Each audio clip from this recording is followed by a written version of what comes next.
Kashin, let's do a roll call for the record to establish a quorum. Sure, Chairman, roll call for the Budget and Finance Committee of the Navajo Nation Council. Tuesday, November 15, 2022. Roll call. Honorable Jamie Hino. Good morning, President. Thank you. Honorable Jamie Hino is present. Honorable Raymond Smith Jr. Present, Chanela. Good morning, Shanada. Thank you. Honorable Raymond Smith Jr. is present. Honorable Jimmy Yellow here.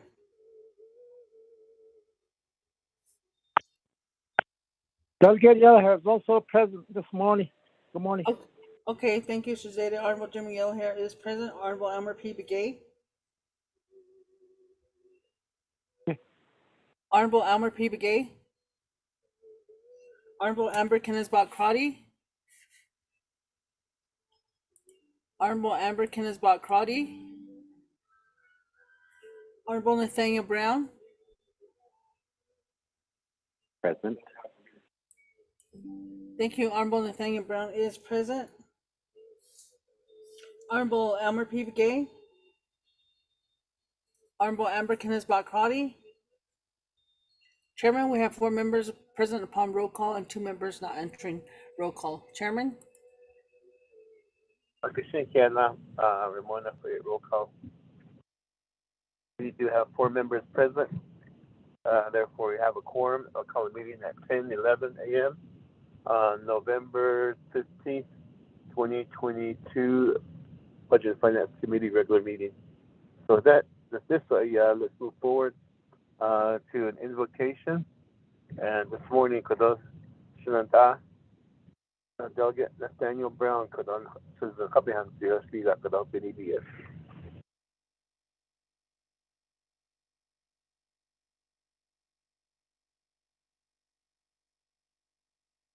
Yate. Yate, Budget and Finance Committee. Although my colleagues, the Shikado Shipne, Lakewood Hashne, Sisnachini, Seal, Craigishi to these and Dole, Shitashidi and Keh Craigie, Jonagon, Kisnadahan, although Hodo, no cat in the nanny, Clini, other Hodo, and hidden nan, Hidal, 20 Kodea, Bahuit, after Baba Hajo, Banit and did a Lakewood on hidden there. Tradition, the chase, other away and he as in Carchin than Lenny, other Craigie, no Stefan Lenny, I don't know how man his jet and other in cast twink is on in the Kamasan Kitche. Could an art on hidden there, but he needs and though her job, but she queens and art hogo. Other hashing to a and the hot a big could a Nihistahano, so do the best ones, Annie, Clini, the never not get me, Clini, she. In the Hardship, or Nisto could hashing, so did the quay. Best master, honest, unankabate, nearly a could the best of the taste a other archer best or none set and linen is chicken, then change of gear this here. Hashine lan hidden and has net dollar. Hashine liben on this day la hajob Queenston. Again, so get a base of Ben on Banan that he get other Hashine la on this, but the nation the ADC for the Bestahan no sound or less. I don't hidden there. A joy Bahuit after ask Hoshin Beni Nani the Halo. For the had a job at Queenston, other questions, Yad Eho, he be Cassidin. Other Kodo.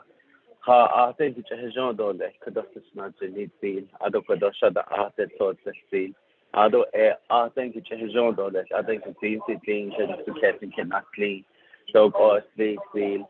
I don't know, Kodo, no, costed the bench side feel. Are they Kisnada no Jean Dole, Kodo Jean Dole, possibly. The Hajonatli. Yeah, thank you, Chair. And for Dole.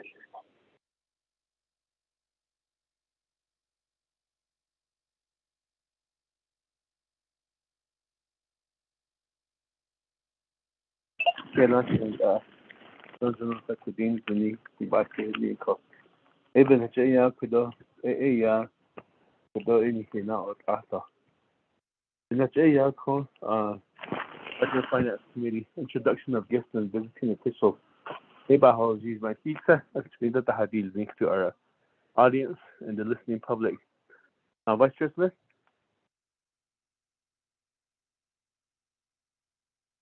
Yeah, there, Chair. How do the Budget and Finance Committee members and also Nikki? How do staff? Yeah, they've been. How do class seat? Good morning. There you have Raymond Smith Jr. That's Chenito, Vice Chair of the Budget and Finance Committee. So the Shagi, you have in K. Stage 4, not at the my tour, Tessan. They go down. Shenanish. They be nachay. Ashley. I don't mention again. You have the best window to the cheap and bushes chin for the line. That should show. Try that. Oh, thank you. Thank you, Senior Announcement, Vice Chair Smith, for your introduction. I'd love to go keep any be a delegate Jimmy O'Harrison, no apologies. Yeah, okay, to the chairman, Honorable Jimmy Henny, okay. Corroy yesterday, she, Jimmy O'Hare, and she had to think about it. Nebana Shadido, Bashada, is Nilgi, H. Black Mesa, around the Kahazi, Horse Lake, Arabic, Hotson, Pinion, Aro Study, Tohupuel, Aro Telecommun, Hardra, Bana Shatan, Arishada, is Nil.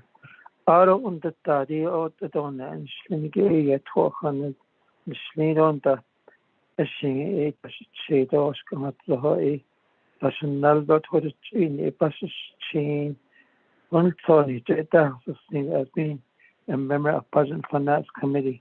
Back in since he Jetta, thingy, yeah, Johannes Class, the chairman. Senior Announcement, delegate Jimmy O'Hare, could also not. You take the house in the city. I don't know, so, yeah. Could delegate Amber to the spot Friday?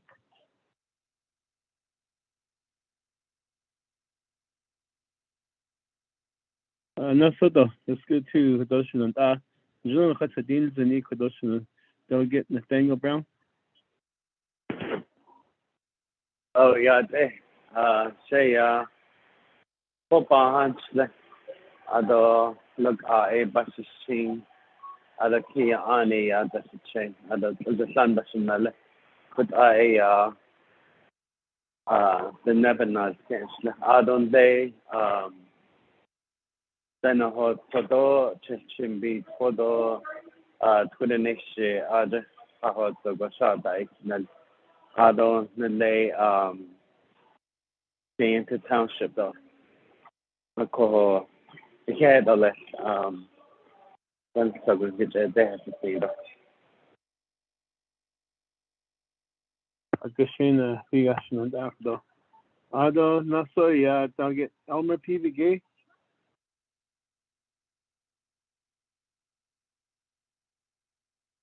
And that delegate Elmer PVG, are you on the call?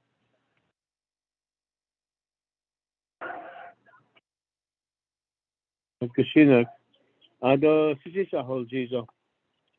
Yeah, Jamie Hino, Sisha. Ado, Kudaya.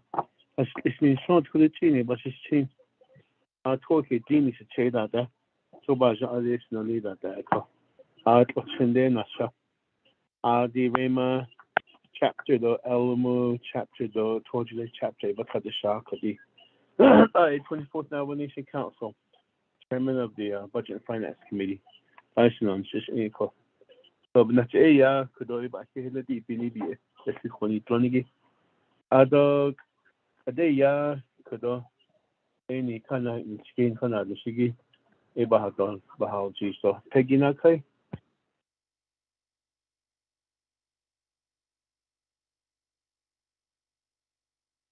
Trying to unmute myself. Good morning, everybody.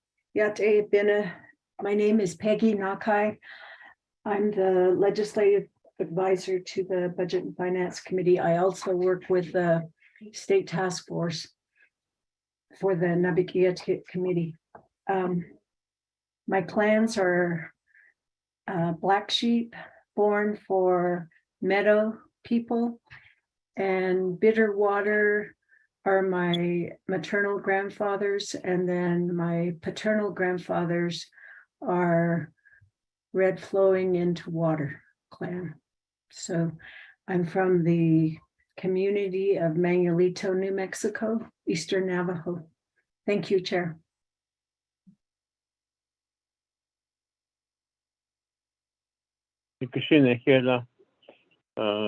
Peggy, for your introduction. On next on the listing here is Ms. Ramona Nelson.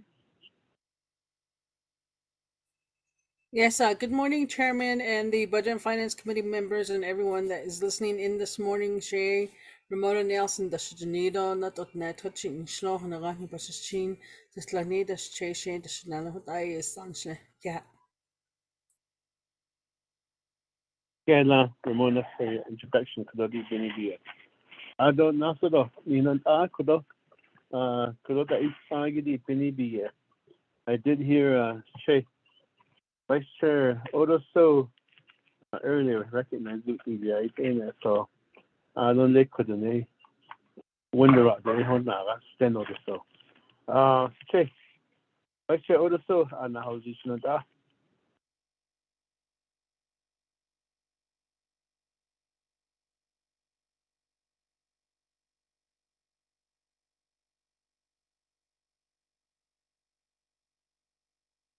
Vice Chair Odoso. I was on mute. I'm sorry. Good morning, members of the Budget and Finance Committee members. If been say auto so that's Jeanette. Now, quite natural here cleaning. Then it's as a cup on a bashin. Look at net as a trade, oh, to not Jenny the Chanel.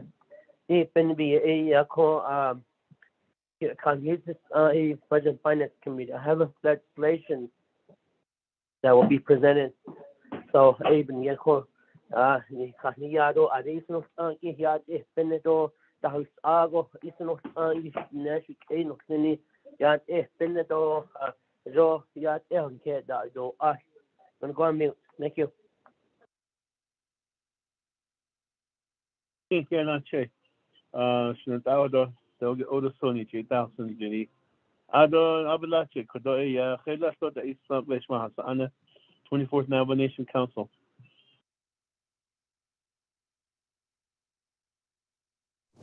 Good morning, Shania. Delegate Stewart. Thank you. Shania, Delegate Wilson Stewart Jr. Ada. Question. Yate Shania. Those just not ash. Kedo under the Kodosh major Keda. Arosh Masana Scaria Coca. I get a Dada Sito like a Wilson C. Stewart Jr. A and Shia. Though it quit so the A and Shenanish as Kachini, Bashachin, Kachin, the Shache, Doping Point, the Chanella, Aro tells what that Nasha. Aro Batkada Shagi A tell Tobak Hel Cheat, when it's Eladoni Hiji, the KD, but the for Defense Agency, District 18, but the Noko, Kagi A, Banna Batkada Shato, Banash Nashako. But our A and Hiji at the house the single less. Aro, she's not ash like that and has the things in this morning. I'll consult you. Thank you.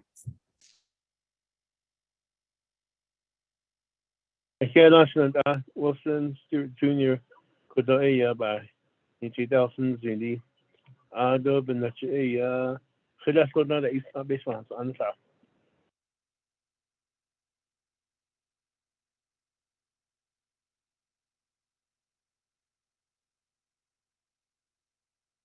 Any other council delegates, 24th Navajo Nation Council on the Budget and Finance call today?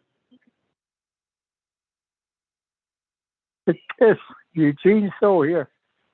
Could delegate Eugene So in the house, geez, could Oh, yeah, this is I'm just going to listen to what you're all going to say about the dollars, what numbers we've got here and there. So share to let me in on it. I was another shot. It's all of it stood in auto share. And my brother's all Shamashi Hayahiga auto. I mean Amber. Share, thank you.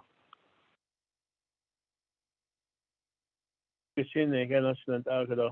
You get 1,000 ZD. The Abadacha, here that's all. Is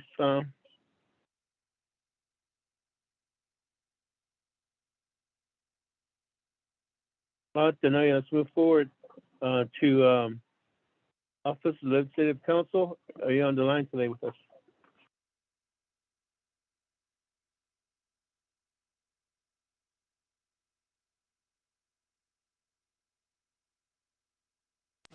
Good morning, Mr. Chair. Sorry, I was on mute. I'm on the line. This is Lurleen. Thank you, Chief Mr. Pai, for being on the call with us. Now, Nation Department of Justice, Sean. Good morning, Chair Hanio and honorable members of the Budget and Finance Committee. This is Rudy with the Department of Justice Tax and Finance Unit. Chief Mr. Anaya, for being on the call with us. Thank you. And let's move forward to Office of the President and Vice President, Jonathan Nez, Myron Leiser. Is there a representative on the call this morning?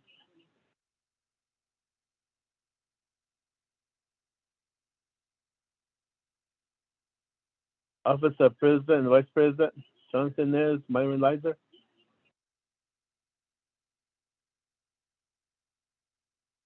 Let's move forward to Navajo Nation Judicial Branch, Office of Madam Chief Justice, Joanne J.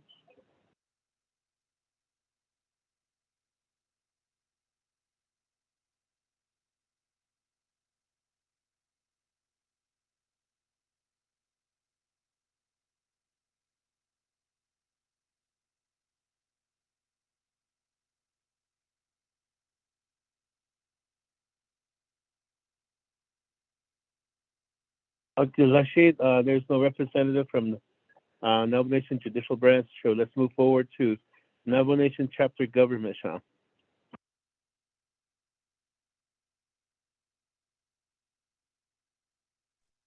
Good morning, Yate Bene. This is Darlene Pino from Lattes On, Chapter Vice President. Yate Danoso. Good morning, Shananta. Ms. Pino, for being on the call with us on the on chapter. Thank you, Hannah. Okay, that's all from Navajo Nation Chapter Governments.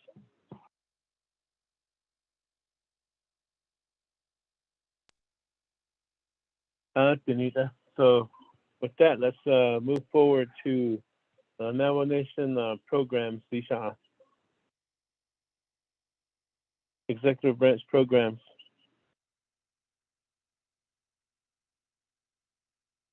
Good morning. Chair This is Najam Tariq with Department of Water Resources.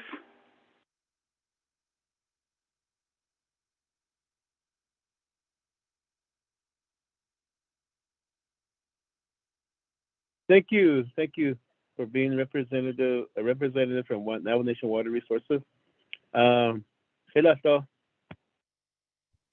Good morning. This is Thomas. Good morning. This is Thomas Ituwudi with Department of Personnel Management. Good morning to everybody. Good morning, Ms. Woody. Thank you for being on the call. I did hear Mr. Mark Graham. Oh, Mark Graham and Chef Sena Bisney Born for Irish. I'm here representing the Office of Navajo Tax Commission. Good morning. Mr. Graham, for being on the call with us. Let's go from the Navajo Nation programs and divisions.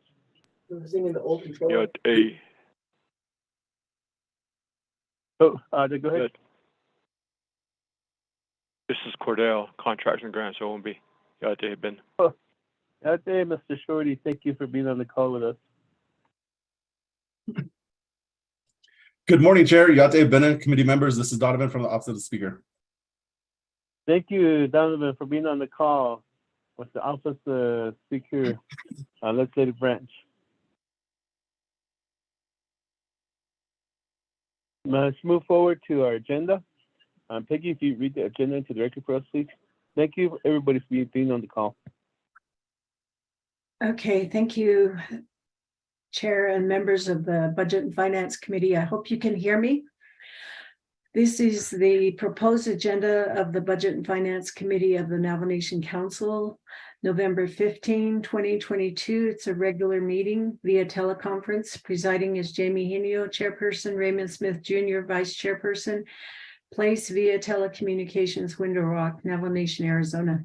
1, call the meeting to order, the roll call, the invocation. 2, recognize guests and visiting officials. 3, review and adopt the agenda.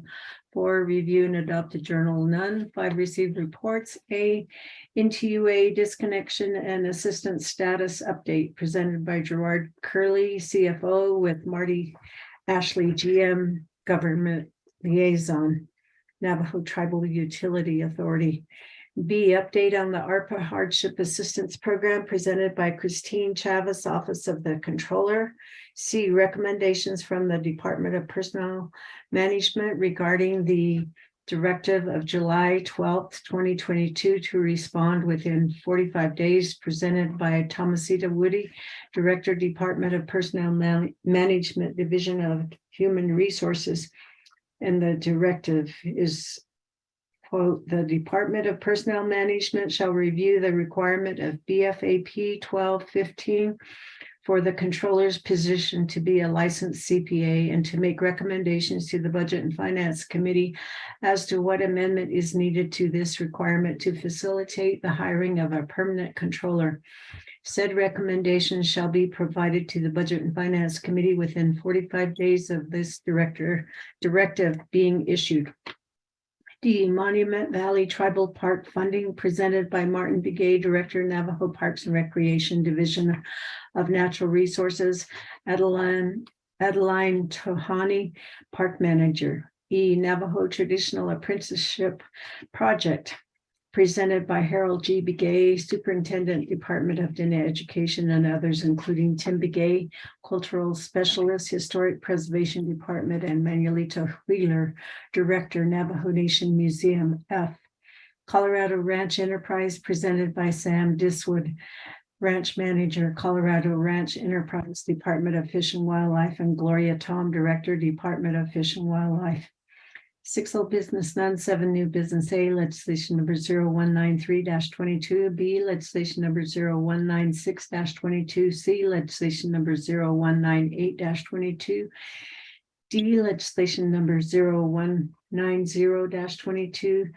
E, legislation number 0181-22. F, legislation number 0075-22. G, legislation number 0182-22, H, legislation number 0194-22, I, legislation number 0171-22, J, legislation number 0202-22, K, legislation number 0187-22, L, legislation number 0157-22, M, legislation number 172-22, N, legislation number 0176-22, O, legislation number 0180-22, P, legislation number 0183-22, Q, legislation number 210-22, R, attendance to the Investment Committee Annual Meeting, November 28th through December 3rd, 2022. S, attendance to the RPAC Annual Meeting, December 7th through the 10th, 2022. 8, close of the session, written announcements, adjournment. The next regular meeting is December 6th, 2022. Mr. Chair.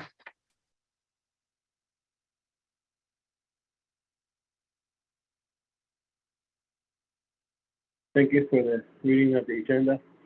Committee members, is there a motion?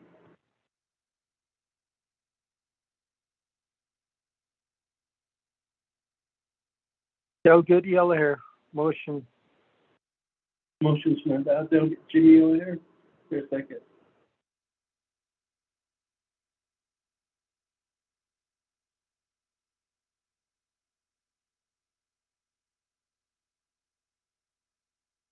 A motion by Delegate Jimmy O'Hare. Is there a second to approve the agenda?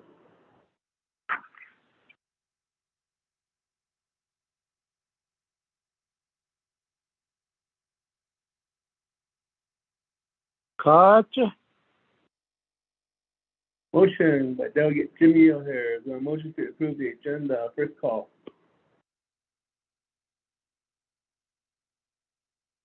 Come on, you guys, come on.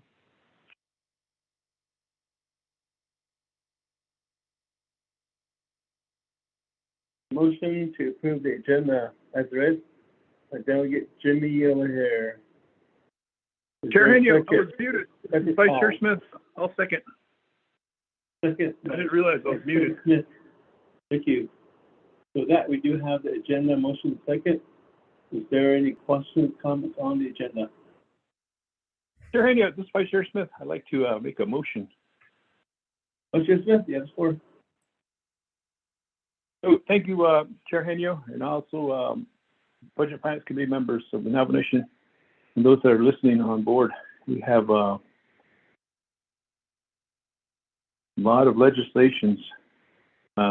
With your guidance, could we do some consent? Or if not, let's just go straight to the legislations and then we'll go to the receiving reports. With that motion yesterday, I'll go ahead and motion to go directly to the legislations. And then after that, we'll go back to the reports. We have a lot of legislations to cover. So with that, yesterday, Chair. Okay, motion by Chair Smith for amendment number 1 is to go straight to legislations, new business 7, and then after that go to the rest of the agenda as in order. So with that, is there a second? Yellowhair second, Chairman. And I'll get Jimmy Yellowhair second. So we do have a motion on a second on amendment number 1. Is there any questions, comments on amendment number 1?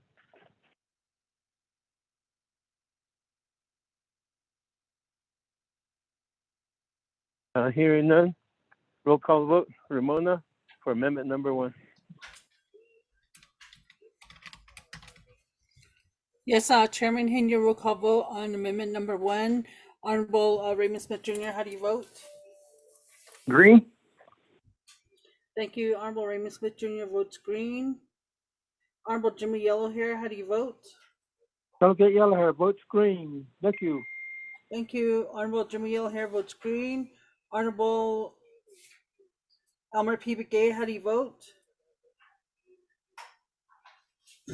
Honorable Elmer P. Begay, how do you vote?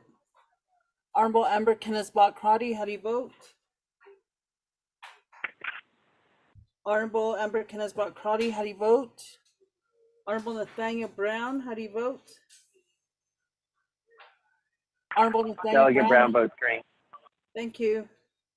Chairman, we have 3 members voting in the affirmative, 0 opposing, Chairman not voting, and 2 members not voting. Also, Chairman, I have 2 journals from October 4th and August 1st that was emailed out on 10/13/22 that didn't make the agenda as well, Chairman.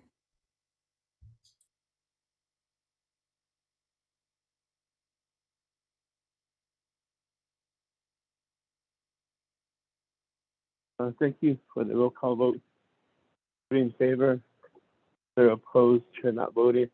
Also, Ramona, can you repeat what you were saying? I was being distracted by people talking to me here. Yes, Chairman, I noted that there was 2 journals that were emailed out prior. That was for August 1st, 2022, the special BNF meeting, and also August 4th, that was a regular meeting that didn't get on the agenda and that have already been emailed and ready for the committee's approval. Thank you. Thank you, Ramona, for the request. So in the Budget Finance Committee, there is a request to add 2 journals to the agenda, which are currently not on the agenda at this time, from legislative reporter, Mr. Ramona Nelson. I'll leave that up to the committee. So with that, floor is back open for the main motion. Delegate Yellowhair motion. And Delegate Jimmy Yellowhair, motion for what?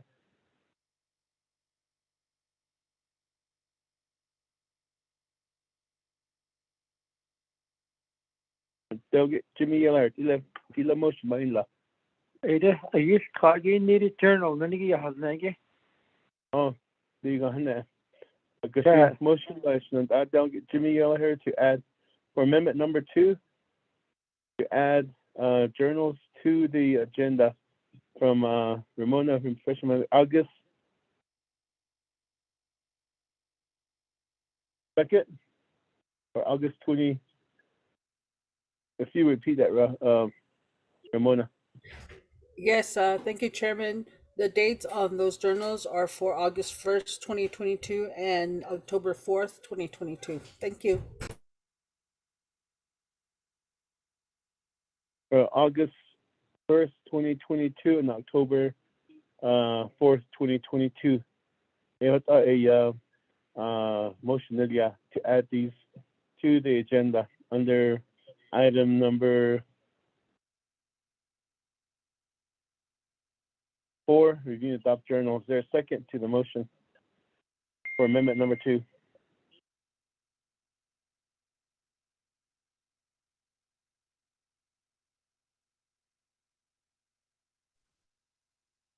Is there a second?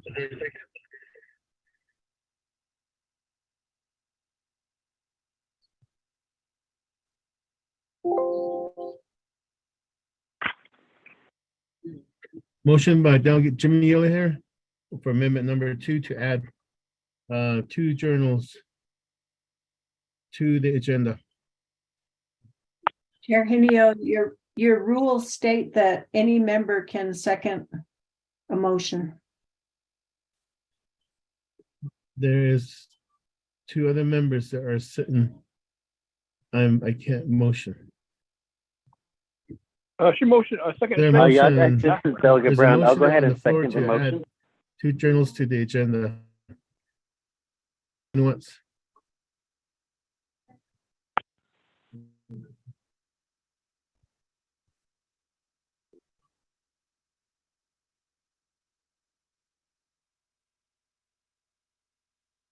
Chair Henio, are you still on the call? Second, Ashley. Vice Chair Smith. Twice. Hello, Yes, we can hear you. But Chair Henio's call is dropping. Vice Chair Smith, have you motion? Second, Ashley. Chair Henio. Journals again. Okay, motion by Vice Chair Smith. So we do have a motion and a second on the floor for amendment number 2 to add 2 sets of journals to the agenda. Any questions, comments on amendment number 2?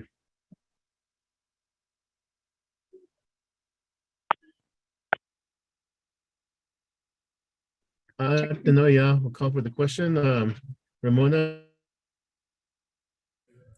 Yes, Chairman, thank you. Roll call vote on amendment number 2. Honorable Raymond Smith Jr., how do you vote? Green. Thank you. Honorable Raymond Smith Jr. votes green.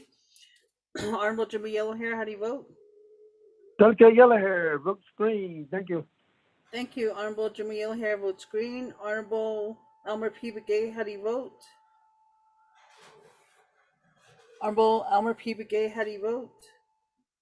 Honorable Amber Kenneth-Bott Crotty, how do you vote? Honorable Amber Kenneth-Bott Crotty, how do you vote? Honorable Nathaniel Brown, how do you vote? Delegate Brown votes green.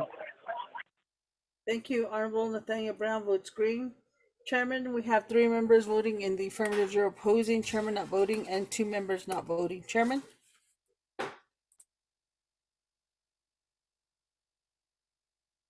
Shane, 3 in favor, 0 opposed, chair not voting. We have accepted our journals for the we have added 2 journals to the agenda. We are back on the main motion. Any further comments or questions on the main motion, Shenandoah Budget and Finance Committee? Chair Henio, Vice Chair not in. Vice Chair Smith? Yate Donna, I've been like to motion for a consent on the legislations that are all going to Nabkia. Ito consent only. The rest have been we'll hear the rest. So the ones that are going to Nabi Pedishna as a consent. Thank you. Okay, Vice Chair Smith. We need legislation numbers. Which legislation are you referring to be consent item?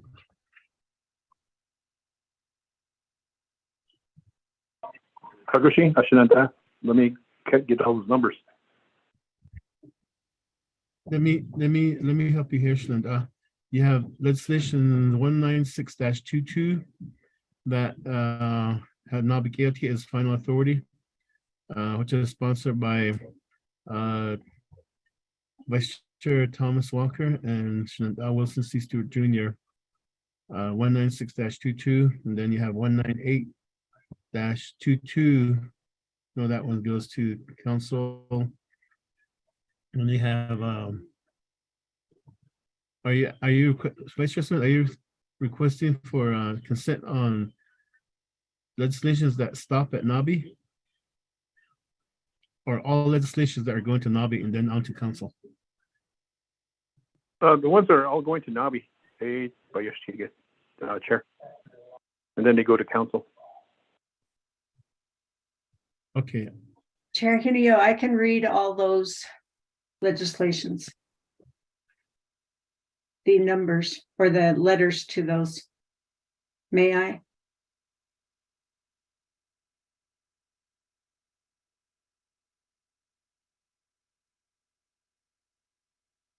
Which is a change to certain lapses, certain appropriations. Legislation 196-22, sponsored by Vice Chair Thomas Walker Jr. and Wilson C. Stewart Jr. Council delegates could for a renewal of contract between Navajo Nation and the United States Department of Interior. Legislation 198-22, which is sponsored by Delegate Charlene So, approving $3.4 million from the CSN for multi-purpose building and ANA chapter. 190-22, a UUFB legislation for $200,000, sponsored by Delegate Wilson C. Stewart Jr. 181-22, a Budget and Finance Committee resolution, which is a CAP 3518, sponsored by Delegate Pernell Helena. 075-22, allocating $10 million from CSN, which is sponsored by Vice Chair Carl Slater. Legislation 182-22, which is a Nabi Council resolution, $970,000 from CSN for demolition clean of former business site under Chinle RBDO, sponsored by Vice Chair Slater. Legislation 194-22, which is sponsored by Vice Chair Slater, Delegate Odoso, Vice Chair So, which is a renewal of contract between Navajo Nation Department of Interior. And 171-22, which is a Budget and Finance Committee resolution accepting the Auditor General's audit of Black Mesa chapter, sponsored by Shinada Delegate Jimmy Yellhair. Legislation 202-22, a Budget and Finance Committee resolution approving a change to CAP 3518 for Whippoorwill Chapter House, sponsored by Shinada Delegate Jimmy Yellhair. A 187-22, which is a nomination council resolution approving $783,500 from CSN to San Juan River Dene Water Users Inc., sponsored by Shinada Delegate Amber Kinosmakari. Legislation 157-22, which is a CAP 3518 Budget and Finance Committee resolution for power line and chapter projects expenditure plan for an additional 24 months, sponsored by this is a Navigatia and Council resolution, I'm sorry, which is sponsored by Vice Chair Smith. And 172-22, which is a Budget and Finance Committee resolution accepting Auditor General's audit of Nahatadzi Commission governance, sponsored by Vice Chair Smith. 176-22, a Navajo Nation Council resolution allocating $10,159,542 from CSN to replace the Rama School Board drinking water, sponsored by myself. Delegate Jamie Hino. 180-22, nomination council resolution, authorizing the Attorney General to advance fixed cost litigation account funds, support legal fees, which is sponsored by Vice Chair Smith. This is for C. Stewart Jr. Legislation 183-22, Budget and Finance Committee resolution approving the change to CAP 3518 for Round Rock chapter, which is sponsored by Vice Chair Smith. Vice Chair Carl Slade, I'm sorry. And then last one is 210-22 related to Budget and Finance Committee within on the nation's agreement with the investment manager, Barrow Hanley Global Investors, sponsored by myself, Delegate Jamie Hino. Vice Chair Smith, these are all the areas that are all the legislations that are going to council. Some are stopping at Budget and Finance, and there's a couple going to Navigated and stopping there. So which legislations are you wishing to put on the consent, Vice Chair Smith? Thank you, Chair Henio, for reading all those in order. And the request is the ones that are just going to Navigated for now. The ones that we're going to be hearing with the Navajo Nation Budget and Finance. So I think it's in order would be 0196-22, which is Navigated Committee, and then 0198-22, which would go to Navigated Committee, but then it goes to Council, and then 0190 would be going to Navigated Committee, and then the one with the next one would be 0075, which would be going to Navigated Committee. And then the next one would be 0182-22, which would be going to the Navigated Committee. And then the next one would be 187, Navigated Committee, 187K. Legislation 0157 would be another one, 22.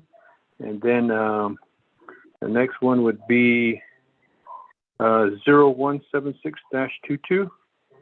And then 0180-22, Navigated Committee and the Navajo Nation Council. And then 18, that stays here. I think the next one would be 210. Let's see. No, 210 is not going to be on there. So those are the ones that I'd like to have a consent on, Shananda. The rest would be heard here at the Budget and Finance Committee. So Vice Chair Smith, that's your motion, right? Vice Chair Smith? So without motion, consent. Motion by Vice Chair Smith for a consent agenda on the legislations that will be moving on to Navigated Committee. Is there a second? Salute Chairman, this is Delegate Yell here. Oh. I have a question, Salute. Before we I have questions. I need a second first, and is there a second? Okay, I'll make second, Salute. Thank you. Don't give me her second for the record. You have the floor. Okay, thank you very much. Okay, legislation number 0172-22. ADK is only go to Budget and Finance Committee. That pertains to a DDK audit. Auditor General Audit of the Nahat Atzil. Ajibahas Anige 8 session because we're going to have to discuss this audit.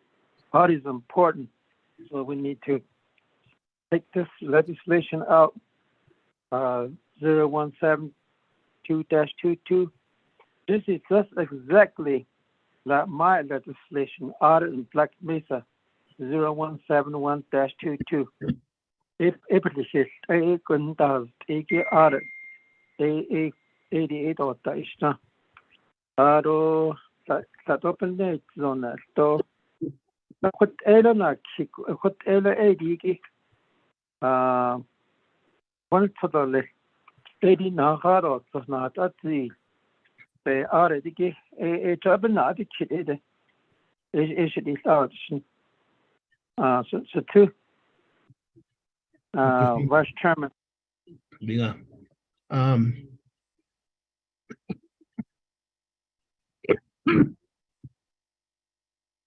Anytime there's a request to remove items from the consent agenda, it automatically comes off. So 172-22 will be deleted from the consent agenda per Delegate Jimmy O'Hare. So the listing that we have written down so far is 198-22, 190-22,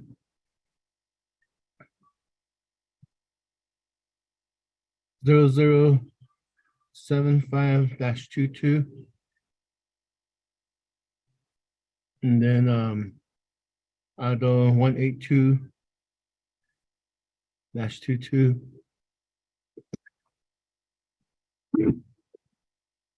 194-22, ADO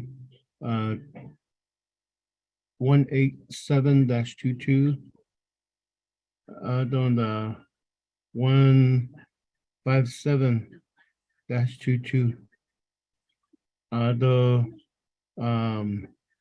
176-22, on the 180-22, on the 18, no, so 210. Oh no, that stays here.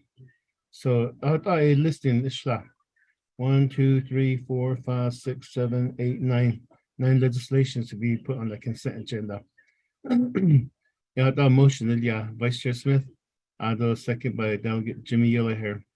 I believe 172-22 was part of the listing there by Delegate Jimmy Yellowhair wanted to take that off and listen to it. So so any further questions, comments on amendment number 3 for consent agenda items? Chairman, I. Okay, Vice Chair Smith. Vice Chair Smith? Yeah, Chair, did you include 0196-22 in that consent? Oh, I'm sorry, 1962 or 196. Oh, I skipped that one. So we have 10 legislations. Chairman, this is Delegate Yellowhair. Delegate Yellowhair. Okay, I'll let you. Can you repeat the last 3 number, to last Chairman? Starting all over again, Shanada. 196-22, 198-22, 190-22, 075-22, 182-22, 194-22, 187-22, 157-22, 176-22, and 180-22.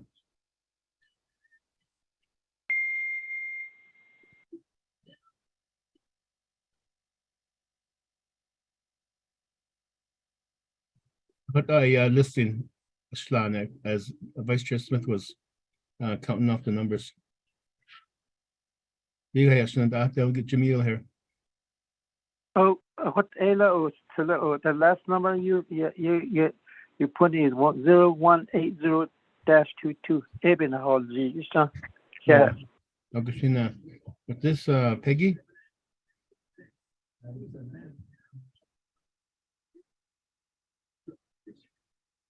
Peggy, Yes, Chair. you have a question? That Vice Chair took care of that question. So for everyone listening, it's the letters B, C, D, F, G, H, K, L, N, and O. Those will go on the agenda. Okay, get enough, Peggy, for that clarification. So with this, any further questions, comments, committee members, Shananta, on the amendment number 3 for a consent agenda?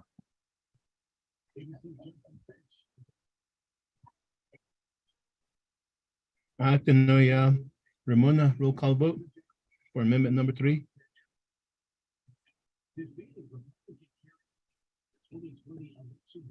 Yes, Chairman, roll call vote on amendment number 3. Honorable Raymond Smith Jr., how do you vote? Green. Thank you. Honorable Raymond Smith Jr. votes green. Honorable Jimmy Yellowhair, how do you vote? Delegate Yellowhair votes green. Thank you. Thank you. Honorable Raymond Smith Jr. Jimmy Yellowhair votes green. Honorable Elmer P. Begay, how do you vote? Honorable Elmer P. Begay, how do you vote? Honorable Amber Kenneth-Bott Crotty, how do you vote?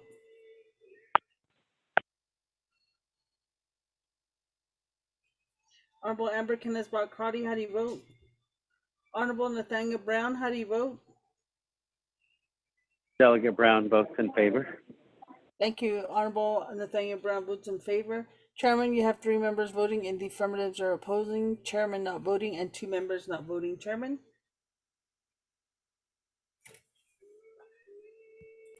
Okay, now for the roll call vote, 3 in favor, 0 opposed, chair not voting. We have amendment number 3 completed. We're back to the main motion. Shananta, Budget and Finance Committee, any further questions, comments on the main motion?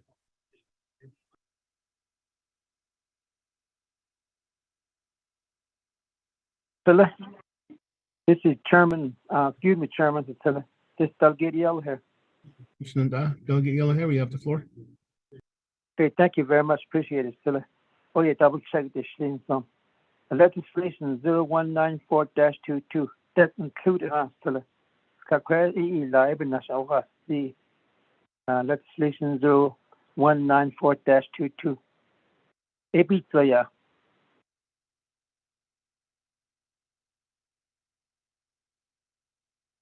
Chairman.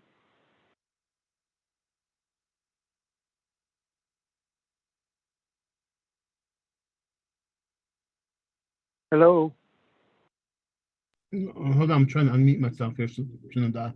Oh, okay. It starts with 196, Shananta. New business B. I'll start 196. I don't see 194 on the agenda anywhere. 0194-22. But then 194 is not on the agenda. It's on item H, Chair, item H. H, okay, let me see. Oh, I see. Okay, I'm confused here. 194A is part of the consent agenda. Delegate Yellowhair.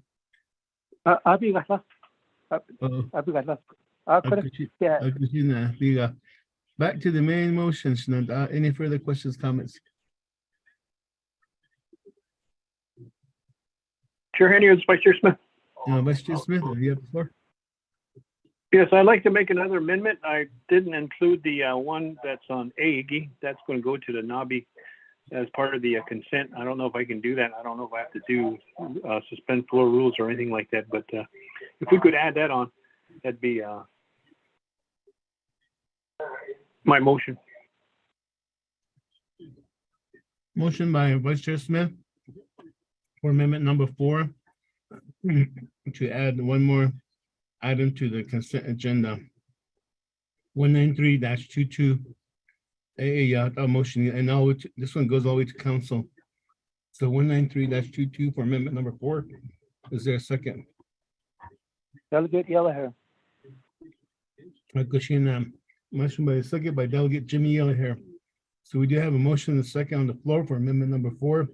to add 193-22 to the consent agenda. Any questions, comments on the Budget and Finance Committee? Then I move to call for the question.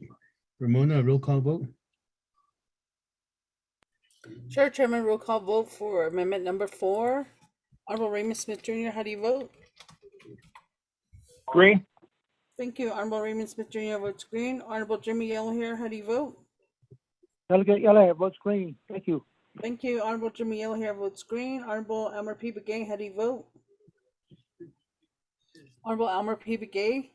Honorable Amber Kenneth Crotty, how do you vote? Honorable Amber Kenneth Crotty, how do you vote? Honorable Nathaniel Brown, how do you vote? Delegate Brown votes green.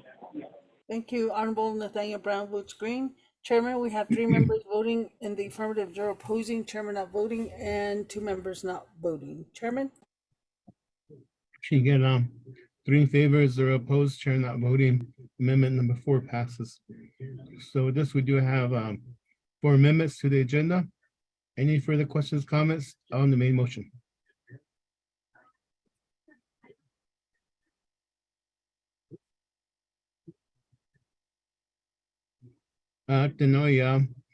Second reading on the agenda. Peggy, second reading, please.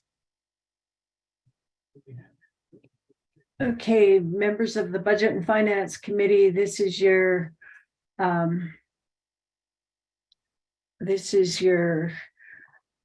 review and adopt the agenda. The main motion is held by Jimmy Yellowhair, seconded by Raymond Smith Jr. The first amendment is to go straight to legislations first, then to reports. The second amendment is to add 2 journals for August 1st and October 4th. Those journals were added. Amendment 3 is to create a consent agenda. Those items would be listed item A, B, C, D, F, G, H, K, L, N, O. And then adding amendment 4 is to add 0194-22, and I included that as letter A for the consent agenda. Chair. Peggy, that and then legislation 193-22 for amendment 4. You're correct. Kashina, thank you, Peggy. With this, Ramona, roll call vote to accept the agenda with 4 amendments.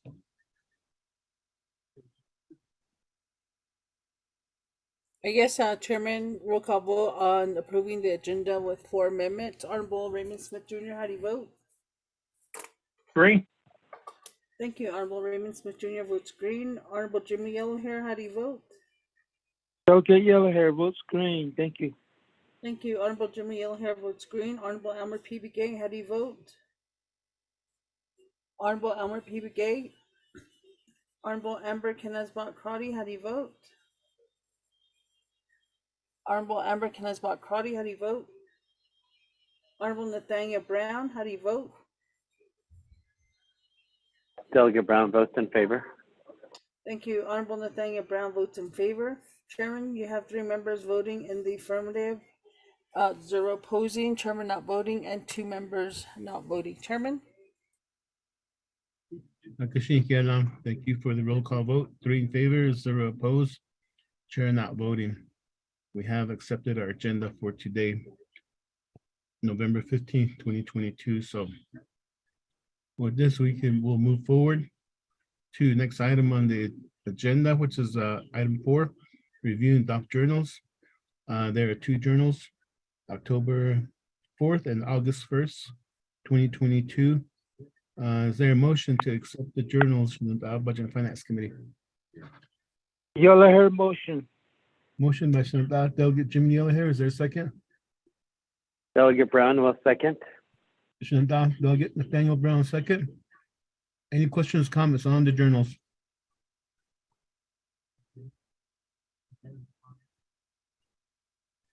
The roll call vote, Ramona? Yes, Chairman, roll call vote on accepting the journals. Honorable Raymond Smith Jr., how do you vote? Green. Thank you. Honorable Raymond Smith Jr. votes green. Honorable Jimmy Yellowhair, how do you vote? Delegate Yellowhair votes green.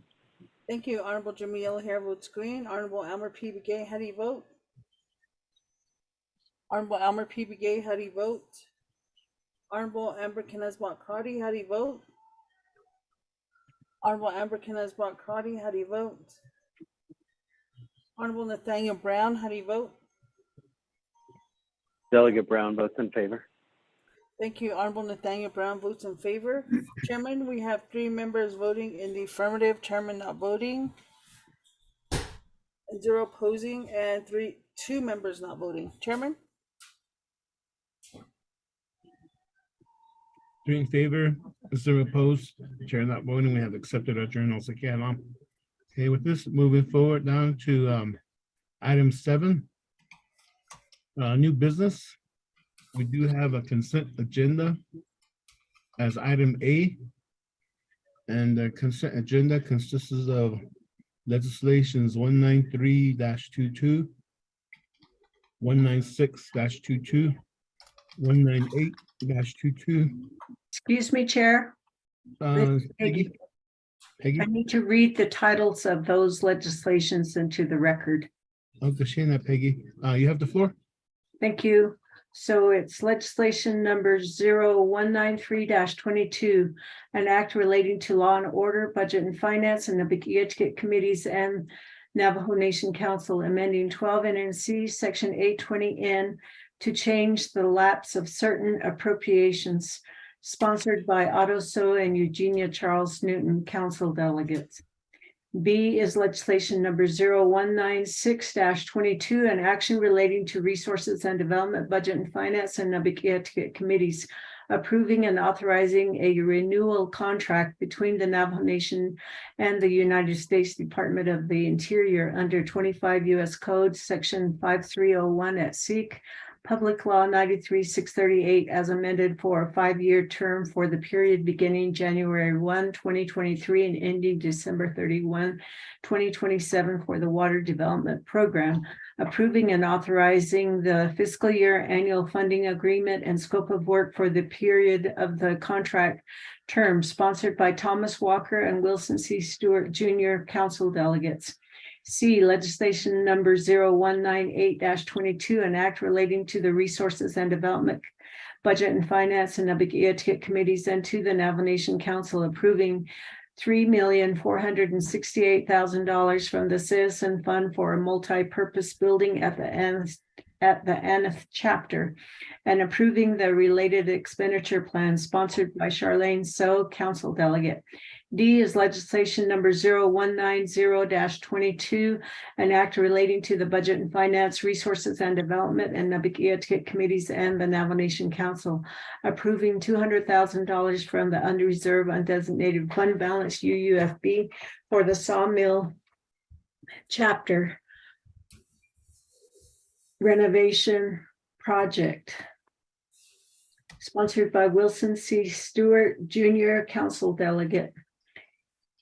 E would be, F becomes E, legislation number 0075, an act relating to the budget and finance, resources and development, health, education, and human services, and Nabikiatikit committees, and to the Navajo Nation Council, allocating $10 million from the Citizen Fund to establish a new outdoor recreation fund for the Navajo Nation, sponsored by Carl R. Slater, council delegate. F would be legislation number 0182-22, an act relating to the resources and development, budget and finance, and Nabikiatikit committees, and to the Navajo Nation Council approving $970,000 from the Citizen Fund for the demolition and cleanup for 4 former business sites under the Chinle RBDO, and approving related expenditure plans sponsored by Carl Slater, council delegate.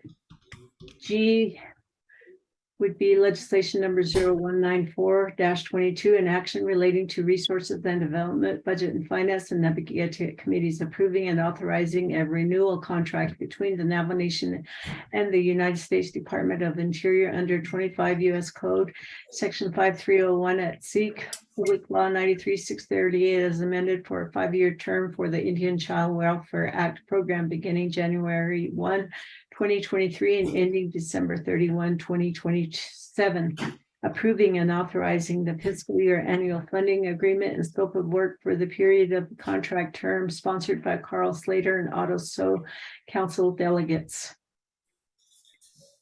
And then H would be legislation number 0187-22, an act relating to the resources and development, budget and finance, and Navigated committees and the Navajo Nation Council approving $783,500 from the Citizen Fund for the San Juan River Dene Water Users Incorporated to complete the Shiprock lateral water conversion, phase 1 salinity control project, approving the related expenditure plan sponsored by Amber K. Crotty, council delegate. And then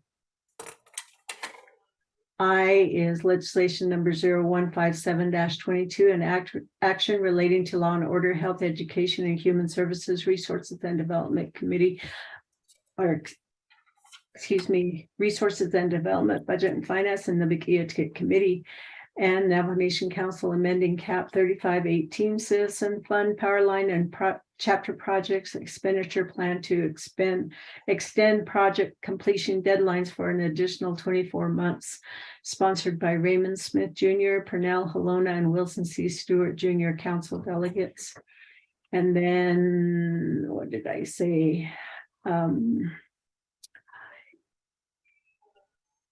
J is legislation number 0176-22, an action relating to resources and development, budget and finance, and Navigated committees and to the Navajo Nation Council allocating $10,159,542 from the Citizen Fund to replace REMA Navajo School Board drinking water system, approving the related expenditure plans sponsored by Jamie Hemio, council delegate, and then K is legislation number 0180-22, an action relating to resources and development, law and order, budget and finance, Navigated committees, and the Navajo Nation Council, authorizing the Attorney General to advance fixed cost litigation account funds to support the legal fees attributable to the individual tort claims, Federal Tort Claims Act cases filed by approximately 300 individual tribal members for money damages caused by the Gold King mine spill, waiving 2 and C section 1961B and 1964B, sponsored by Raymond Smith Jr. and Wilson C. Stewart Jr. council delegates. And that's the consent agenda. Chair Hemio.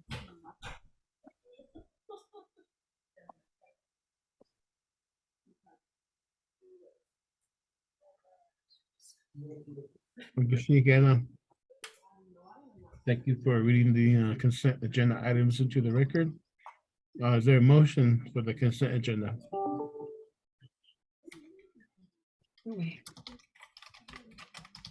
Vice Chair Smith, motion. Motion by Vice Chair Smith. Is there a second? Delegate Yellowhair. Second by Delegate Jimmy Yellowhair. So we do have a motion and a second on the floor for the consent agenda. Any questions? Nope, there's no questions or comments. Go straight to vote. Ramona, roll call vote for consent agenda. Yes, thank you, Chairman. Roll call vote on the consent agenda. Honorable Raymond Smith Jr., how do you vote? Green. Thank you. Honorable Raymond Smith Jr. votes green. Honorable Jimmy Yellowhair, how do you vote? Delegate Yellowhair votes green. Thank you. Honorable Jimmy Yellowhair votes green. Honorable Elmer P. Begay, how do you vote? Honorable Elmer P. Begay, how do you vote? Honorable Amber Kenneth-Bott Crotty, how do you vote? Honorable Amber Kenneth-Bott Crotty, how do you vote? Honorable Nathaniel Brown, how do you vote? I vote green. Thank you. Honorable Nathaniel Brown votes green. Chairman, we have 3 members voting in the affirmative, 0 opposing, chairman not voting, and 2 members not voting. Chairman? Thank you, Ramona, for the roll call vote. 3 in favor, 0 opposed, chair not voting. We have accepted the consent agenda items and they will be moving forward to Nabdiatia and then down on to council on some of them. So thank you, Hela. With this, we're moving forward to the next item on the agenda, which was not part of the consent, is legislation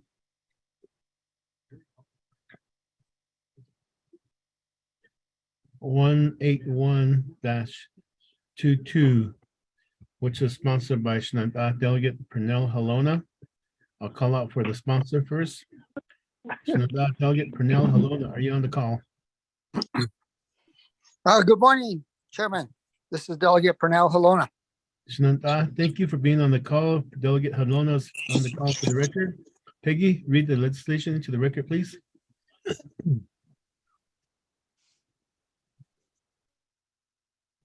Can you give me a minute here? I need to grab that legislation. Nakashina.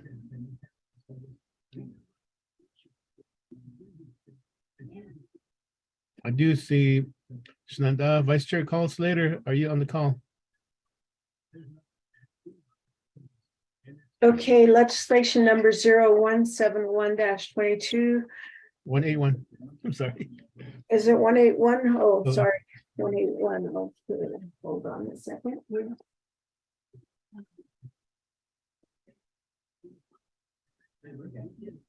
Okay, 181-22 was assigned to Resources and Development Committee, thence Budget and Finance Committee. It's a proposed Navajo Nation Council Resolution, 24th Navajo Nation Council, 4th year 2022. Introduced by Pernell Halona, tracking number 0181-22, an act relating to the Resources and Development and Budget and Finance Committees approving a change to Cap 3518 for Nashchidi chapter by moving the chapter Cemetery Expansion Project from funding year 1 to funding year 3 with no change in the original funding amount of $50,000. The attachments are all there. With the exhibits showing that the Citizen Project Amendment Certification Form was signed off on.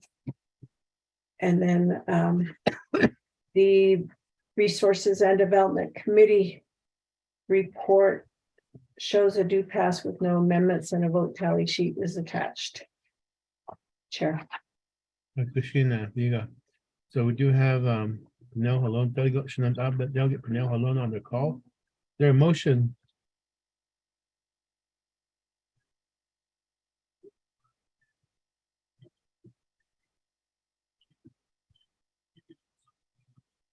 Legislation 181-22, is there a motion? Shenandoah Budget and Finance Committee.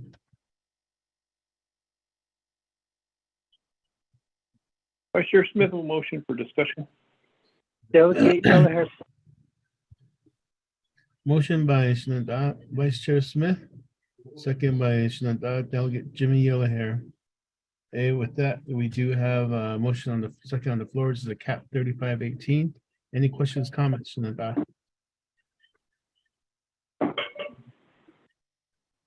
Vice Chair Smith, I have a question. Okay, with this, there is a question. So therefore, Shenandoah Delegate Pernell Halona, you have 20 minutes to introduce the legislation to the committee.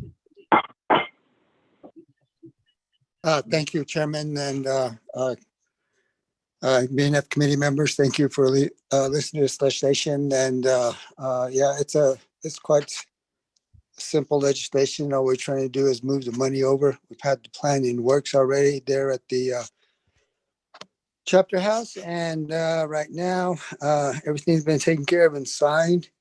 Some of the work has been looked at as well to add in a veterans part as well as a regular cemetery to that location as well. And we're expanding that about 3 to 5 acres to the rear of the cemetery, that present cemetery we have in Nashchidi. So we like to get started on that work again.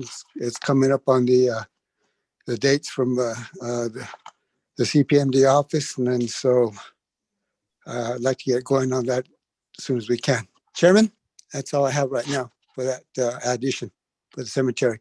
It is getting full. I think there's only a very limited amount right now where there's any space for any other individuals to be laid there. Chairman, thank you. Delegate Pernell Halona. So back to Shenandoah Budget and Finance Committee. There, Vice Chair Smith, you have the floor. Thank you, Chair Henio, and also thank you, Honorable Pernell Halona, for bringing this legislation forth and then sending it through RDC. I'm sure you've got everything in order. I just have a question on the cemetery expansion project. So this is an existing cemetery in Nash Chitty, and you're doing an expansion for the amount of $50,000. Is that how I understand this?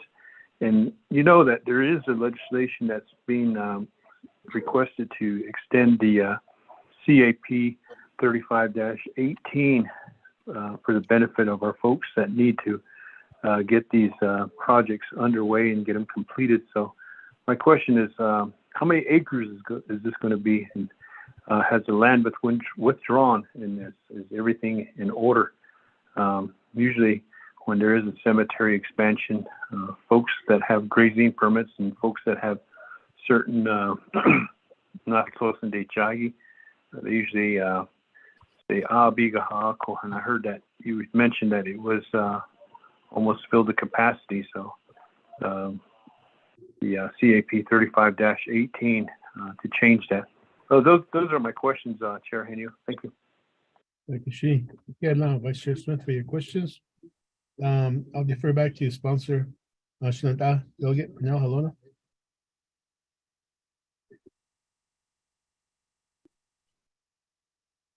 Chairman,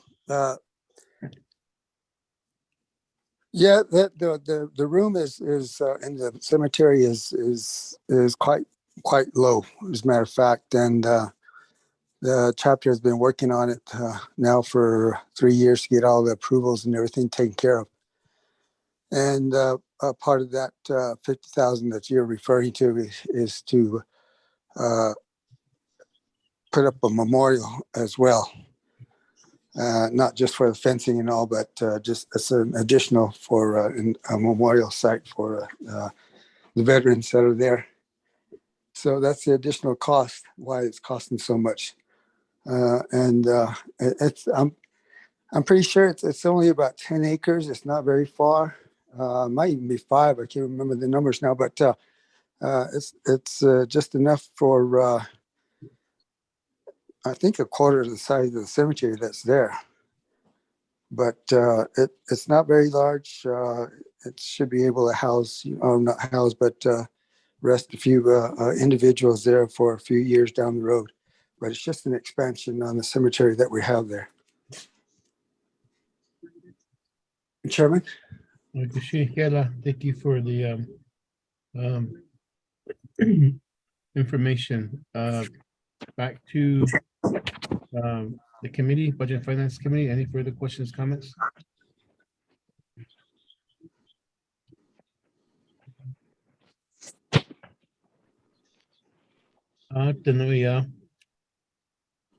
There are no further questions, comments on this legislation. I'll call for the question.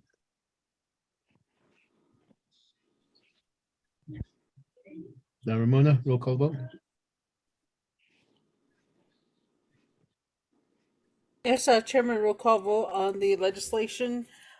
Honorable Raymond Smith Jr., how do you vote? Red. Thank you. Honorable Raymond Smith Jr. votes red. Honorable Jimmy Yellowhair, how do you vote? Delegate Yellowhair votes green. Thank you. Honorable Jimmy Yellowhair votes green. Honorable Elmer P. Begay, how do you vote? Honorable Elmer P. Begay, how do you vote? Honorable Amber Kenneth-Crotty, how do you vote? Honorable Amber Kenneth-Crotty, how do you vote? Honorable Nathaniel Brown, how do you vote? My vote green. Thank you. Honorable Nathaniel Brown votes green. Chairman, we have 3 members voting in the affirmative, 0 opposing, chairman not voting, and 2 members not voting. Chairman? We have, I'm sorry. Vote tally count of 2 in favor, 1 opposed, chair not voting. Legislation hereby receives a due pass. So this Kailash Nadat Delegate Pernell Halona for Vice Chair Smith. I heard everybody voted affirmative. I'll change my vote to affirmative. Ramona? Yes, Chairman, I'm sorry. A roll call vote on the legislation. We have Raymond Smith Jr. voting in the affirmative. So that makes 3 members voting in the affirmative, 0 opposing, chairman not voting, and 2 members not voting. Chairman? So therefore the vote tally changes between favor, 0 opposed, and chair not voting. So we do have a due pass for legislation 181-22. Delegate Pernell Halona. Moving down the line to the next legislation that we have that will be for Budget and Finance Committee. Legislation 171-22, sponsored by Delegate Jimmy Yellowhair, who is here in attendance with us. So therefore, Peggy, if you read the legislation to the record for us. Okay, Chair, thank you, members of the Budget and Finance Committee. This is a proposed standing committee resolution, which was assigned to Resources and Development Committee, thence Budget and Finance Committee, 24th Navajo Nation Council, 4th year 2022, introduced by Jimmy Yellowhair, sponsored, tracking number 0171-22, an act relating to the Resources and Development Committee and the Budget and Finance Committee, accepting the Auditor General's audit of the Black Mesa chapter and approving the chapter's proposed corrective action plan. The exhibits are there that are referenced in the legislation. You have a committee report from the Resources and Development Committee with a due pass with no amendments. The vote tally sheet is also attached, Mr. Chair.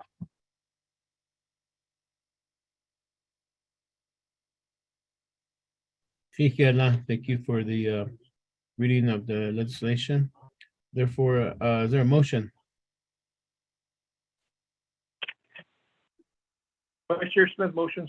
Delegate Brown, I'll second. There's a motion by Vice Chair Smith to accept the resolution as read. There's a second by Delegate Nathaniel Brown. So this, we do have our sponsor, Delegate Jimmy Yellowhair, Coalition with us at the same time. We do have Navajo Nation, the Auditor General, Office of the Auditor General, who is on the call with us. Good morning. This is Beverly Tom, Senior Auditor with the Office of the Auditor General. Ms. Beverly Tom, Senior Auditor General's Office is on the call with us. So therefore, we do have a motion and a second. Delegate Jimmy Yellowhair to introduce the legislation, and then thereafter I'll call upon your chapter officials from Black Mesa chapters to see if they are in attendance on the call with us today, because they need to be on the call. If they are on the call, then we'll defer to the Auditor General for the report, and then I'll defer back to you, Shananda, for with your chapter officials for a response. Shananda, Delegate Yellowhair, you have the floor.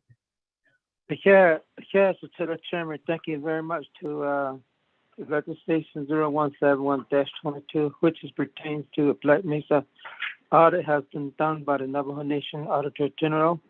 I accept the what has been read in the record, and from there that I'd like to have my agent to line up.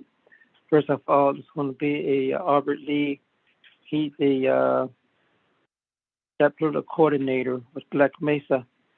Adokune ya Lair Belta, Black Mesa chapter president. Na Chikune Tagune Lendine, she's a vice president. Arotinkune Marlene Belta, she's a secretary and treasurer. So those are 4 individuals there. They know this is on the agenda today. So Eparatot Arkansas, Albert Lee Tadole, Chatilla, Arokune, Lair Belta, Lentine, Marlene Belta. Thank you very much, Tilla. Johana Shlarole. Hey, Kashi Azaka. Yeah. Kashina Hilan, Shinada Delegate Jimmy O'Hare. Mr. Shinada, President Larry Bilta, are you on the call?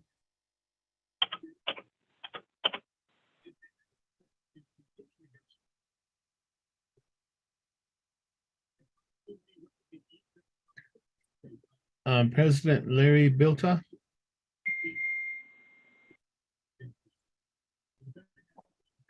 Hello, this is Albert Lee, the coordinator for the chapter. Albert Lee, okay, I don't know. You're on the call. Yeah. Have you noted down here that you're on the call? What about Mr. Larry Bilta? I'm not sure if he's on the call. Okay, Mr. Bilta. I'm the only one here at the chapter right now. Mr. Bilta. Larry Bilta. Lynn Deanshaw.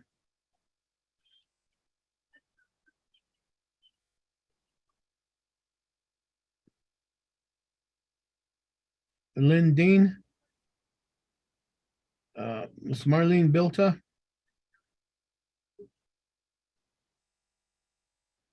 Marlene Bilta. Delegate Jimmy O'Hare. You only have one agent, which is Mr. Albert Lee on the call. And as we have done in the past, we need to have the chapter officials on the call. So they're absent. Delegate Jimmy O'Hare. I guess Chile.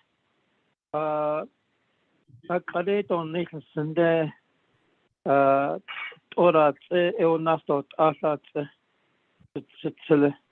It's not a move on to the next this legislation to the next meeting being a committee meeting, because this is very important to the community. The audit has been done. There's about 1, 2, 3, 4, 5, 6 auditors. Questions about these need to be addressed by Budget and Finance Committee and also chapter officials. This is very important because this is pertains to accountability, and we are a not certified chapter, and we've been trying to get onto certified chapters. So this is important legislation. If I could request to my colleague to move this legislation to the next meeting, I appreciate it. Chairman,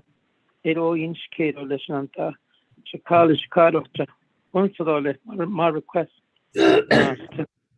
Chairman. Delegate Jimmy O'Hare.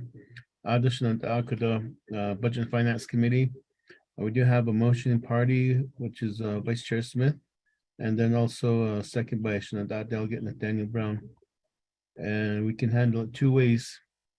This legislation could be tabled till December 6th, 2022, and then called back to the floor, or you could just withdraw your motion. So I'll leave it up to committee members how to handle this legislation, that we do not have the necessary agents on the call, the chapter officials. Chair Henio, this is Vice Chair Smith. Vice Chair Smith. Thank you for your guidance on that legislation that we're hearing this morning regarding the 0171-22. I did make a motion, and I did hear Shache speak on behalf of the matter of the Black Mesa chapters not being all there present. So I will respectfully withdraw my motion. Nada. Addition, for the record, Vice Chair Smith withdraws his motion on legislation 171-22. Second, party, Delegate Nathaniel Brown. Oh, yeah, Chair. This is Delegate Brown. I will respectfully withdraw my second as well. Yeah, thank you. Augustina. Therefore, we do have a motion second. They are both withdrawn. Therefore, we will move forward to the next legislation on the agenda, which is legislation 202-22, which is a CAP 3518 legislation. Delegate Jimmy Yellowhair is the sponsor, so we do have the sponsor here. Peggy, if you would read the legislation to the record for us, please.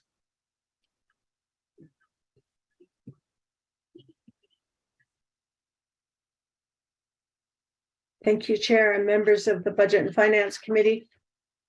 This is a proposed standing committee resolution assigned to Resources and Development Committee, Sense Budget and Finance, 24th Navajo Nation Council, 4th year 2022. Sponsor is Jimmy Yellowhair, tracking number 0202-22, an act relating to the Resources and Development and Budget and Finance Committees, approving a change to CAP 3518 for the Whippoorwill chapter by moving funds for the Whippoorwill chapter house renovation in the amount of $450,000 from funding year 2 to year 3. And we have the committee report from Resources and Development Committee, which indicates a do pass with no amendments and a vote tally sheet. Chair. Thank you for the reading. Committee members, is there a motion? This is Delegate Brown, I'll motion. Delegate Nathaniel Brown motions. Is there a second? Vice Chair Smith. Second by Vice Chair Smith. Legislation 202-22. We have a motion by Delegate Nathaniel Brown, second by Vice Chair Smith. Are there any questions, comments on this legislation?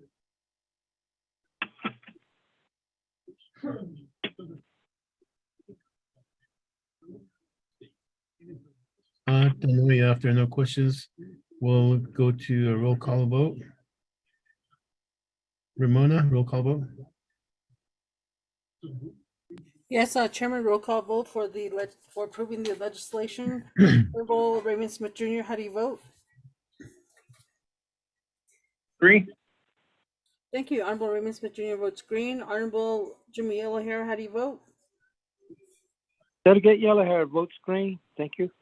Thank you. Honorable Jimmy Yellowhair votes green. Honorable Elmer P. Begay, how do you vote? Honorable Elmer P. Begay, how do you vote? Honorable Amber Kenneth-Bott-Crotty, how do you vote? Honorable Amber Kenneth-Bott-Crotty. Honorable Nathaniel Brown, how do you vote? I vote in favor. Thank you. Honorable Nathaniel Brown votes in favor. Chairman, we have 3 members voting in the affirmative, 0 opposing, chairman not voting, and 2 members not voting. Chairman? Sheikhala, thank you for the roll call vote. We have 3 in favor, 0 opposed, chair not voting. We have accepted legislation 202-22. With that, Delegate Jimmy Yellowhair.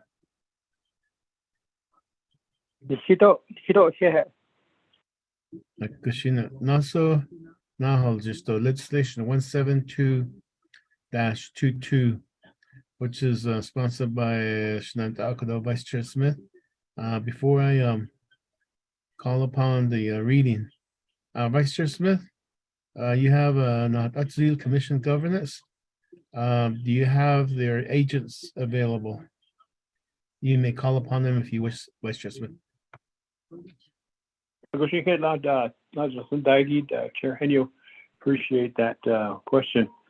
I only have 1 commissioner on board, and we have a number of commissioners that were on notification to be on this meeting. I'm not sure if they're on board, but I know definitely that Daryl Hosteen, the president of Nahat Udzil, is on board. And I heard earlier too that Whippoorwill, or they at I should say the legislation Whippoorwill chapter they at Black Mesa, yeah. They needed all the officials to be on board, so I don't think all my officials are on board. I'll see if the president is on board. President Hosteen, are you on board? President, members on board? I'm here. We have. Thank you for answering. Do we have the rest of the commissioners on? Shenandoah, President.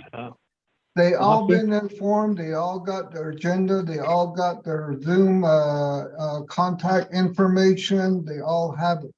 I don't think they're on board. Manager, yeah, I think she's on board. Patricia Bitsu, but elected officials, yeah, I think I'm the only one on board. Akushi, thank you for that clarification. I appreciate you and the coordinator being on board for this legislation. Chair Henio, I don't have the commissioners, so I respectfully request that this be heard till the next Budget Finance Committee in December, where all the commissioners will be present to answer any technical or any questions that may be presented or asked by the Budget Finance Committee members. Chair Henio. Vice Chair Smith for that request. This will be moved to December 6, 2022, regular committee meeting. Let's move forward to legislation 183-22, sponsored by Shenandoah Vice Chair Carl Slater. And this is a CAP 3518 for Round Rock chapter. Shenandoah Vice Chair Slater, are you on the call? Oh, I'm here. Kushina. Also for the record, we do have Madam Chair Eugenia Charles Newton on the call. I did receive a text from her, so Ramona, for the record, she is on the call with us. With this, Peggy, read legislation 183-22 into the record, please.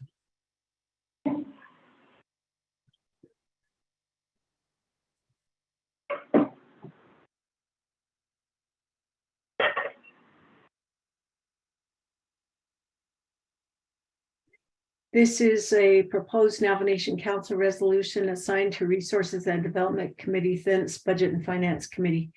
24th Navajo Council, 4th year 2022, introduced by Carl Slater, prime sponsor. Tracking numbers are 0183-22, an act relating to the Resources and Development and Budget and Finance Committees, approving a change to CAP 3518 for Round Rock chapter by moving the chapter's signage proposal project from funding year 1 to funding year 3, and adding equipment purchases to the project with no change in the original funding amount of $33,198.50. There is a Resources and Development Committee report with a do pass and no amendment and the vote tally sheet. Chair.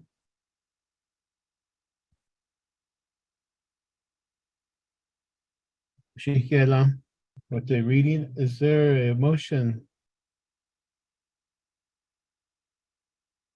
Vice Chair Smith, motion to Motion by. I'll go ahead and second this, Delegate Brown. Motion by Vice Chair Smith to accept the legislation, second by National Delegate Nathaniel Brown. Are there any questions, comments on this legislation, Shenandoah Budget and Finance Committee?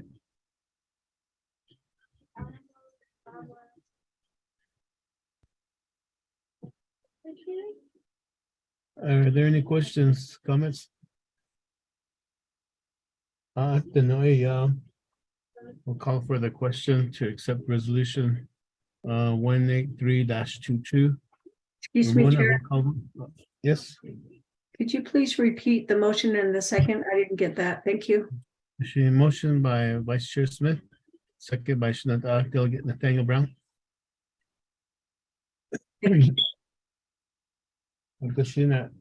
Ramona, roll call vote.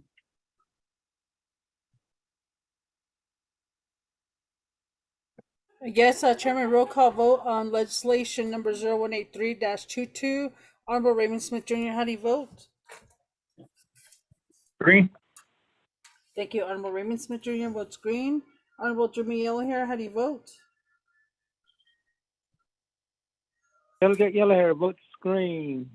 Thank you. Honorable Jimmy Yellowhair votes green. Honorable Elmer P. Begay, how do you vote?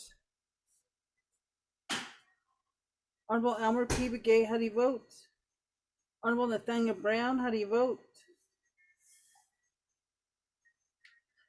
Really quickly again, Chair, which legislation is this? Legislation 183-22, CAP 3518 legislation. Okay, Delegate Brown votes in favor. Thank you. Honorable Nathaniel Brown votes in favor. Honorable Amber Kenneth-Crotty, how do you vote? Honorable Amber Kenneth-Crotty, how do you vote? Chairman, we have 3 members voting in the affirmative or opposing, chairman not voting, and 2 members not voting, chairman. Shikiana, roll call vote, 3 in favor, 0 opposed. Chair not voting. Legislation 1383-22 receives a due pass. Vice Chair Slater for sponsoring it. Chair Henyo and colleagues, thank you. Kushin, with this, moving forward to the next legislation 210-22. Vice Chair Smith, if you would take over the reins while I do some jumping jacks over here to get ready for the legislation. Okay, now Chair Henyo, both Budget Finance Committee members of the Navajo Nation Council. Point in time, we have legislation number 0210-22, and we do have the sponsor of this legislation. Shada, could you read this into the record? Okay, thank you, Vice Chair and members of the Budget and Finance Committee. This is a proposed standing committee resolution. Budget and Finance Committee has final authority. 24th Navajo Nation Council, 4th year 2022, introduced by Jamie Henio, primary sponsor. Tracking number 0210-22, an act relating to the Budget and Finance Committee, approving amendments to the Navajo Nation's agreement with its investment manager, Barrow Hanley Global Investors. Section 1 authority. A, the Budget and Finance Committee of the Navajo Nation Council is empowered with authority over budget, finance, investment, bonds, contracting, insurance, audits, accounting, taxes, loans, chapter budget, and finance for the following purposes: to coordinate, oversee, regulate the fiscal, financial, investment, contracting, and audit policies of the Navajo Nation. 2 and NC Section 300C and 300C1. B, the Budget and Finance Committee is further empowered to coordinate and review all fiscal, financial, and investment committee activities of the Navajo Nation. 2 and NC Section 301B5. C, the Budget and Finance Committee has approved investment policies for all Navajo Nation financial resources, including the Navajo Nation's master investment policy. See resolution numbers BFO 6190, BFJY 11403, BFJA 0108, BFJN 1715, BFD 3817, and BFD 4117. In resolution BFD 4518, the Budget and Finance Committee approved the current version of the master investment policy. D, in resolution number CAU 3973, the Navajo Nation Council established the Navajo Nation Investment Committee. The Investment Committee serves as an advisory group to the Budget and Finance Committee regarding management of the Navajo Nation's investments. E, the Investment Committee is responsible for accepting and rejecting the recommendations of the Navajo Nation's investment consultant as to the Navajo Nation's investment managers and agreements with such managers. In turn, the recommendations of the Investment Committee are considered by the Budget and Finance Committee when the committee approves or disapproves each investment manager contract pursuant to 4.3D, Section 4.3D of the Master Investment Policy. Section 2 findings. A, the Office of the Controller has coordinated with the Navajo Nation's investment consultant, currently RVK Incorporated. RVK and both have recommended to the investment committee that the Navajo Nation's investment manager agreement with Barrow Hanley Global Investors, formerly Barrow Hanley Mewhinney and Strauss LLC, be amended with regards to its fee structure for Barrow Hanley. B, RVK's recommendation for approval of the fee structure amendment is attached hereto as Exhibit A. C, the recommendation for approval of the proposed amendment of the Office of the Controller is attached as Exhibit B. Regarding the amendment included with the Controller's memorandum is a Navajo Business Opportunity Act procurement clearance document, the request for services form for the Department of Justice, and the Section 164 review form all show that the proposed amendment is legally sufficient. D, the Investment Committee's resolution NNICMY 0422 recommending approval of the amendment is attached as Exhibit C. E, the proposed amendment titled Modification Number 2 to the Investment Management Agreement is attached hereto as Exhibit D. It has already been executed by Barrow Hanley. Section 3, approval. A, the Budget and Finance Committee accepts the recommendations of RBK Incorporated, the Office of the Controller, and the Investment Committee as explained herein regarding a proposed amendment to the Investment Advisory Services Agreement between the Navajo Nation and Barrow Hanley Global Investors, aka Investment Management Agreement, which amendment changes the fee schedule for Barrow Hanley. B, the Budget and Finance Committee hereby approves the proposed amendment titled Modification Number 2 to the Investment Management Agreement with Barrow Hanley, attached hereto as Exhibit D. Section 4, effective date. This act shall become effective as provided in 2NNC Section 221C. Section 5, saving clause. If any portion of this act is determined invalid by the Navajo Nation Supreme Court or by a district court of the Navajo Nation without appeal to the Navajo Nation Supreme Court, the remainder of this act shall be the law of the Navajo Nation. Therefore, you have the exhibits that are referenced in the legislation, and there were no comments received from the Internet Public Review Summary. Chair. Vice Chair. For reading that into the record. We have our sponsor, Chair Henya, with us this morning. Budget and Finance Committee members, motion.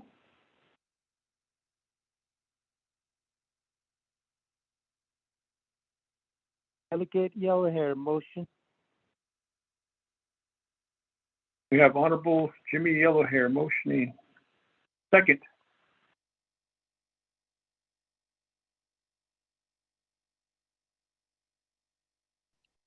Delegate Henya. I'll go ahead and recognize the sponsor of this legislation as the second party on the motion. Committee members, do we have any questions for this legislation?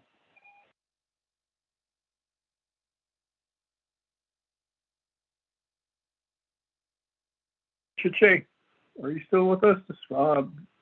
Honorable Jimmy Yellowhair. Let me give you the gavel. I got a couple of questions.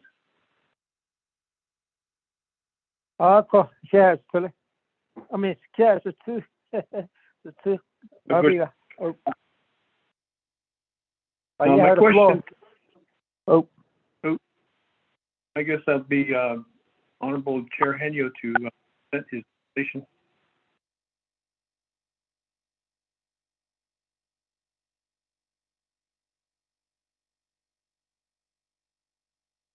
The two. Vice Chairman, you have the floor. Oh, yeah, I'd like to hear the sponsor give us a little presentation. Then I got some questions. Che. Yeah, you have the floor, Cecilia. Chairman Henyo. Thank you very much, Ada.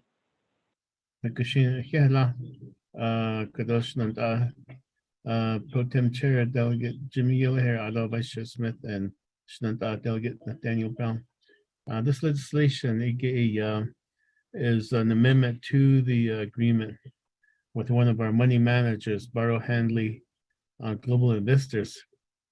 And so therefore, I do have two agents here I believe they're on the call right now. Mr. Jimmy, are you on the call? Yes, Chair Henyo, I am on the call.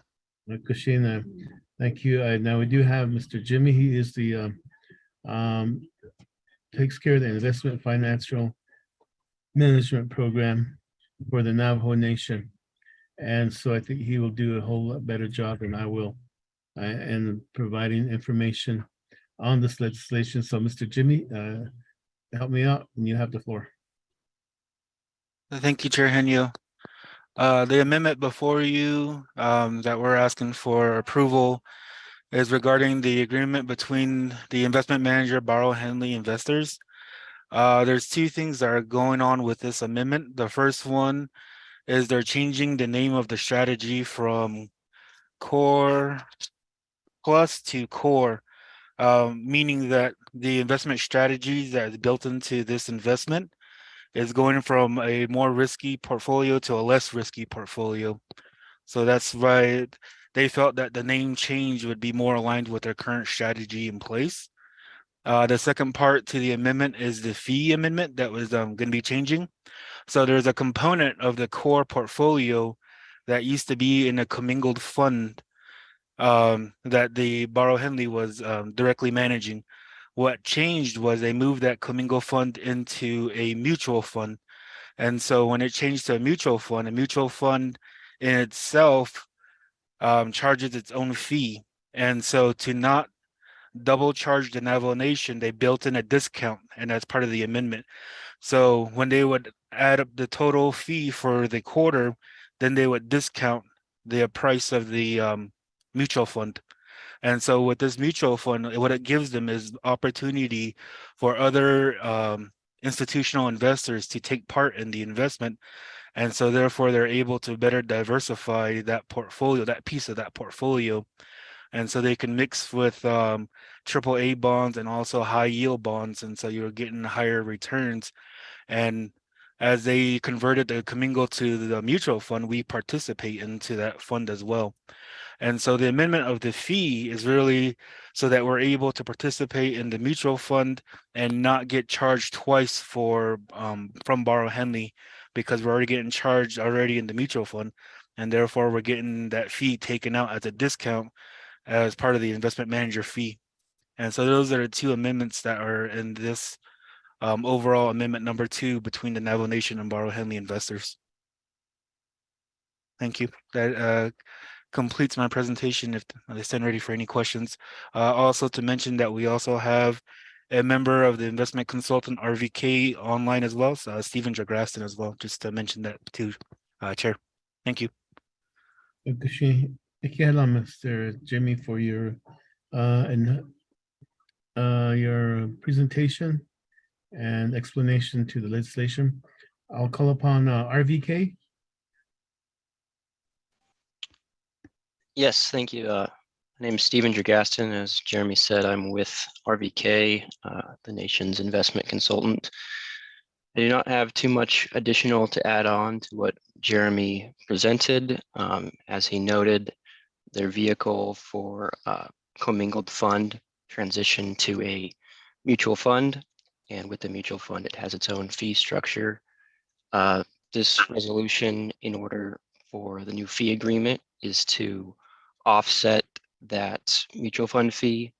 So with that, there will be no change to what the nation is paying to the investment manager.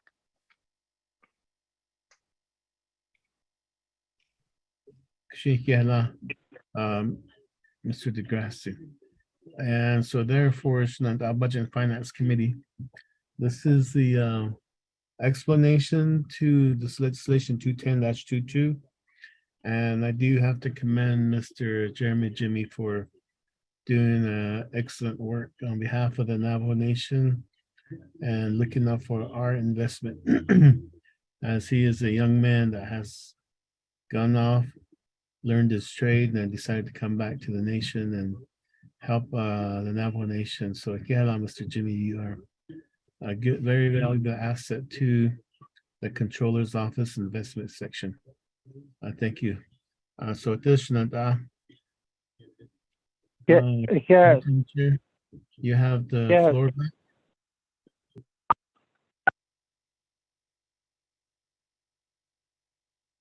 Okay, this is I'll get Jimmy over here. Well done to explain the legislation 210 and also Jimmy and RVK. Now, and I'd like to turn the floor to Budget Finance Committee if any questions.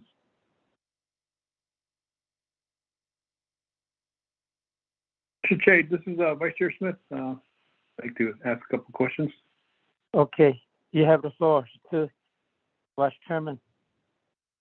Okay, Pro Temp Chair for sitting in and on this legislation. I appreciate the legislation being presented to the Budget and Finance, and we're the final authority on this legislation number 0210-22, the act relating to BNF approving amendments to the Navajo Nation agreement with its investment manager, Barrow Hanley Global Investors. My first question is, we're going from a risky type of investment to a less risky. Could you kind of elaborate on why we're doing that? I'm sure it's probably in the back of my mind, but I don't want to be answering my own questions. When I start talking, I usually answer my own questions, but I want to hear it from the standpoint of Jeremy Jimmy for being on board, and I hear an excellent review from the chair of Budget and Finance. The question is, we were in the risky, investment, and now we're wanting to lessen that risk to more of a, maybe it's called stable or more. The risk of that is our Navajo dollars that are being invested in the market. The other one too is the mutual fund, changing it from commingled funds to mutual fund. And then I heard that it's going to be a discount so that there'll be built-in discount opportunity at the charge of that. I'm glad that, I don't know who caught that or who's bringing that forth to say, wait a minute, we don't want to charge the nation double on that. We don't like being charged double. Nobody likes being charged double, especially if it's with your own funds and if it's not being invested in it, we're paying for double fees. That's not a wise decision to do that. My question on that is, what's the length of time on that? On both questions, how long are we going to be in this less risky era, and how long are we going to be within this discount opportunity? And why are we really going from the commingled to the mutual fund? Can you kind of explain to layman's term or to Raymond's terms what commingled funds means and what mutual funds means? Commingle, it sounds like it's just all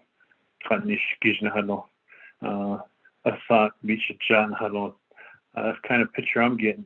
Although mutually, that's what we're changing it to. So those are my two questions for now.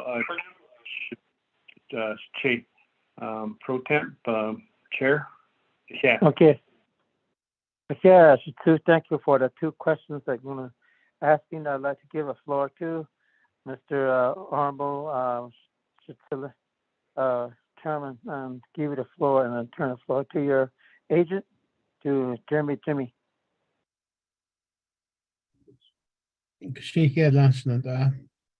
Pro Tem Chair, Delegate Jimmy Yelair, Ado Donaide Kidi from Vice Chair Smith, and I believe the two questions will be deferred back to Mr. Jeremy Jimmy for response, and therefore Mr. Jimmy. Yes, thank you, Chair. And I just wanted to take some time and say thank you for that comment. I really appreciate it. To answer Vice Chair's question, so the way the portfolio managers look at it is they have to be standard across the board. And so when they say that a fund is core plus, it's a lot more risk that they appetite, and there's a lot more risk that is built in, a lot more volatility that is built into the portfolio.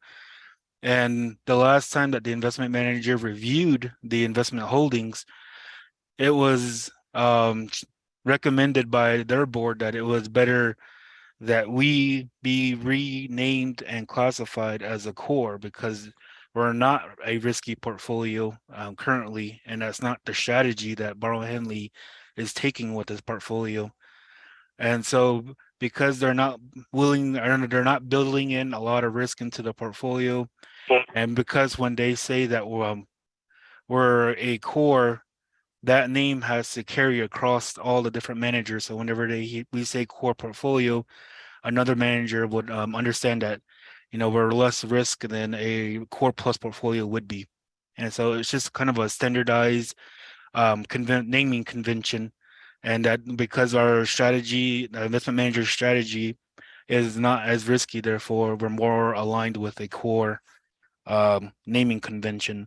As far as the length of time of how long we'll be taking part in this discount, it is there's no foresight in that. As right now, the investment manager has not been on the watch list. They've been performing above their benchmark, and they've been meeting their expectations. So, whenever we would terminate Barrow Henley, or if we were to ever Barrow Henley was ever to change their strategy, then I would say that's when you would see the change in discounts and change in type of strategy. But that's not the case right now. So the length of time I can't really answer to you right now. As far as the benefits of a mutual fund over a commingled fund, a commingled fund was directly managed by Barrow Henley, and so the participants that were taking part in that commingled fund was limited to Barrow Henley's who was underneath them, who they were contracting with. With a mutual fund, they're able to go out into the secondary market, and a lot more institutional investors are able to participate. Now, when we talk about institutional investors, what we're talking about are more people that manage pension trust funds and more the long-term investors, because I believe this mutual fund has a threshold of about 30 million in order for another institution to buy into it. So one, they're raising capital, expanding their portfolio, and by doing that, they're able to buy more investment positions and then able to generate greater income on that front. And so that's the difference between a mutual fund and a commingled fund. Commingled fund, you are working with your current client and building out a portfolio based off on your current client's cash balance. But with the mutual fund, you're able to go beyond your own clients and be able to go into the secondary market and able to raise capital through the mutual fund itself. And so that's kind of what the difference between a commingled and a mutual fund is the participants. Mutual fund is more focused on the current clientele, and mutual fund is it's open to anybody, institutional investor that has 30 million or more that are able to participate into that type of a fund. I believe that is my response at this time. Thank you. Thank you, Mr. Jimmy. And I'll defer to RVK. Do you have anything to add, Mr. DeGrassen? Yes, thank you, Chair Henio. I would just have two small points to add, which is that Barrow Hanley had noted for the shift from commingled fund to mutual fund. That was done as they wanted to reach out to a broader offering of investors, as noted by Jeremy. And the other thing I would state is that this transition from a commingled fund to a mutual fund is not affecting the nation's investment with Barrow Hanley itself. The investment strategy will remain the same in place. Thank you. Thank you, Ms. Thank you for the addition. With that, we will defer back to the Budget and Finance Committee.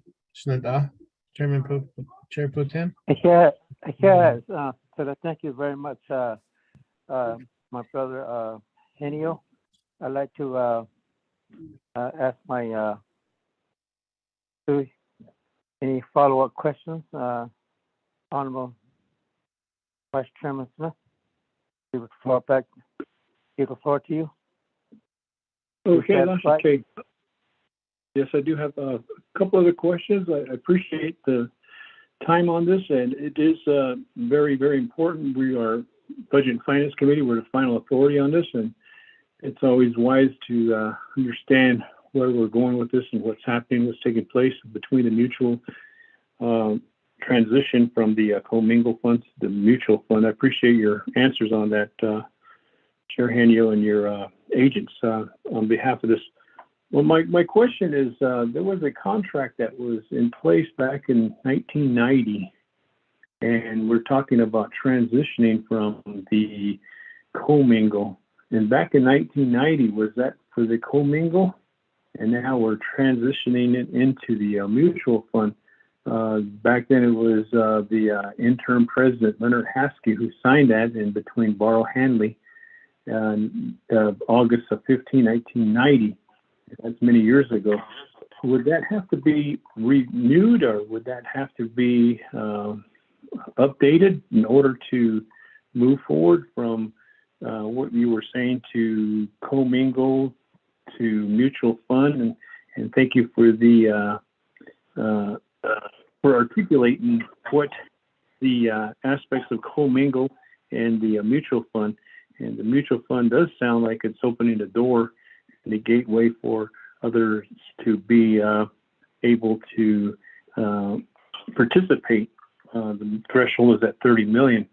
So my question is, there was a, back in 1990, there was a contract number C103-21, and there is that signatures, and I know that the investment committee probably went through this thoroughly, and maybe I'm just asking questions that the investment committee had already brought forth. But when it does come here, that's when we as Budget Finance Committee members, we have questions and want to know exactly what's taking place on this. Not saying that investment committee's not doing their job or anything like that, but just to get a better understanding on this whole aspect of how our funds are invested. And I'm glad that the transition does not affect any funding or any funding source. And as I see in the contract under number 5, it says advisor shall send promptly to the nation a monthly statement of the account valued at a market and a listing of all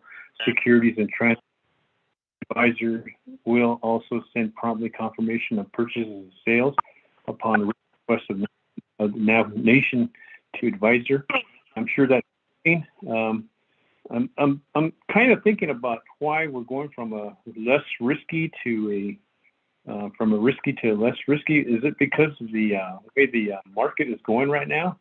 I know that prices are skyrocketing and goods and supplies are escalating. Even a carton of eggs is costing a lot of money. It used to be only like under $2 to get a carton of eggs, over $2, and it's going up $3, $4. Is that why we're being more conservative on that too? Kind of understood what the core plus is more of a risk, and we want more core. Thank you, Che, for letting me ask those questions. And I guess the main question is, anything like this, do we have to think about the contract or review that? Because this is a something that the investment committee has done back in the 90s, and now it's here in front of us. And I just have that question. Thank you, Pro Temp Chair Che. Yes, it's not a kitty. Turn the floor back to you now. So it's not a kitty, but still Chairman Henio. The agent. Yeah.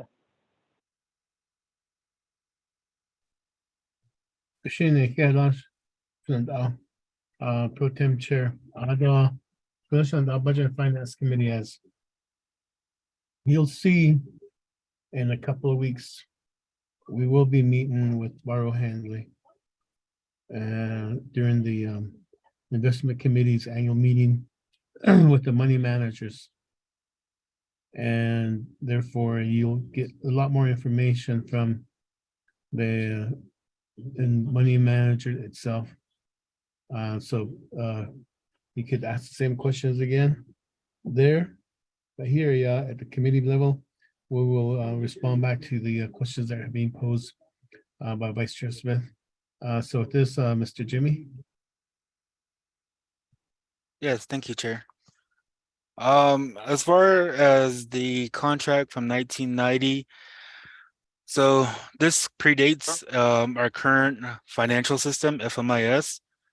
And so, yes, we would be updating the overall contract, but what's driving the overall contract is the manager agreement, which is right in from is being presented today, amendment number 2 to the agreement. And once we get this executed, and then we'll update the contract number to the current FMIS system contract numbers. And so that's the approach for that one. So yes, the 1990 contract number will be updated so that we'll be using the current FMIS contract numbers. As far as why we move from risky to less risky, that's just the assessment the manager took. They looked at it, the current strategy, the current position, and they said that there's not enough risk in here to be considered core plus. Therefore, we're gonna change the naming convention to core. It wasn't a strategy to move from risky to less risky. It was just one day we looked at it and said that the strategy currently in place, the positions that we currently have are more aligned with a core strategy and not a core plus. And so they changed the name for that reason, to be more aligned with the current strategy and positions. As far as the mutual fund itself, it does not make up the whole portfolio. This is roughly, I'd say, I think the last time I looked at it was around 33 million of the portfolio, and the overall portfolio is around like 200 million. So it's a piece of the portfolio that is taking part in this mutual fund.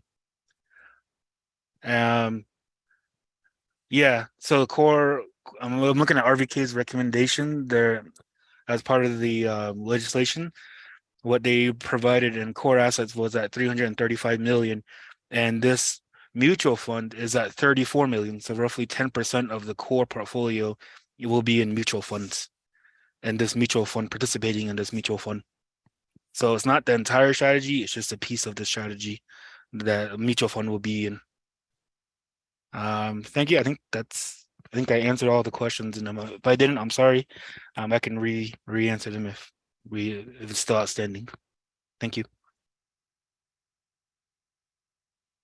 Mr. Jimmy, for the response, and defer back to RVK, Mr. DeGrasse.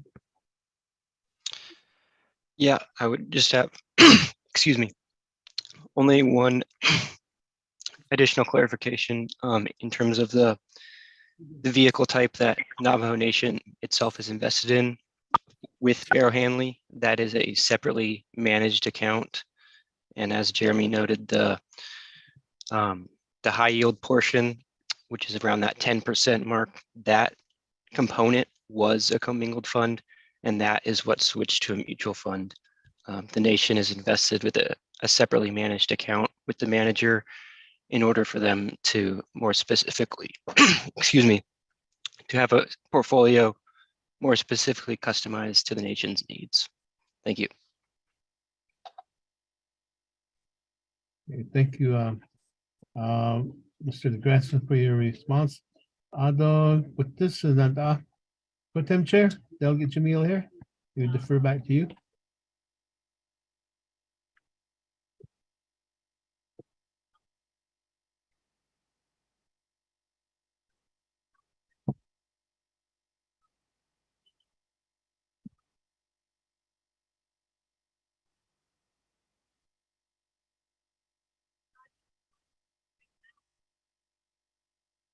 Budget and Finance Committee members, this is Vice Chair Smith. I'm done with my questions. So, Che, Honorable Jimmy Yellowhair, could you relinquish the gavel back to me?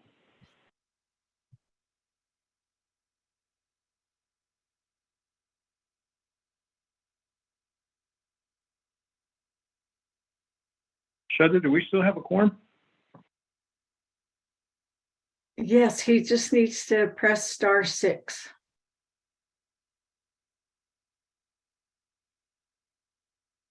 Hey, I'm sorry, I was muted.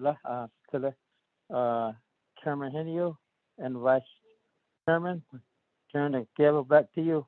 I'm on the line. Go ahead.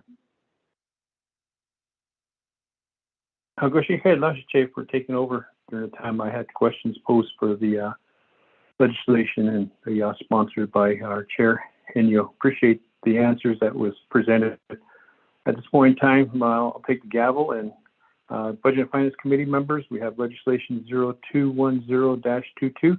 Is there any questions for Chair Henio and his agents?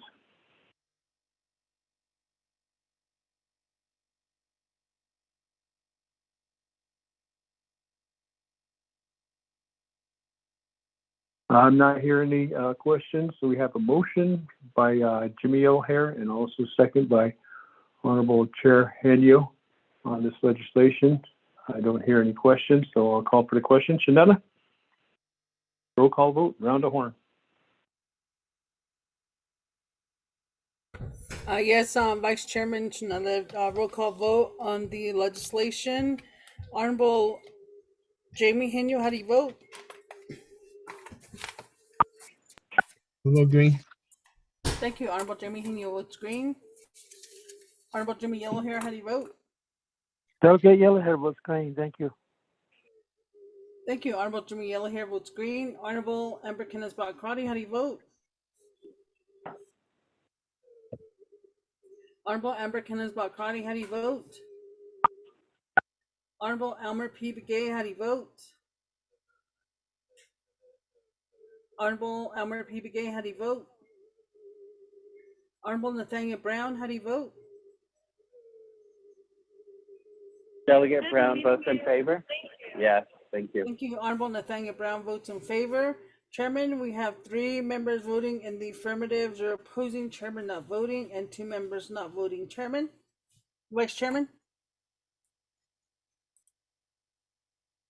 Thank you, Shanella, for that roll call vote. We have 3 in favor for the record, 0 opposed. Vice Chair not voting as the pro temp chair, and also 2 of our members not voting. Therefore, this legislation does pass for the Budget and Finance Committee at this point in time. Appreciate the time for this legislation. We'll be meeting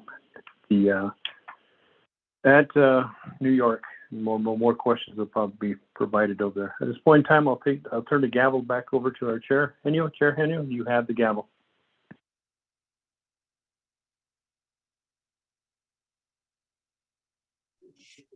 Thank you, Vice Chair Smith, for assisting and taking care of the chair duties as I sponsor legislation. Going back to our agenda, Kudo,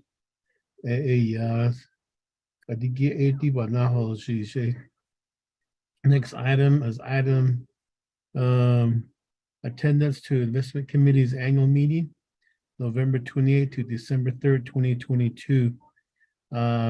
This is for the Budget and Finance Committee. Is there a motion? This is Delegate Brown on motion. Motion by Shanetta, Delegate Nathaniel Brown. Is there a second? Delegate Yellowhair. Shanetta, Delegate Jimmy Yellowhair, second. So we do have a motion and second on the floor. And this is for the Budget and Finance Committee's attendance to be part of the meeting with the money managers and the Investment Committee, as we do every year, to hear year-end reports on the performance of our portfolios that the nation is invested in. So are there any questions, comments? Mona, roll call vote.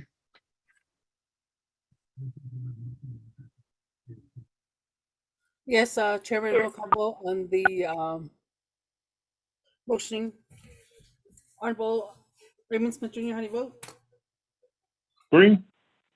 Thank you. Honorable Raymond Smith Jr. votes green. Honorable Jimmy Yellowhair, how do you vote? Delegate Yellow Hair, vote screen. Thank you.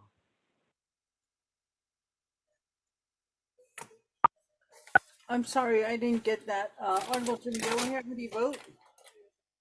Delegate Yellow Hair, vote screen. Thank you, Honorable Jimmy Yellowhair, votes green. Honorable Amber Kenneth-Bott Carty, how do you vote? Honorable Amber Kenneth-Bott Carty, how do you vote? Honorable Elmer P. Begay, how do you vote? Honorable Elmer P. Begay, how do you vote? Honorable Nathaniel Brown, how do you vote? Delegate Brown votes in favor. Thank you. Honorable Nathaniel Brown votes in favor. Chairman, we have 3 members voting in the affirmative, 0 opposing, chairman not voting, and 2 members not voting. Chairman? Thank you for the roll call vote. 3 in favor, 0 opposed, chair not voting. This action has a due pass. Next item on our agenda is attendance to the RPAC. RPAC stands for Retirement Plan Administration Committee Annual Meeting, December 7th to the 10th, 2022. And is there a motion?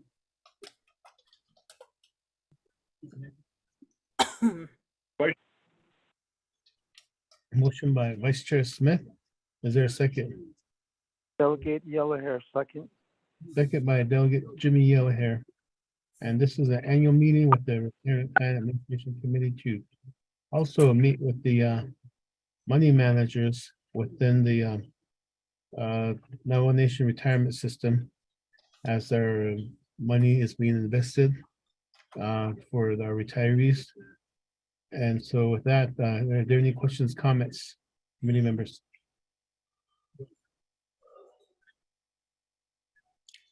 Not to know, y'all. I'll call for the question. Ramona? Yes, Chairman, roll call vote on approving the motioning. Honorable Raymond Smith Jr., how do you vote? Green. Thank you. Honorable Raymond Smith Jr. votes green. Honorable Jimmy Yellowhair, how do you vote? Delegate Yellow Hair, vote screen. Thank you. Honorable Jimmy Yellowhair votes green. Honorable Amber Kenneth-Bott Carty, how do you vote? Honorable Amber Kenneth-Bott Carty, how do you vote? Honorable Elmer P. Begay, how do you vote? Honorable Elmer P. Begay, how do you vote? Honorable Nathaniel Brown, how do you vote? Delegate Brown votes in favor. Thank you. Honorable Nathaniel Brown votes in favor. Chairman, we have 3 members voting in the affirmative, 0 opposing, chairman not voting, and 2 members not voting. Chairman?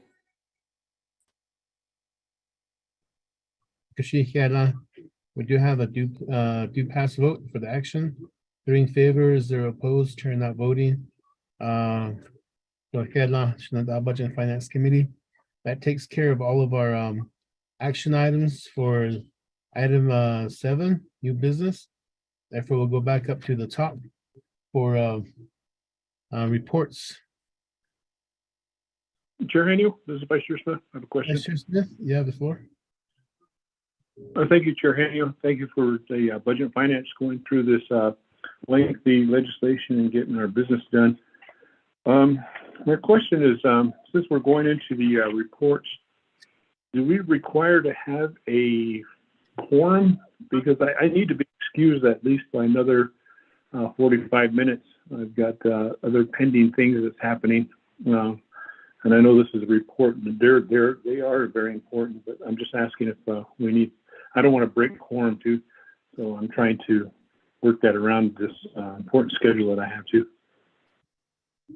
Okay, Vice Chair Smith, we normally, if there is no quorum, we'll hear the reports, but at the same time, there will be no action to accept the reports. That would be the problem, as there is a motion second to accept the reports. Therefore, at that time, we can call for a motion second. If there's no quorum, then I believe we'll continue on without a quorum to do the report. But Peggy, what's your recommendation? Chairman, you are right. The one that I know of that was from the meetings that were held at the Colorado Ranch, the Resources and Development Committee and the Budget and Finance Committee wanted to have a directive made for item F. That was supposed to be an action item. But otherwise, you're correct. Peggy. So with this, let's move to the reports, and then if there is no quorum when we are accepting the report, then we'll continue to the next item until we do establish a quorum back. Vice Chair Smith, just let us know when you're back in the area, and then we will entertain the motions and seconds to accept these reports. I'll be here, Vice Chair Smith. Chair Henio, this is Vice Chair Smith. Vice Chair Smith. Could I suspend the full rules on the reports and go to item F, since that's a directive that we need to take care of on item F, and then continue with our receiving reports with A, B, C, D, and E. On behalf of that, if I could do that on suspension of floor rules, I don't know if that's proper. Thank you. Vice Chair Smith, we do have a motion on the floor then to suspend the floor rules and go straight to item F, the report by Colorado Ranch Enterprises. So I'll recognize your motion. Is there a second? Delegate Yellowhair, second. Delegate Jimmy Yellowhair, second. So we do have a motion on the floor to suspend the floor rules to go to item F at the present time to take care of an action item, and second by Delegate Jimmy Yellowhair. So this, any questions, comments on the suspension of the floor rules? Yeah, we'll move forward to roll call vote. Ramona? Yes, Chairman Henio, roll call vote on the suspension of floor rules. Honorable Raymond Smith Jr., how do you vote? Green. Thank you. Honorable Raymond Smith Jr. votes green. Honorable Jimmy Yellowhair, how do you vote? Delegate Yellowhair votes green. Chair. Thank you. Thank you. Honorable Jimmy Yellowhair votes green. Honorable Amber Kenneth-Bakati, how do you vote? Honorable Amber Kenneth-Bakati, how do you vote? Honorable Elmer P. Begay, how do you vote? Honorable Elmer P. Begay, how do you vote? Honorable Nathaniel Brown, how do you vote? I vote green. Thank you. Honorable Nathaniel Brown votes green. Chairman, we have 3 members voting in the affirmative, 0 opposing. Chairman not voting, and 2 members not voting. Chairman. Thank you for the roll call vote. We have 3 in favor, 0 opposed, chair not voting. Request to suspend the floor rule, motion to suspend the floor rules received a due pass, so therefore we will move to item F under the reports. And Mr. Diswood, are you on the call this morning?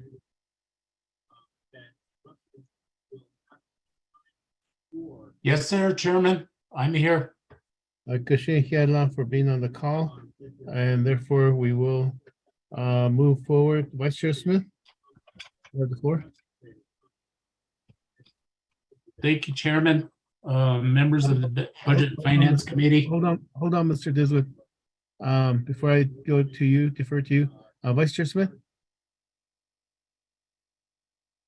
Chair Henio, I'm listening. I'm not sure exactly. Am I sponsoring this item F? Vice Chair Smith, I believe that there needs to be a directive that needs to be forwarded, or would you like to hear the presentation first? Back to Chair Henio. I'd like to hear the report and then go from there on a directive based off the report. Christina, so noted. Mr. Diswood, you have the floor. Go ahead, Mr. Diswood. Thank you, Chairman. members of the Budget and Finance Committee. My name is Sam Diswood. I'm the manager up here at the Colorado Ranch Enterprises, Wolf Springs, and the Boyer Ranches. My clans are Sisakadni, Anagahni Bushishchin, Tutchini Dishche, Ashin, Ashanella. Thank you for the time that on the presentation, on the summary. The meeting was held on October 11th and 12th.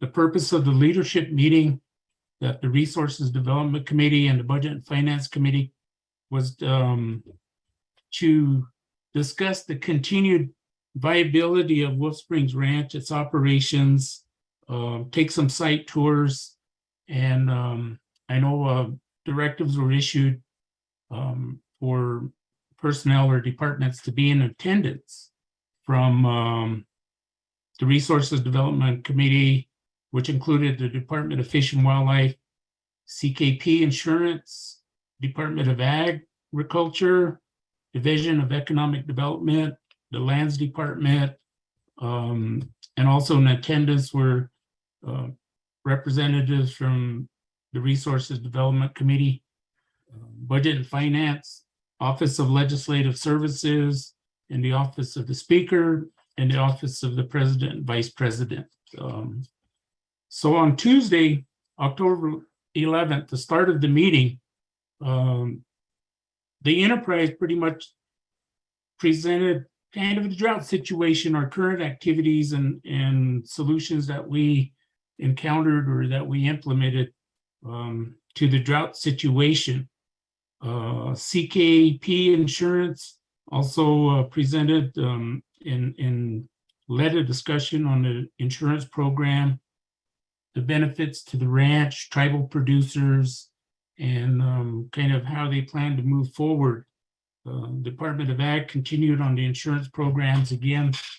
Mr. Leo Watchman, the director, talked a little bit more about the program, the benefits, the payouts, some of the challenges that they were seeing with the program. And so that was the morning presentations. The afternoon, we took a tour. The tour is conducted first on the Boyer Ranch. The participants viewed the cattle, which had actually been moved on to our hay fields. We talked a little bit about the hay production, talked about what hay we had in the barns, production, upcoming project dates, which included the prig checks and the shipping of the calves. And then we concluded the day with the tour of Wolf Springs bison herd.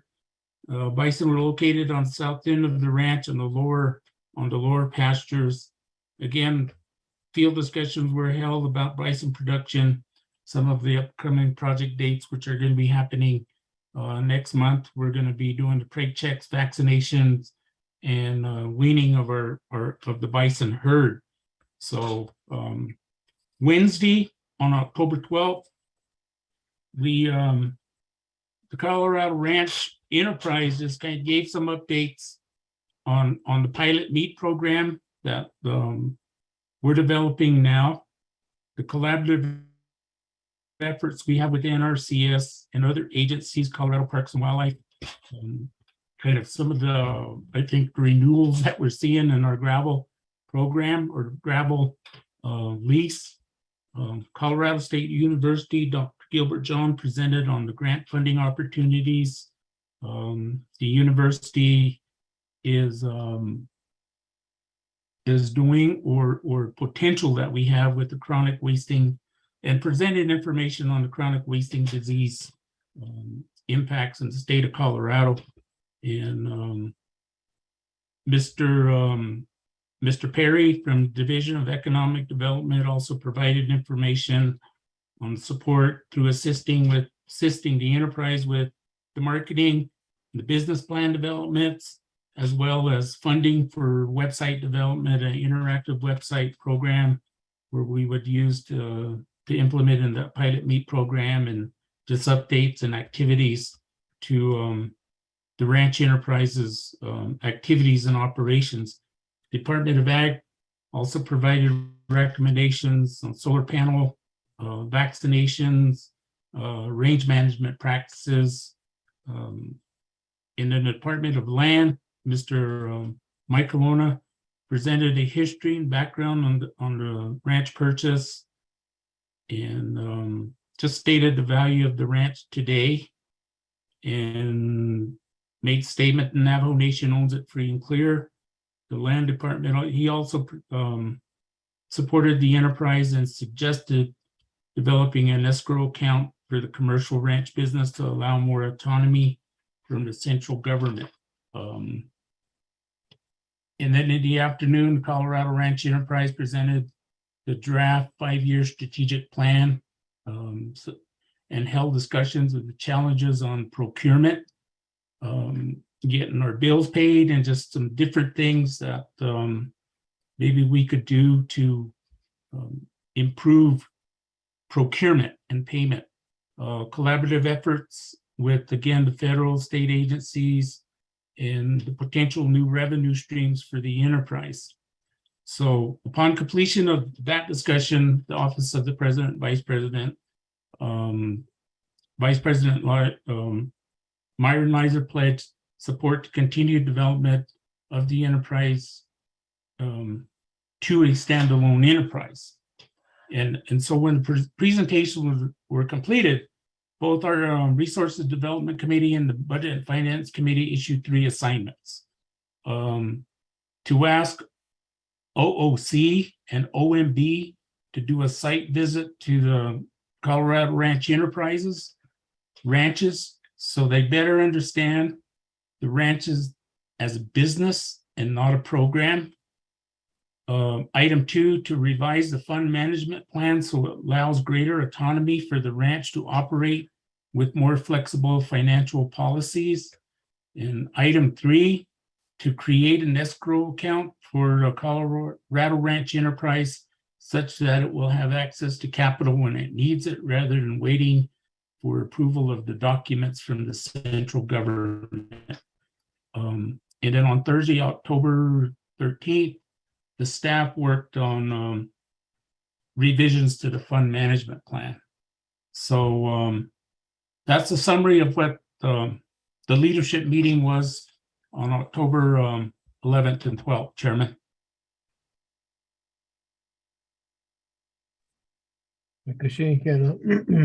Thank you, Mr. Diswood, for your presentation. Committee members, is there a motion and a second to accept the report?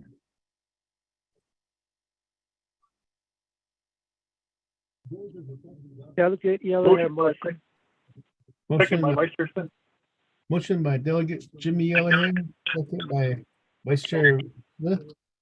Are there any questions, comments, committee members?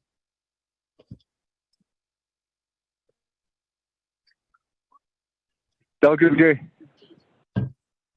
Delegate Elmer PBG, welcome to the Budget Finance Committee. We took care of all the legislations already, and we are now on reports. Item F, as suspended, part of suspended flow rules. We went to this item first before we move on to the other reports.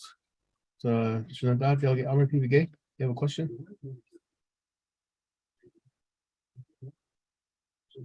No, let's call it now. If there are no questions or comments, I'll refer to a roll call vote to accept the report. Then after that, we could issue a directive to the items that Mr. Diswood had talked about, had reported on. So are there any questions, comments, committee members?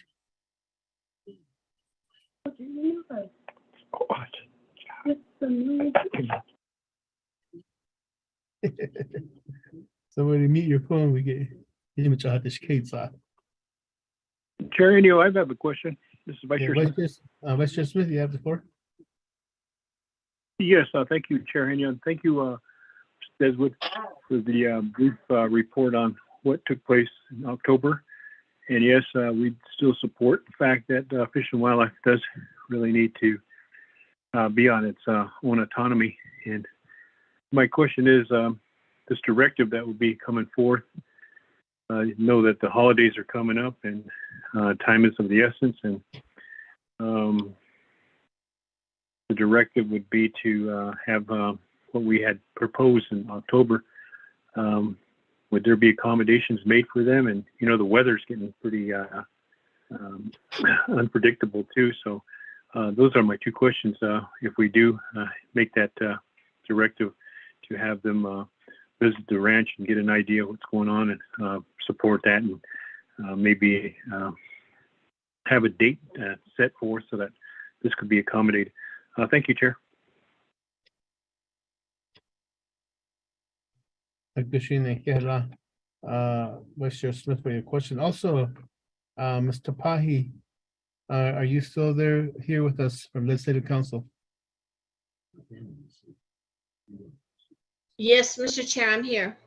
Okay, Kashina, because there will be a directive that will be issued, so therefore we'll need your help to draft the language. Mr. Diswood?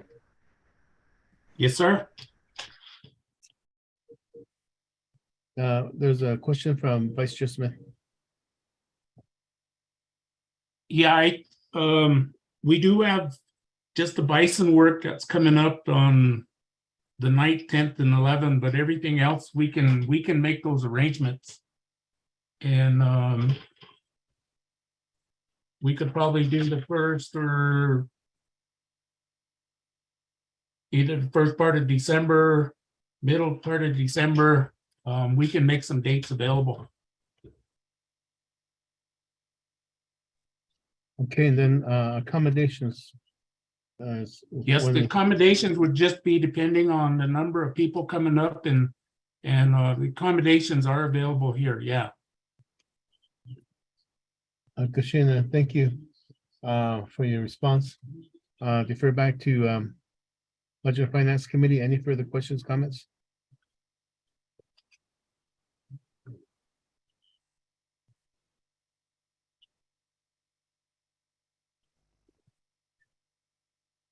Then I'll request defer to a roll call vote if there are no further questions, comments.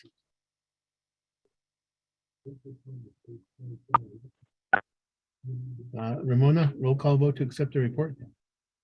Yes, Chairman, roll call vote on accepting the report. Honorable Raymond Smith Jr., how do you vote? Green. Thank you. Honorable Raymond Smith Jr. votes green. Honorable Jeremy Yellowhair, how do you vote? Delegate Yellowhair votes green. Thank you. Honorable Jeremy Yellowhair votes green. Honorable Elmer P. Begay, how do you vote? I'll vote green. Thank you. Honorable Elmer P. Begay votes green. Honorable Amber Kenneth Crowdy, how do you vote? Honorable Amber Kenneth Crowdy, how do you vote? Honorable Nathaniel Brown, how do you vote? Delegate Brown votes green. Thank you. Honorable Nathaniel Brown votes green. Chairman, we have 4 members voting in the affirmative, 0 opposing. Chairman not voting, and 1 member not voting. Chairman? We do have a pass vote of 4 in favor, 0 opposed, chair not voting. Thank you, Mr. Diswood. Moving forward to before we go to the next item on the agenda, Vice Chair Smith.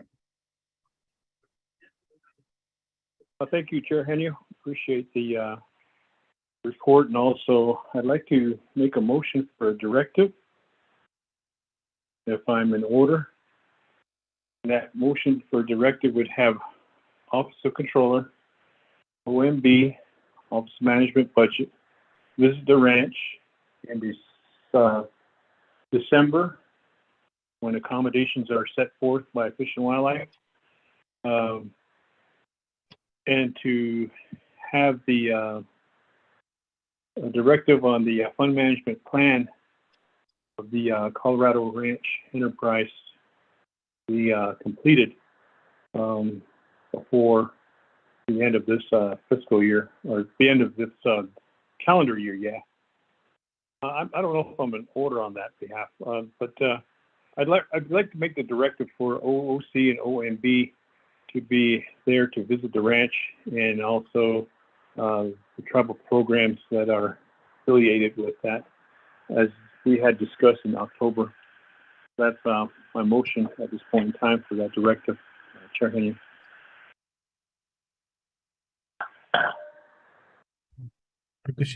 Thank you, Vice Chair Smith. I'll defer to Legislative Council, Ms. Tapahi. Do you have any questions regarding the directive and drafting the language? Thank you, Mr. Chair. I am having a little bit of difficulty. I don't know if you would prefer Delegate Smith to just send me an email and then I can put something together and send it to you, or do you want me to verbally talk it out with him on this call? Okay, what we could do right now, just to get everything in order and be all of us be on the same page, is how many points did you pick up on that directive? I picked up 2. I have OOC and OMB shall visit the Colorado Ranch. Where is it located? At Wolf Springs, Colorado. Okay. And I'm assuming this will be a visit with the Department of Fish and Wildlife.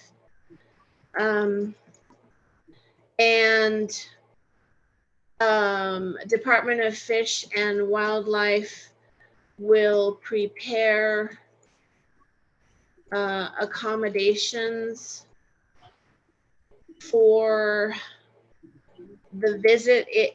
Is the Budget and Finance Committee also going to be on this visit? Ms. Tabahi, this directive is to the Office of the Navajo Nation Office of the Controller and to the Navajo Nation Office of Management and Budget, and also to Vice Chair Smith. Who is it to also?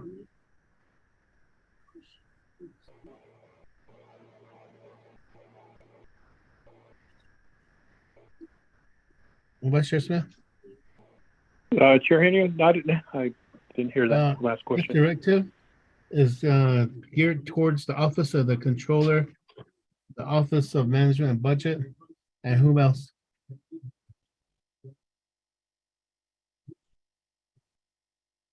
I'm not quite sure who else, but at this point in time, I know that they were saying the financial folks need to be there in regards to this. Okay, so it would be to the Office of the Controller and Office of Management and Budget. Mr. Pahi. And this is going to be before the end of December? Yes. Yep. Okay, give me 1 minute. And the 2 areas is, one is to conduct a site visit to the Navajo Nation Colorado Ranch Enterprises at Wolf Springs, Colorado. And then the second one I picked up on is to also draft an amendment to the fund management plan before the end of the calendar year. Chair Henry, and this would be the Department of Fish and Wildlife, correct?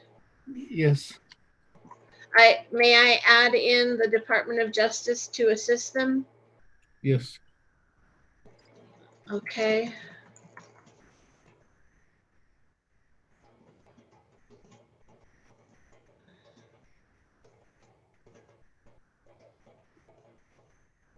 And do you want a revised or amended fund management plan presented to the committee, Budget and Finance Committee, by the end of the year?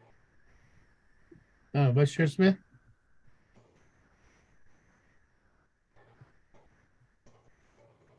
That legislation, back to Chair Henio, thank you. Yes, that legislation has been requested so that the Fish and Wildlife may have that amended, and it goes through RDC, and it goes through the Budget and Finance Committee as final authority. I think I dropped that. I'd like to have that done before the end of this calendar year. Excuse me, Mr. Chair, did he say he has dropped legislation for this? Yes, I believe he has it at your office for draft. Okay, I haven't seen it yet, but I will look for it. Okay, may I read what I have so far? Please go ahead. All right, thank you. The Office of the Controller, the Office of Management and Budget shall visit the Colorado Ranch Enterprise site in Wolf Springs, Colorado. The Department of Fish and Wildlife shall prepare accommodations for this visit, which shall take place before December 31st, 2022. The Department of Fish and Wildlife shall work with the Department of Justice to amend the fund management plan for the Colorado Ranch Enterprise. The amended plan shall be presented to the Resources and Development Committee and the Budget and Finance Committee for approval by no later than December 31st, 2022. Is that sufficient? Vice Chair Smith?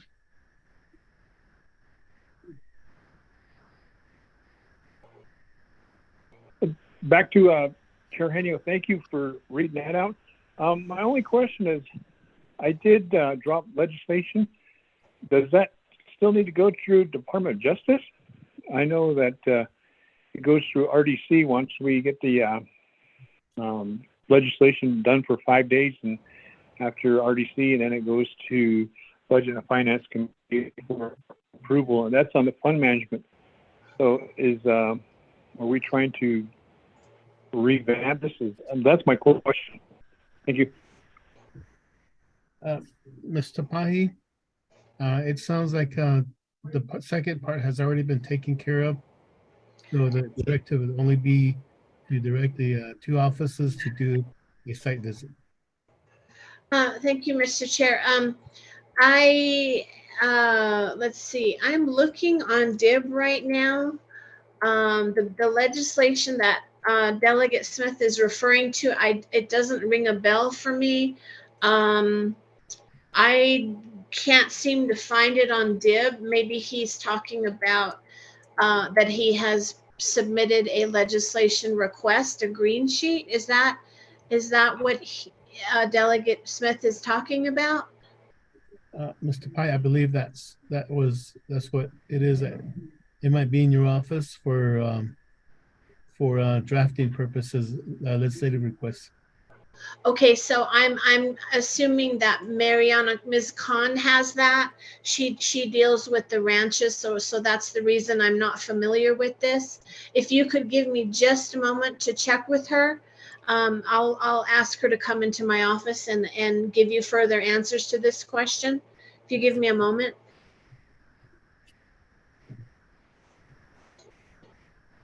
Well, Mr. Pai is checking. Peggy, did you have a comment?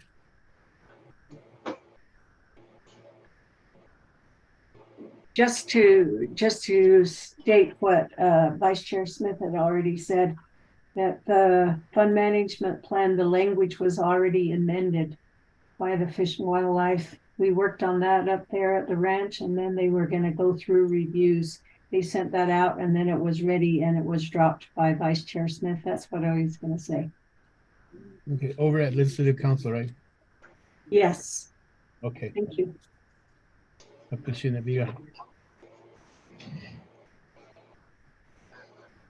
I'm sorry, Mr. Chair, I missed that. Ms. Khan says she's not familiar with this.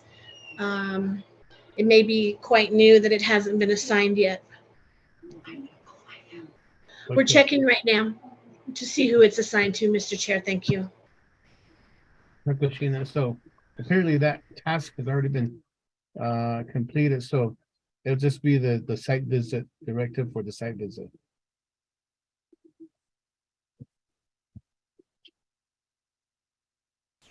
Oh, I see. So the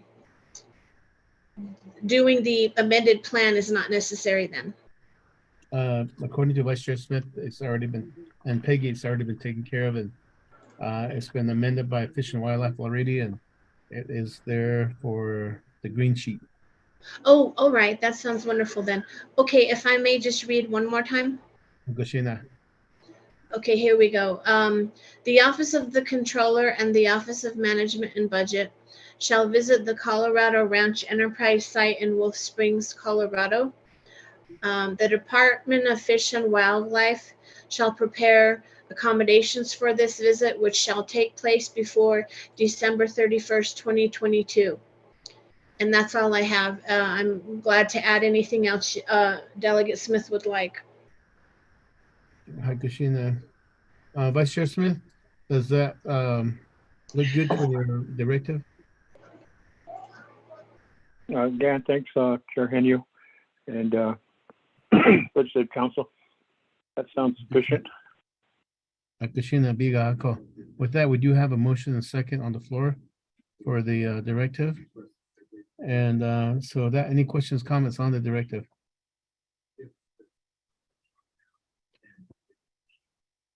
Tanoya, Ramona, roll call vote for directive.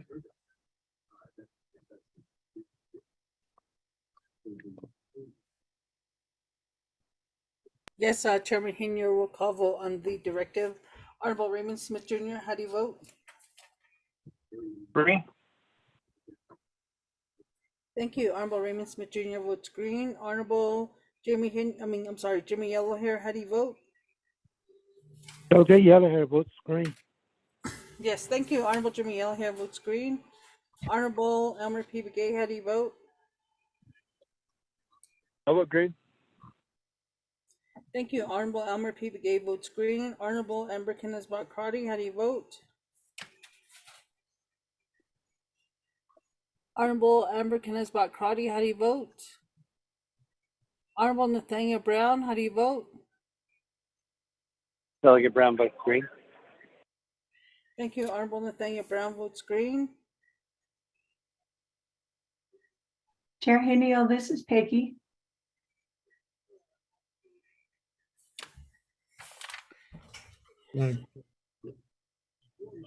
Ramona, continue voting, then I'll defer to Peggy. Yes, Chairman, we have Nathaniel Brown voting green, and we have 4 members voting in the affirmative, 0 opposing, Chairman not voting. Chairman? Four in favor, 0 opposed, Chair not voting. The directive receives a due pass. Peggy? Thank you, Chairman. I didn't catch who made the motion and second for the directive. Motion by Vice Chair Smith and second by Delegate Jimmy Yellowhair. Thank you. Kushina. With that, let's move forward. Vice Chair Smith for your directive. And let's move forward back to the top of the receiving reports. And we have NTUA disconnection assistance status update presented by Mr. Gerard Curley and Mr. Marty Ashley. Mr. Curley, are you on the call this afternoon? Yes, good afternoon, Mr. Henio. I am on the call. Mr. Ashley Nishan. Good afternoon, Mr. Chair. Marty Ashley's on the line. Marty, really good to hear from you again. So with that, Mr. Curley, you have the floor and you may call upon whoever you wish to complete your report. Okay, thank you, Mr. Chair and members of the Budget and Finance Committee. I'm going to share my screen.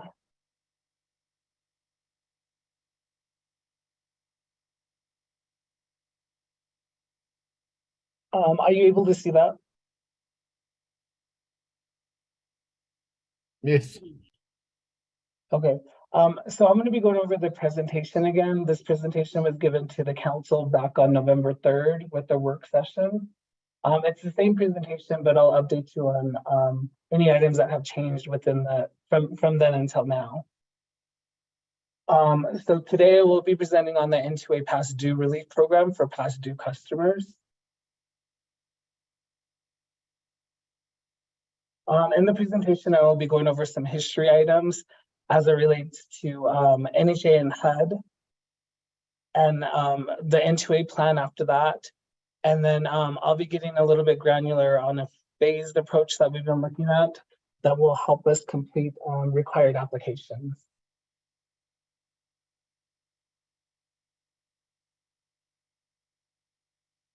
So N2A prior to COVID, we were operating at a 90 to 10 split as it relates to accounts receivables. So what that means is that 90% of our customers were paying their bills on time and 10% were past due the 30 days. So 1 to 30 days is considered current.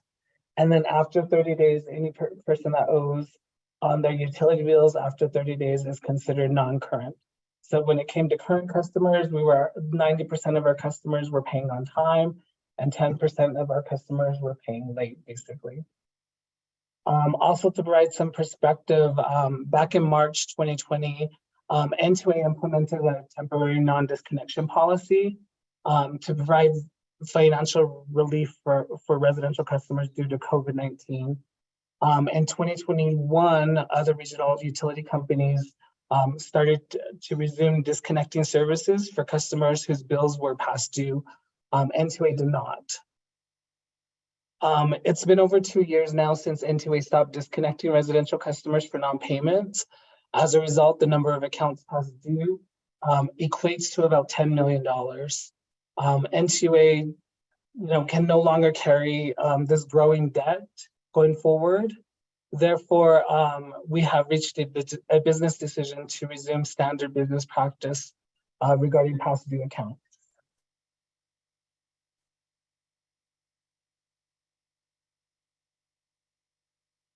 So N2A proposed to begin disconnecting residential customers for non-payment beginning Monday, September 19, 2022. We're giving customers more than 30 days to contact N2A so that they'll have time to pay off their past utility bills and apply for funding from various regional organizations or seek payment arrangements with N2A to avoid being disconnected for non-payment. So in front of you, you see kind of a report as of September 18, 2022. You'll see columns A, B, C, and D, and split up by district.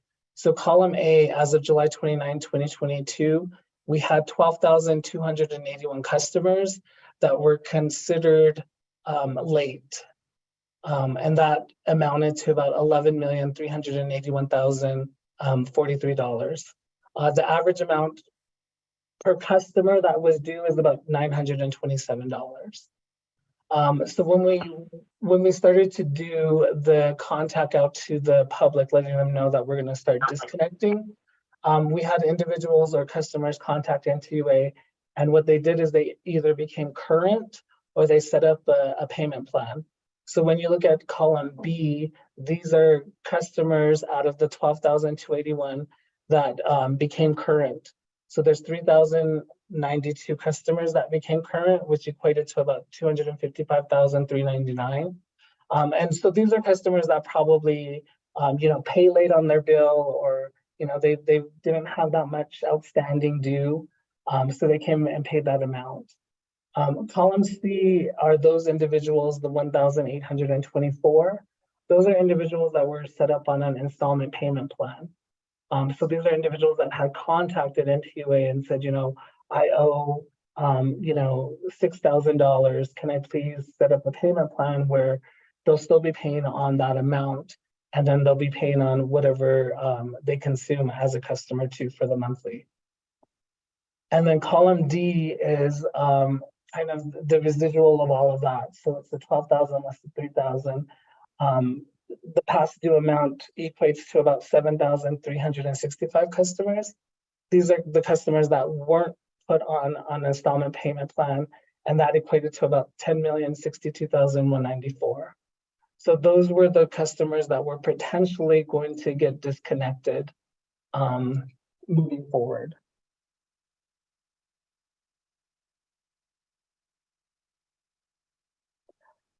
So NTA has been in contact with Navajo Nation leadership as well as the Division of Social Service to try and determine if past due customers can be assisted with available funds.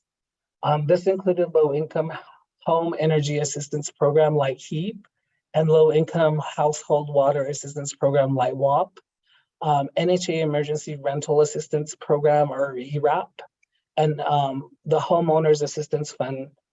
All these funds had restrictions, which included low income, rental, and the process of individuals, customers applying for this type of assistance. NTA relayed this information to past customers on available resources. So when it related to like HE and like WAP, they had to contact the Navajo Nation Division of Social Services to apply for that. When it came to the ERAP, Emergency Rental Assistance Program, they had to contact NHA for that. And then the Homeowners Assistance Fund is being administered by the Navajo Nation Division of Social Service.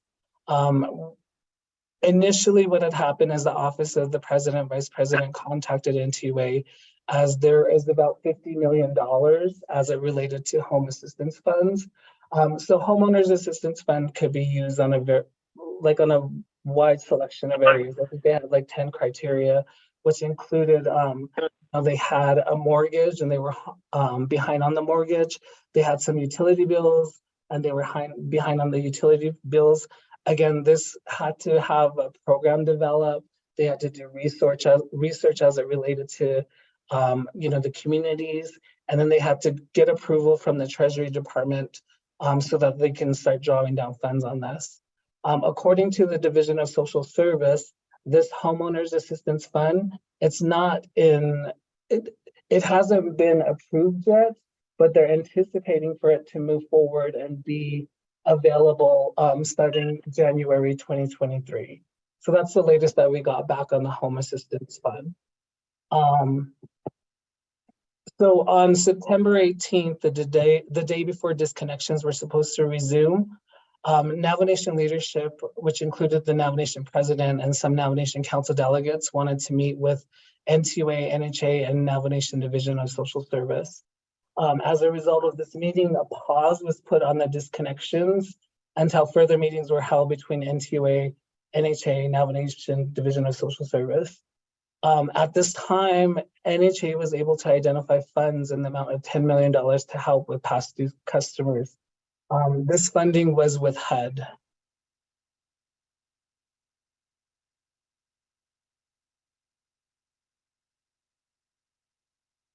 Being that the funding is from HUD, there are specific requirements needed from past due customers. This includes an application, a past due notice bill, household income verification, and proper documentation.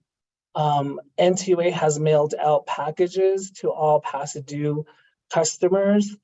So as I noted before, there was that 7,000 plus that 1,800, so about 10,000 customers, because the people that were put on installment payment plans would be considered past due as well and will qualify for this program.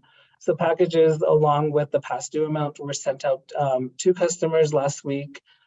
We've also notified the Navajo Nation leadership as it relates to the Office of President and Vice President, as well as the council delegates. And then we further notified all of the chapters. So they got the letter of funding availability as well as the application and what's needed for the documentation for the application. So the application on the screen is on the top part, it has customer information as it relates to account holders. So it has the name of the account holder and any co-applicants. The second portion is the family household. So this is who lives within that household. And they have to report to we have to report back to HUD if they're employed, self-employed, or unemployed, or kind of their status as it relates to student, etc. Because this is what goes into the income verification part of the documentation. The second part is the federal assistance program. So these are assistance that they have received other than this would include like HEAT, like WAP, any Utah HEAT, as well as any ERAP that they received or TANF. And then below that is kind of the H&I item is, how has the COVID-19 pandemic impacted you? Provide a statement. And then at the bottom part is the signature. The income verification part, there is a cap on that, however, but it depends on how many household members you have. So the more household members you have, the more of a cap that there is in terms of the income limit. So this can go between, up into 100,000, but again, it depends on the household limit that you have. The bottom portion of the application form, this is an internal part that NTUA will fill out and justify that, yes, they meet the low income requirements. No, they don't meet the low income requirements. And this is what was computed with the annual income amounts.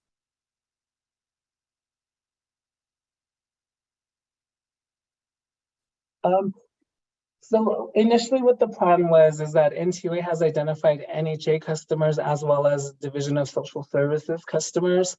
And these are vetted in a different process.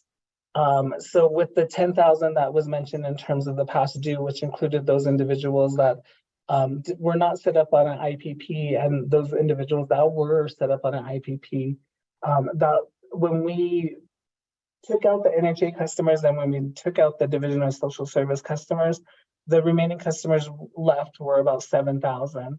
And as I mentioned before, packages were mailed out to the remaining customers. Yesterday, we started out our outreach program at the districts. So when we looked at the impacted areas, Fort Defiance, Shiprock, and Chinle were the ones that had the higher customers that were past due. So at the districts, we set up outreach events where customers can come in and provide their application along with their income verification and any other supporting documentation. So what we do is they'll come in, they'll give us the application, the documents, we scan that, we put that into the system.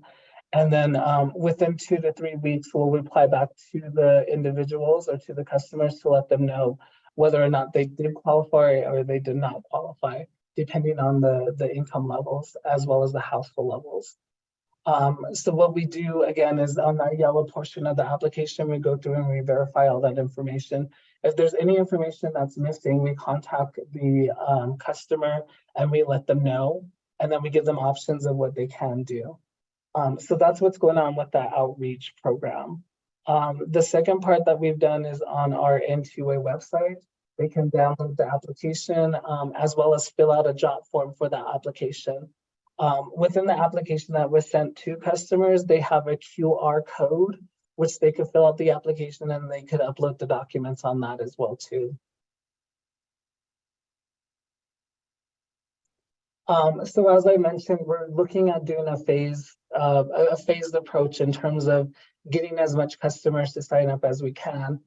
So it's a 3-phased approach. The first phase, again, is getting the information out to the customer, making sure that they know that they have this available funding for them and, getting them registered for it. The second phase, again, the dates that are on here are tentative and they more likely will change depending on the progress that we've made. So as was slated, we began on 11/7 to 11/23 for phase 1, but more than likely that will go into December. And then phase 2 will probably start later in December into January. And this phase 2 would be going out to contacting customers that are remaining and see if we could house visit them to fill their applications out, get their signature and get their documentation that's needed. Phase 3, and again, I want to mention that, there may or may not be a phase 3, is the disconnections. So ideally what would have helped us is if we were able to disconnect those individuals identified so that they can come in and fill out all the applications needed. At least then we could have, an 80% to 100% people coming in filling out the applications. But as you saw above, we had 10,000 individuals and only 1,800 were set up on installment plans. So when we look at that, we're looking at the 20 to 30% percentiles in terms of customers that are going to come in and fill out applications. And with that, Mr. Chair and Budget and Finance Committee, I stand for any questions you may have.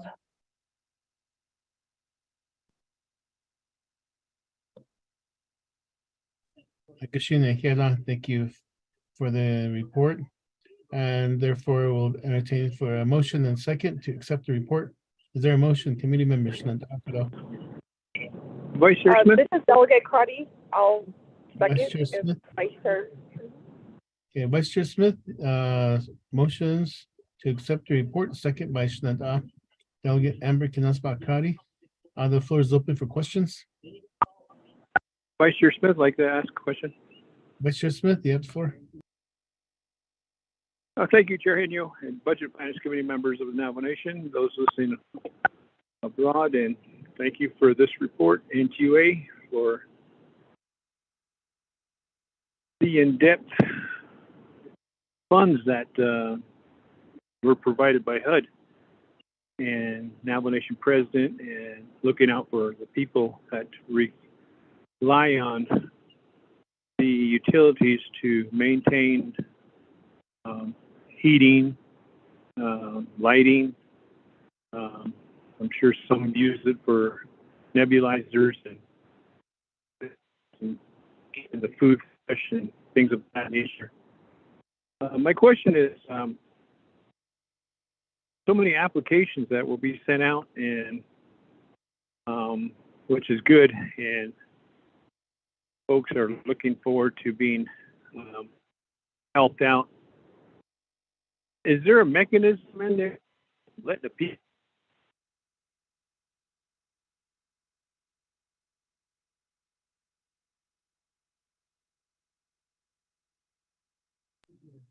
Vice Chair Smith, are you still there?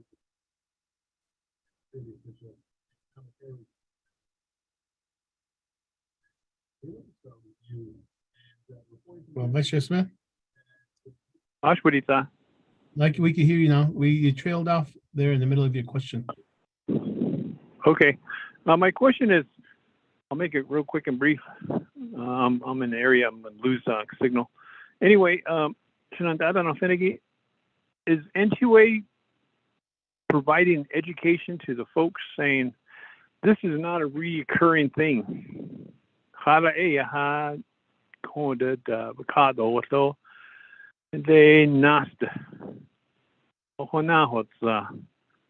There might not be no funding and things might get shut off.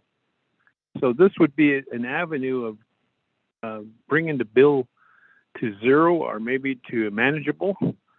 And I think we need to put out that in order to receive these utilities, we got to be responsible too, because we don't want this to happen. I've seen a couple of bills come in; they were in the thousands, and I'm sure that they're not the only ones. I'm sure there's others that are out there, possibly in the thousands too. And I just don't like to see the fact that our folks are in a deficit, because times are tough now. Times are tough here on the Navajo Nation.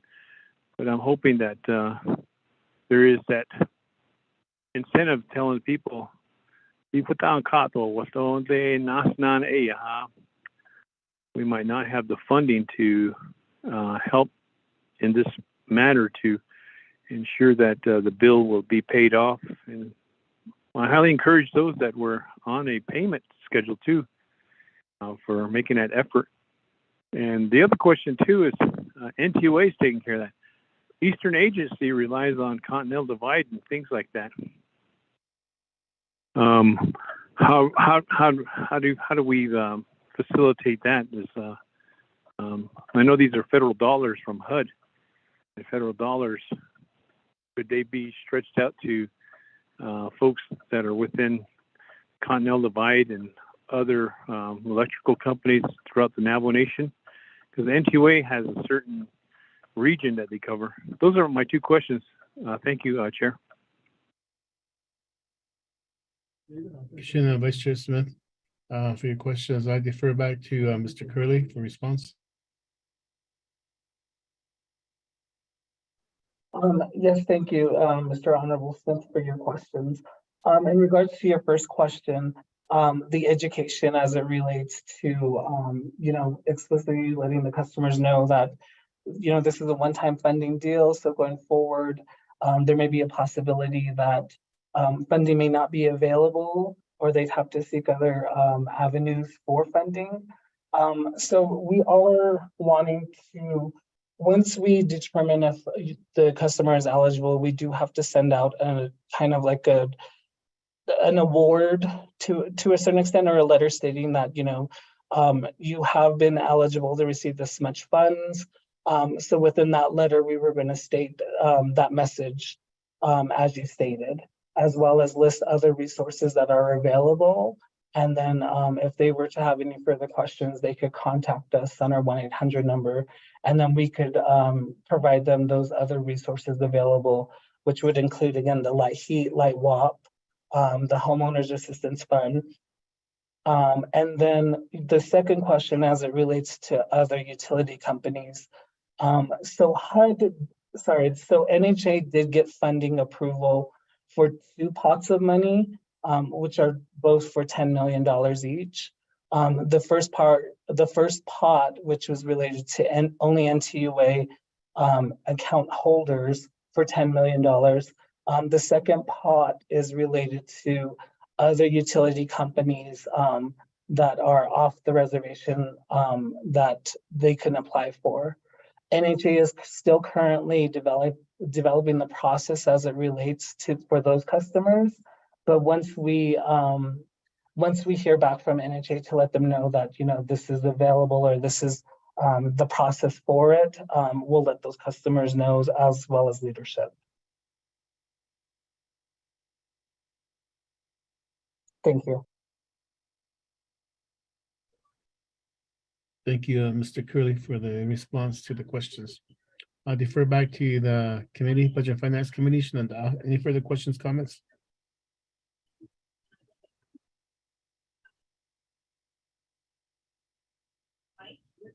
Tanaya, go. Delegate Yellowhair, Chairman. Delegate Jimmy Yellowhair, you have the floor.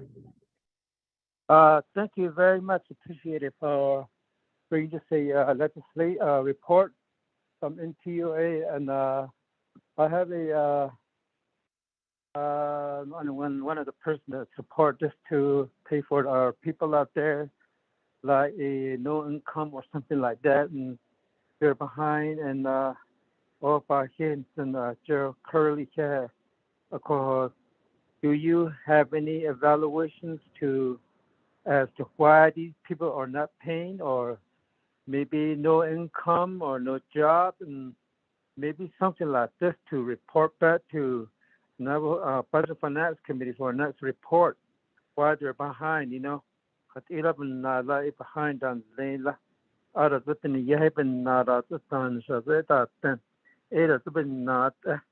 maybe some report back from you. I'd like to request for that one, for your next report, to report why they're late, So, can they tell us to pay, our parents to pay, so just how we raise and to understand our obligation to what we need to pay. Mr. Curley, maybe your next report to report on that one, why like that, because this is not recurrent expenditures. It's one of our own responsibility to pay. So one say I should not kid to the chairman Henio. Thank you for the floor. Yeah. Delegate Jimmy here. Mr. Curley? Thank you, Mr. Honorable Yellow Hair. So yes, I will report on the next report that we have, the Budget and Finance Committee, kind of the reasons why, as to why the funding is needed.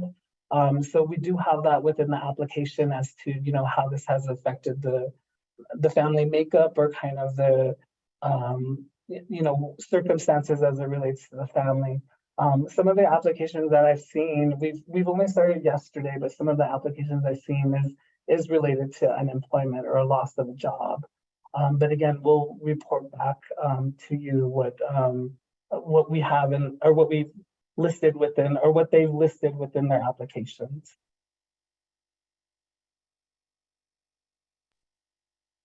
Thank you, Mr. Curley, for the response. Any further questions, committee members?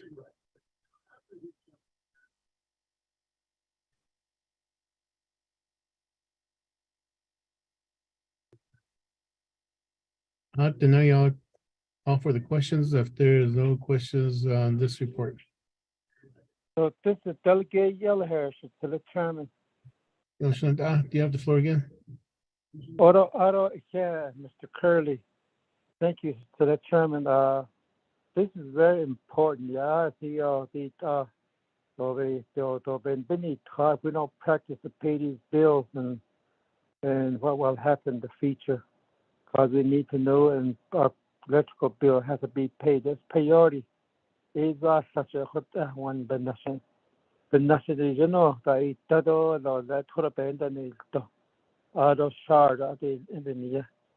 So if you get behind, this won't happen. So none of that say and the best of just Korea it's so Mr. Curley, so next your report, please bring this back to being that committee. How are you doing? Why was these bills are not paid? You guys need to question this to the people, yeah. And I don't kid all this. I'm sorry, actually. This is Chairman Henio. Thank you, Mr. Curley. Yeah.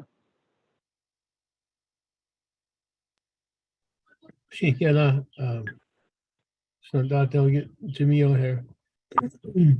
I'll defer back to Mr. Curley for response. Yes, so Honorable Yellow Hair will go ahead and collect that information and report back to the Budget and Finance Committee. Thanks. Any further questions, comments from the Budget and Finance Committee?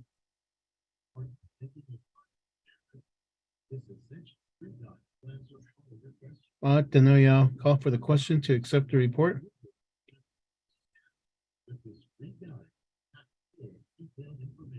Ramona, roll call vote.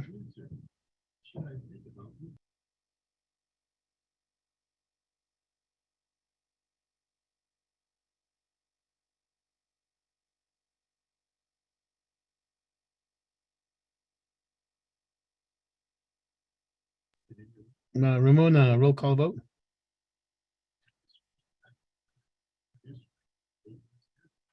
Sure, Chairman Henry, roll call vote on accepting the report. Honorable Raymond Smith Jr., how do you vote? Green. Thank you. Honorable Raymond Smith Jr. votes green. Honorable Jimmy Yellowhair, how do you vote? Delegate Yellowhair votes green. Thank you. Thank you. Honorable Jimmy Yellowhair votes green. Honorable Amber Knezbach-Crotty, how do you vote? Honorable Amber Knezbach-Crotty, how do you vote? Honorable Elmer P. Begay, how do you vote? I'll vote green. Thank you. Honorable Elmer P. Begay votes green. Honorable Nathaniel Brown, how do you vote?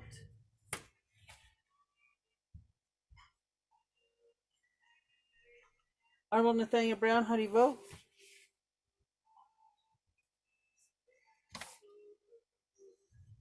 Honorable Amber Knezbach-Crotty, how do you vote?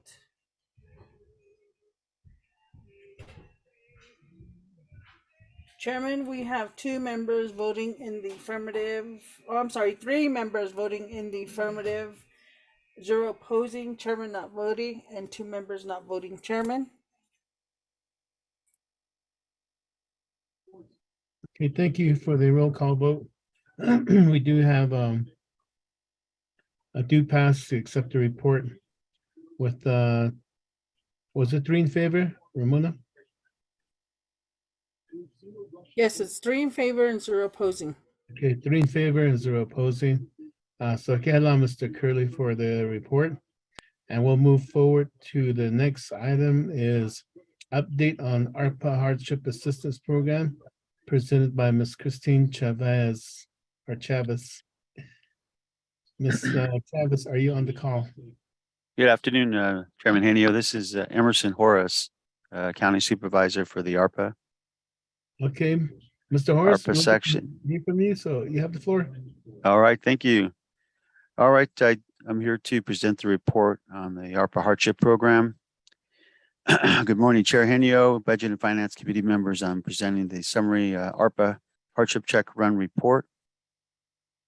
As of November 15th, 2022, the hardship team has processed 76 check runs since February 2022.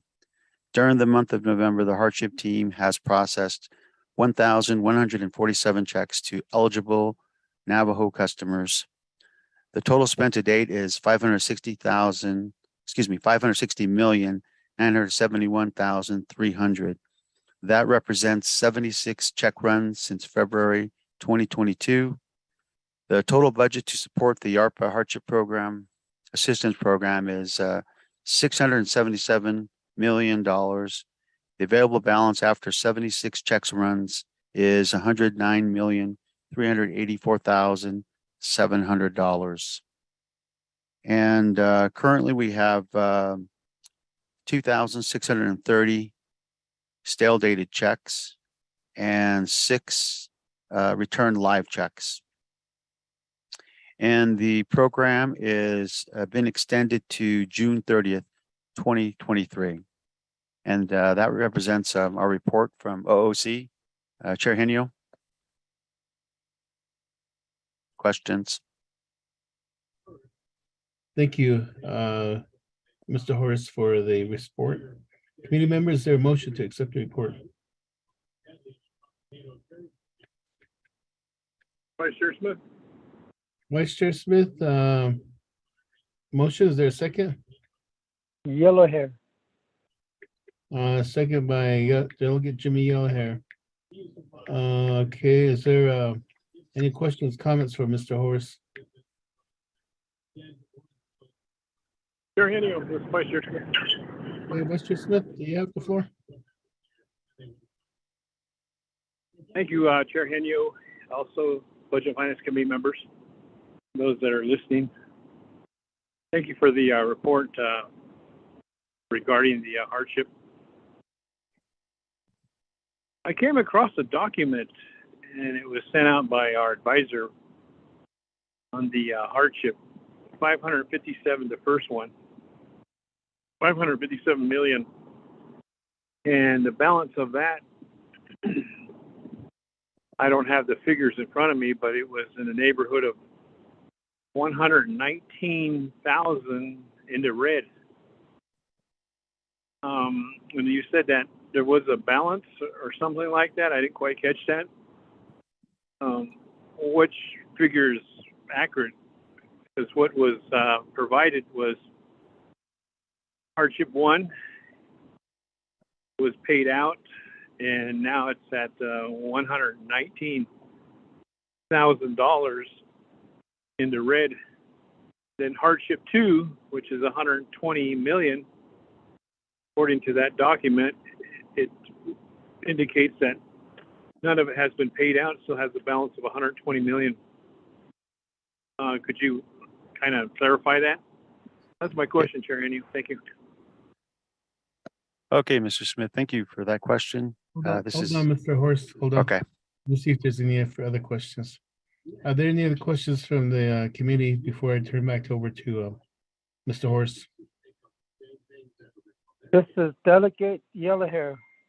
Delegate Jimmy Yellowhair, you have the floor. Oyate, Mr. Horse, yeah. Oh, Delegate Yellowhair, I have a questions about there's two individuals have not been paid yet. This information was submit to Mr. Ronald D. Duncan, Division Director, CIB office, and one is in college, one is just maybe 87 years old, and they share the CIB number, and two of them have not been paid yet. That's my concern, those share CIB number. We need to take care of these. The sooner the better, because of the year end is December 31st. It's just like around the corner. The second one is there's another individual who sent a message too, and that's probably that's a minor. There's a individual that needs her CIP who received from Crown Point Austin. It was submitted back to Hardship office 2 months ago, and it should have received her hardship pay by now. I need to bring this to your attention too, Mr. Horse. Yeah. I'm totally Chairman Inio. Kashina, Shananda, Delegate Jamil here for your question.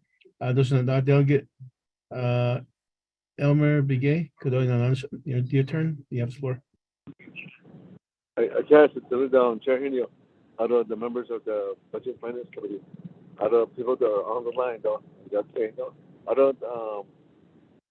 of Office of Control with that, though. Thank you for the report. I know that I sent some emails regarding some constituents regarding their inquiries on their hardship checks again. So I'm not sure if they're being assisted in the spouse, because I don't have no feedback from the OOC, but I'm just hoping that you got the emails or you call them and yeah. So if it's like that, but overall, this the Office of the Controller, I know that the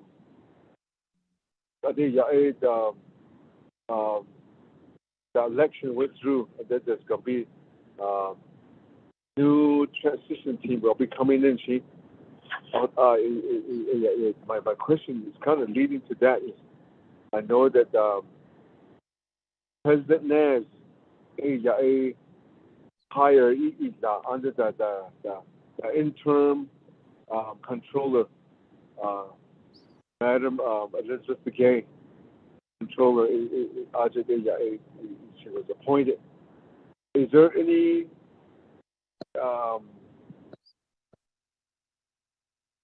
consideration of regarding the how to continue? I know that it's just temporary. That's how she was appointed. Is there any type of interim controller? I think I got that. Maybe that's the next topic that will be discussed. I just got an email saying that it's on the agenda. So I'll go ahead and I'll stop here then. Thank you. For any further, I'll defer back to Mr. Horace. Mr. Horace, you have the floor to respond. okay, thank you, Chair Henio and BNF committee members. The first, I'd like to respond to Mr. Yellowhair's and also Mr. Begay's response regarding different customers. I would email ARPA, hardship, HARDSHIP @nnooc.org And that email address will is a group of hardship team members that will see the email and then begin to address whatever concerns the customer has. And then we'll be able to see those emails and do follow-up if necessary. But again, that's arpa.hardship@nnooc.org. And then of course you can email me as well if you have questions, and I can refer you to the right person that can help. And my email is Emerson, EMERSON .Horace, HORACE @NNOOC.org. And then as far as Mr. Smith's question regarding the budgets, so currently at the third quarter 9/30, we had 46 K accounts established. That was presented to the council as of September 30th, 2022. And 2 K accounts were established. One K211522 for $557 million. And then the second K account, K211547 for $120 million. And so the amount that you're referring to, Mr. Smith, that the balance is at a negative of 119,400. That balance is going to be moved. That expense is going to be moved to the $120 million budget, which is the K211547. So initially, there was going to be just one budget that all of the hardship assistance checks would be expensed from. But after further discussion with the FRF office and OMB, the decision was made to create a second K account. So we will correct that on our side and discontinue using the K211522 budget of $557 million. And all checks right now are being run from the K211547 hardship assistance 2 budget of $120 million. And then as far as Mr. Begay's question, that's a question that's I believe above my pay grade as far as the interim controller. And then as far as the program itself, we have a process in place to continue program as the change happens, as the new controller comes in and so forth. So that shouldn't be an issue at all, sir.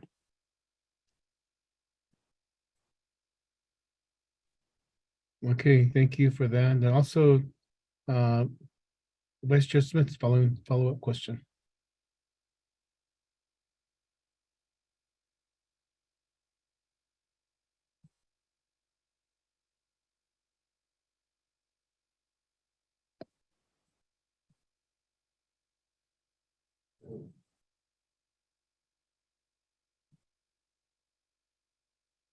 Mr. Horace, yeah, there was a follow-up by Vice Chair Smith.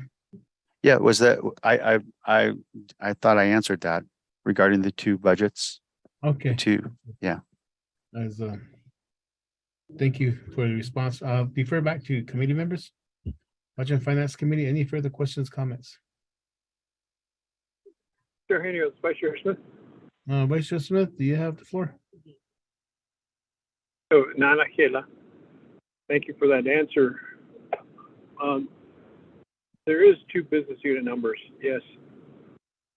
Would that be an audit finding? I know U.S. Treasury may be very meticulous about how monies are commingling with one another. And we earmarked $557 million, and we went over 119,400. that begs the question, when it comes to 120 million being spent, or how do we not go over that into the red again?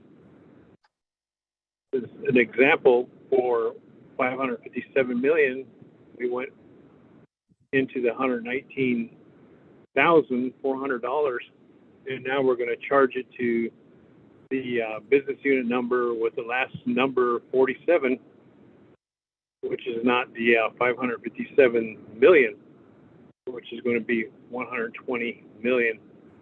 And we're already taking funds out that was supposed to be for those that are pending on CIB, are either pending for membership, or either stale dated checks, or maybe change of address, all those things that we've encountered. That's my question on that, because U.S. Treasury may or may not, I don't know, they how meticulous are they? And I'd hope that we don't go into the deficit when we get a report later on of 120 million being utilized for hardship too. Thank you, Chair. Okay, thank you, Vice Chair Smith. Mr. Horse. Okay. Thank you, Chair Henio and member Mr. Smith. Okay, yeah, no, there'll be no audit finding. The intent are the same. We'll basically do a journal entry to move that expense into the second budget that was set up for the same purpose. And the 120 million, as you stated there's a number of issues that had to be corrected, shared CIBs, addresses incorrect.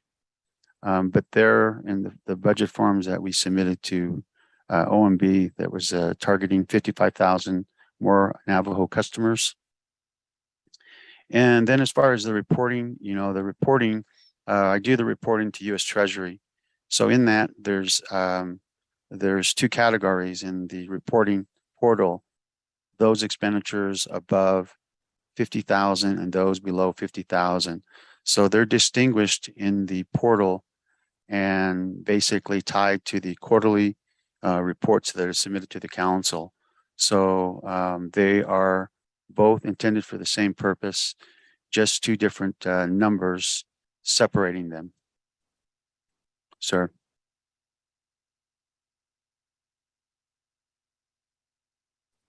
Okay, thank you for the response. I'll defer back to the committee members, the Budget and Finance Committee. This is Delegate Yellowhair for the chairman. Delegate Yellowhair.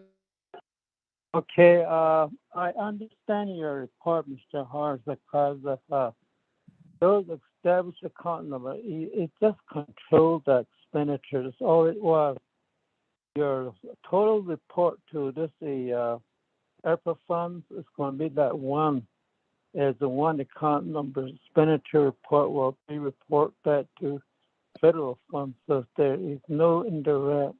If account number is just established to make sure account numbers are the expenditures are in control. So that's okay. It's just a controlled expenditures. If I'm right, I think this is what it was, these account numbers, all for a special purpose, but this is all one in the one American Rescue Plan Act funds and federal funds. That's my remarks on that one. Could yes, to the chairman.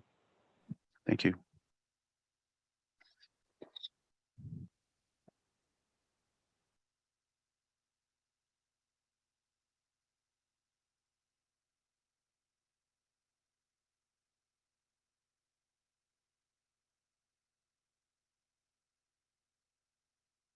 Can you hear me? Yes. We can hear you. Okay. I lost connection here on my laptop, so dialing in right now. So I'll get Jimmy Yellow here. I believe you asked the question, was it? So, Chairman, oh, I'll finish my comment to Mr. Horace on that one. I think he heard me. Yes. He can comment on that one. Go ahead. Thank you, Mr. Yellowhair. Oh, Go ahead. okay, thank you, Mr. Yellowhair. And that is absolutely correct. Thank you. Any further questions, comments, committee members? Shananta? Follow up, Sila. Shananta, you there? You have the floor. Okay, Sila, Chairman, Arasisatan, Sila. Bahasige, Yati, the can number that the additional control expenditures at any a condemned based upon the outside vision windows. We're not direct anywhere this near. A codidabi, you have on it. Based on it over last than $120 million. The could all you based on the this Sunday Yanahal. Oh, Sita, what as Nila Nihil Kalnagi, Peso, Bahin Yade. Once a Talia, Chairman Henio. Okay, Viva, thank you. Shananta, Budget and Finance Committee. Any further questions, comments? Chairman Henyo, this is Delegate Crotty with a question. Shananta, you have the floor. Thank you, Chairman. Committee members, appreciate the report. My question is regarding how many outstanding applications are in your system, and how many of those applications are needing verification from the Vital Records Office, and what is happening with your deadline of December 30th. How many new applications have you received this month? Thank you. Thank you. Thank you for that question, Mr. Horace. Good. Yes. Thank you, Delegate Crotty, for your questions. The number of outstanding applications, I can find that out and provide that at a later time. And then the number that are needed verification from Vital Records, I can also provide that in a next report to you that would give you an update. In terms of the deadline for December, at the beginning of my report, I did mention that it has been extended to June 30th, 2023, the ARPA Hardship Assistance Program, that is. And so we will continue to accept applications and continue to work with Vital Records to ensure that we've assisted all of the customers with the remaining balance in the budget balance in the program. And Ms. Delegate Crowdy. Okay, Mr. Horace, for your response. Any further questions, comments in the Budget and Finance Committee?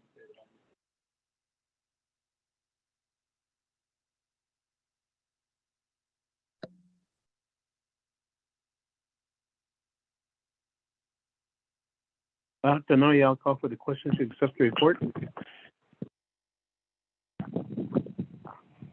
Ramona, a roll call vote.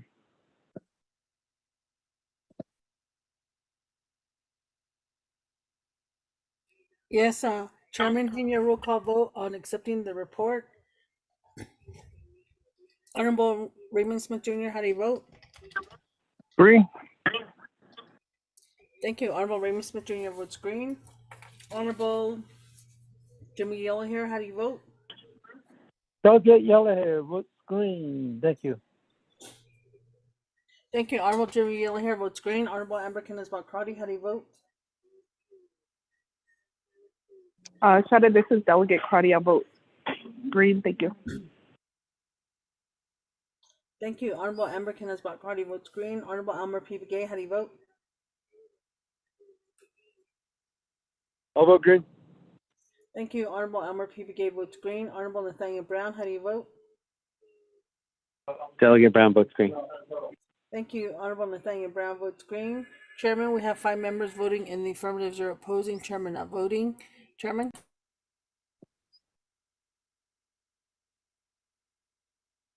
Thank you. Now for the roll call vote. 5 in favor, 0 opposed, chair not voting. We have accepted the report. Thank you, Mr. Horace, for being on the call with us. Next item on the agenda under reports is item C, which is recommendations from the Department of Personnel Management Director from July 12, 2022. Ms. Tomasita Woody is on the call. Ms. Woody?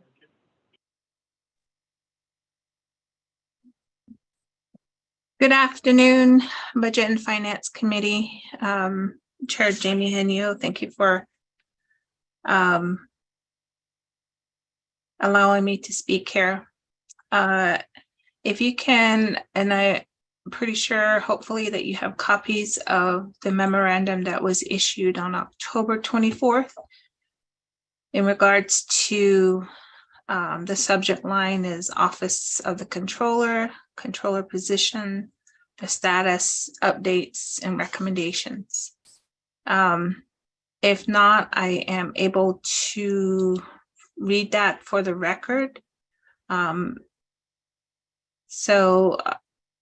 This was a memorandum addressed to Jamie Henio, Budget and Finance Committee Chairperson, Raymond Smith Jr., Budget and Finance Committee Vice Chair, Amber Knez-Bakrati, Budget and Finance Committee Member, Almar Begay, Budget and Finance Committee Member, Nathaniel Brown, Budget and Finance Committee Member, and Jimmy Yellowhair, Budget and Finance Committee Member, Paulson Chaco, Chief of Staff, and Dr. Perfilia Fowler, Department of Human Resources Division Director.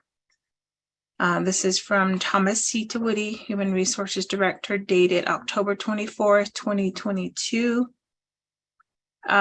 Subject, Office of the Controller, Controller position, status, update, and recommendations.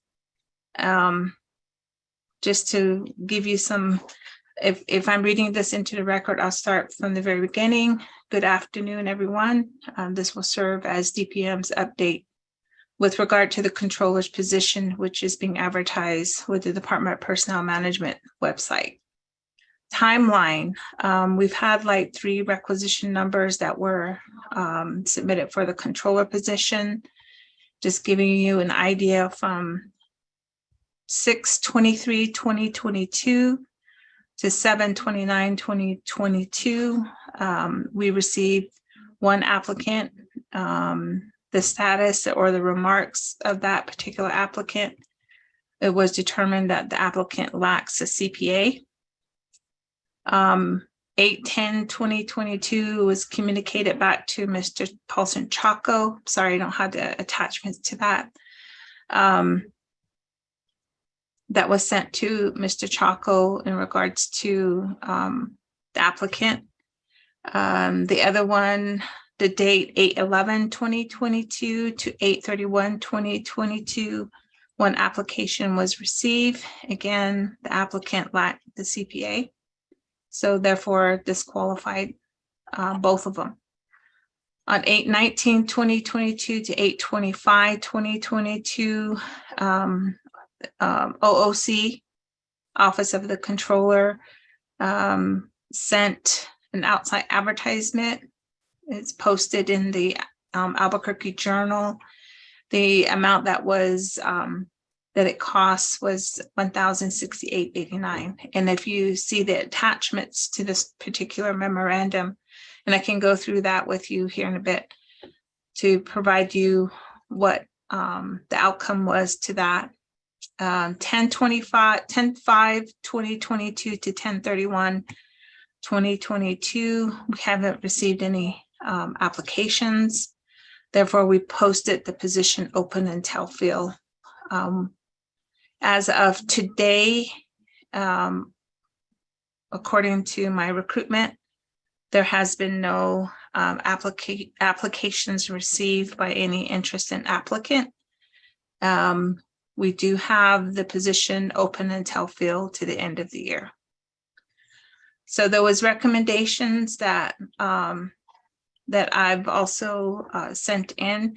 The 2 applicants who applied for the Navajo Nation controller position did not have their certified public accountant CPA, disqualifying them. Letter I, finding the right controller. The question is, are CPAs and accountants the same? Yes and no. All CPAs are accountants, but not all accountants are CPAs. The principal difference between accountants and CPAs are education, experience, and opportunity. One will have to fulfill a uniform CPA exam that must be passed. When one receives their CPA certification, it distinguishes one from the other business professionals. The benefits to one is increased trust, opportunity, and financial reward. B, what are the prime responsibilities when a CPA is attained? CPAs is a trusted financial advisor who assists individuals, businesses, or organizations to plan and reach financial goals. C, what types of skills is needed? A successful career in accounting with many years of successful gaining knowledge, skills, and competencies specific to accounting and business concepts and leadership and communication. Has to be technologically savvy, understand emerging technology, problem solving, and research skills. Personal skills, communication skills, a good listener are definitely good qualities. Highest ethical standards, marketing and client focus, project management, broad business perspective. In order to find a highly credentialed candidate, actively advertise in accounting journals. This is more times than any very costly. Create a budget for advertising leadership for divisions within the Navajo Nation. As you can see, advertising becomes very costly, but we do advertise on our DPM webpage consistently. The use of succession planning is always the prime recommendation. What this does is find the best qualified employee internally. Basically, this approach is a strategy to pass each key leadership role within the Navajo Nation to someone who can assume the role before the leader leaves the organization. It allows the organization or Navajo Nation to continue to run smoothly. Some call it grooming or mentorship. Housing is necessary, particularly if the position is in Window Rock, unless the candidate is from Window Rock. So those are definite plus considerations for a comparable salary with bonuses or sign-on bonuses or even a retention bonus.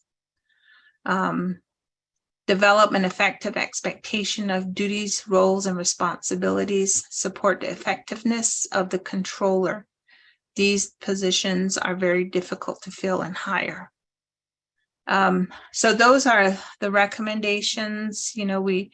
We've had some discussions with several individuals whom might fit the position. In the end, have said that they are not prepared to move on to filling or applying for the position.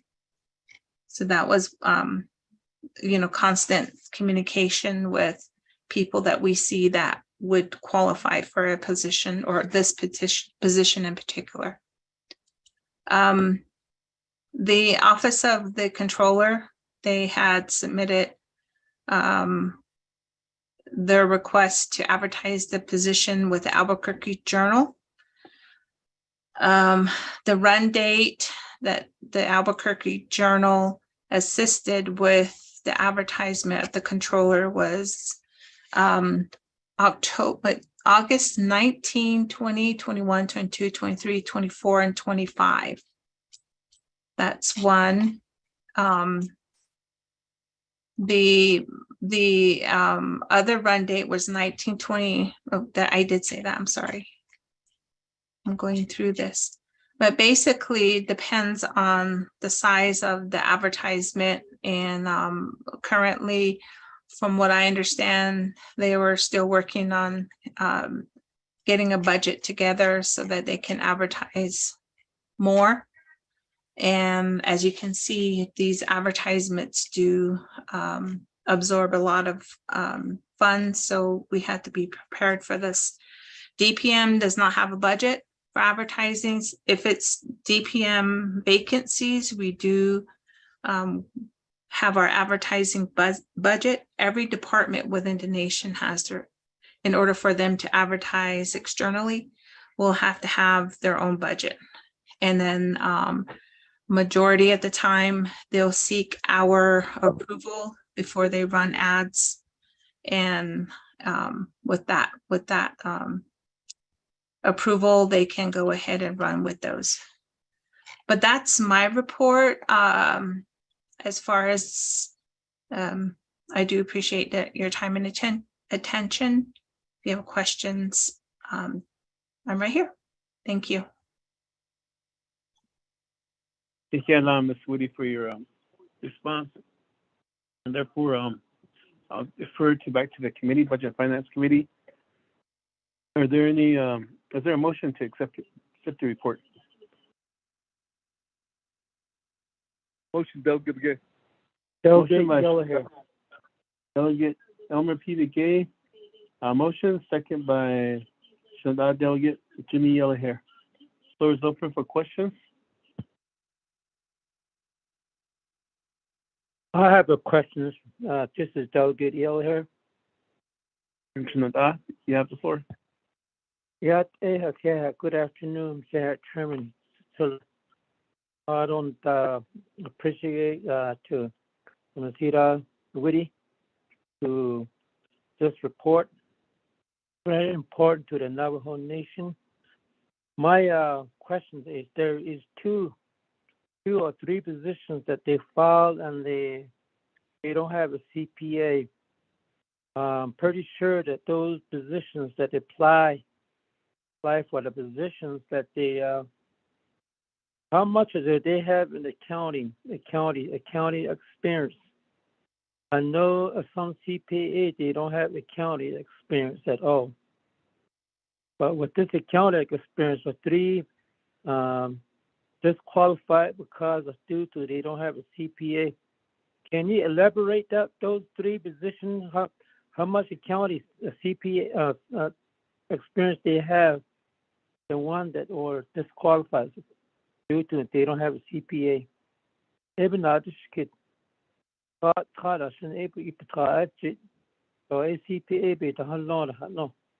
But let the education they got experience in accounting. But Navajo Nation deal with principal accounting and also marketing too. Even now, this kid us to the chairman. Yeah.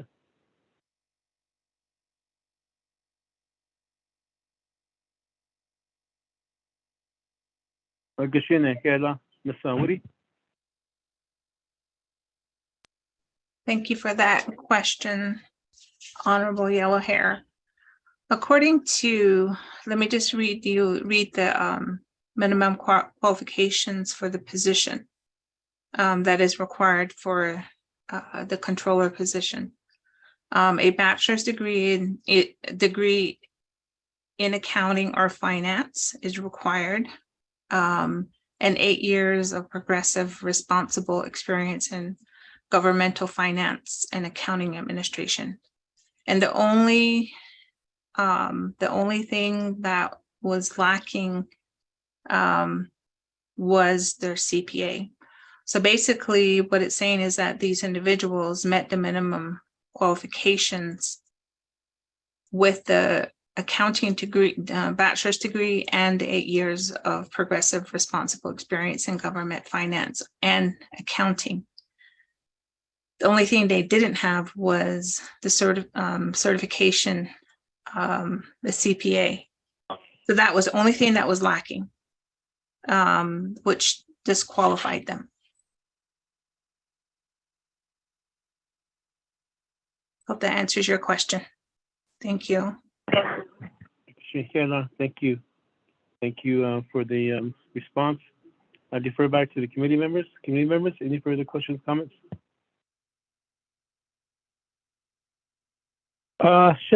Delegate Yellowhair, not it's the chairman.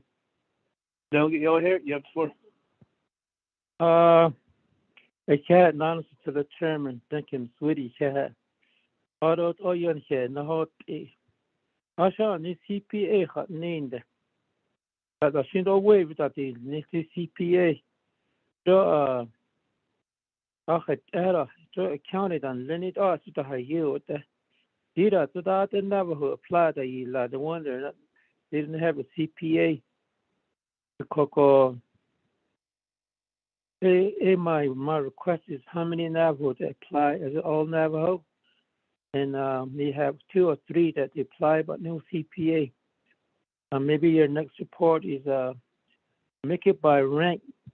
Or your rank in the classifications, even though they don't have a CPA. That can be a report from you too. Based on that one, we can waive that law of CPA. Even now, just get chairman. So just back to Ms. Whitty, my follow-up. Thank you, Chairman. Delegate Jimmy here for your question, follow-up question. And I defer to you, Shenandoah. Delegate Amber Knosbakati, you have the floor. Yes, Chair, thank you. I appreciate the report. I just wanted to ask, Thomasita, in terms of the current interim controller is on contract, and so who is responsible for reaching out and trying to get controllers or individuals who can apply for the controller position? Who's the responsible entity that's supposed to recruit and then hire and negotiate the controller's position? Thank you. Okay, thank you for the question, Shenandoah. Defer back to Ms. Thomasita Woody. Okay, thank you for that question. Really quickly for Honorable Yellowhair, both were Navajos, one female, one male. The other one, in terms of a ranking order, it wouldn't be a problem to submit that, but any of that information will probably just sent to you as maybe privileged information. In terms of, and thank you for the question, Honorable Crotty. Right now, the current acting controller is on contract, and I was asking, well, what's really interesting about this, I was asking our classification and pay manager, Miss Racita Toddy, in relation to past, current and past, how does this position and who does it report to? The position currently is on contract. We do not have a copy of that contract within DPM, but it is developed through OPVP, so we would have to get that information. And from what I understand, the position is also confirmed by the tribal council. I do have Miss Rosita Toddy, hoping that she's on the line, who can assist me with answering your question, Honorable Crotty. Miss Toddy, are you available? Are you online?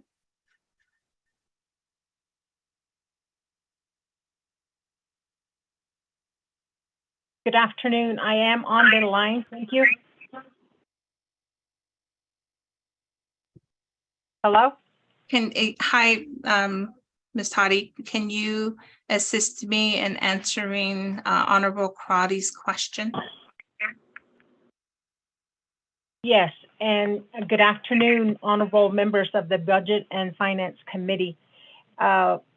With respect to the current controller, we do not have a copy of the contract. And although we have been trying to get a copy, we weren't privy to that. As far as the plan of operation, the controller is appointed by the president of the Navajo Nation at a negotiated salary with the approval of the Navajo Nation Council and serves at the pleasure of the Navajo Nation Council. And if I can recall, the current acting or interim controller is the only one that I'm aware of that has been appointed by or has been serving based on a contract.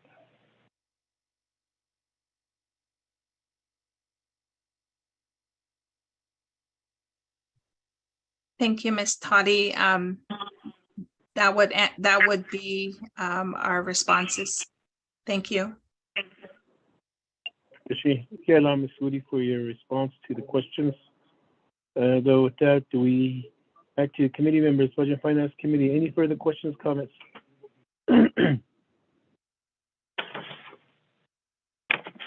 This is Delegate Yellowhair, Priscilla. You have the floor. Yeah, for this assistance from the Human Resource Office, Ms. Whitty. I don't staff call did is it open to the position from the outside too? If you advertise like nationwide, and what data besides other non-Navajo? Because we used to have a controller for the Ghana controller on Leanet Navajo Nation. It's what any controller's officer. For CPA. But the Ghana does it. Other non-Navajo or other Indian tribes to apply for the CP positions. Even now, just get the chairman. Go back to for your question. Back to you, Ms. Woody. Thank you for that question, Honorable Yellowhair. We do follow Navajo Preference Employment Act, and according to the way the NEPA NPEA is written, is that we have an obligation to advertise locally in 10 days or 15 days. I could be wrong with that. We've already met those requirements. Right now, the position is open until fill, pretty much allowing the individuals outside of Navajo to apply for the position. Of course, there's specific requirements that have to be met when the person is non-Navajo and they do come on board, that we would have to ensure that we did comply with NPEA before the person comes on board. So, but yes, absolutely. Thank you. Thank you, Ms. Woody, for your response to the question. I'll defer back to Shenandoah Budget and Finance Committee members. I did hear Delegate Elmer P. Begay. You have the floor. Yeah, Chair. I found a dish piece so we're talking about the controller. I know that previously the controller was it was under the supervision or directive of under the legislative branch. until the interim. So it came under the office of the president, vice president. So this the new appointee that did not know that selection if it's going to be going to division Department of Personal Management. If it goes through that process, it's going to be more permanent on this. So is it going to be going? Are we trying to hire permanently, or is it going to be interim again? So I know that the agenda says interim on the Epicot, so we're not going for permanent. How did that much? Can you give me more information on it, Chair Henry? Chairman. Okay, thank you, Shananda. Delegate Elmer PBK. Is there somebody from any further questions, comments from BNF, Budget and Finance?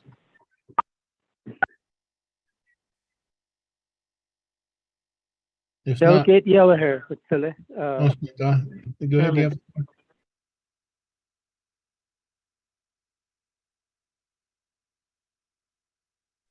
okay, yeah, Yellow Hair.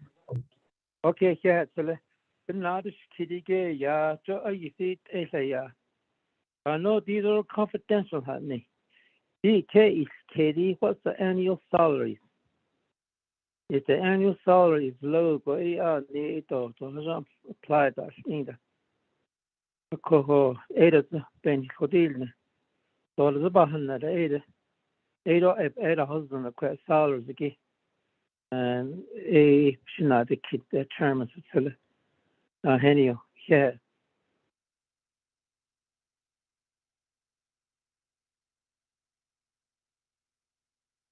Okay, I'll defer back to Ms. Thomasita Woody for response. Okay, thank you for that question, Honorable Begay. The position is regular full-time, and that's how we are advertising the position and hoping to have a qualified, competent individual to hold a position. The question about salary, our pay grades are listed on our web pages. So we do have the position, it goes from A to L. The highest would be 86,380 as the entry level. And the midpoint for this would be around 103,105. And the maximum is 118,932.48. From what I understand, there's a different type of offer that is usually given to the controller. So again, going back to Ms. Toddy's response, we don't have the current contract with the interim. If there is one, DPM does not have that information. So that would be my response. Thank you. Yeah, thank you, Ms. Woody, for your response. Back to you, Budget and Finance Committee. Any further questions, comments? Delegate Yellow Hair, Kansas today. Shanada, you have the floor. Thank you for today, Chairman. Thank you, Woody. Thank you. This is the issue we have. You just told us about a entry level. The entry levels are just too low. During the budget meeting we have for FY23, the entry level are too low. This was a major issue we have with the Navajo Nation. And I think it needs to be a little bit higher. I think under your human resource department, you're not focusing today in Fletcher. You stick with the same grades, the same thing year after year. I don't know if you guys do your job to do a better, starting with a better entry level, because you're talking about a CPA.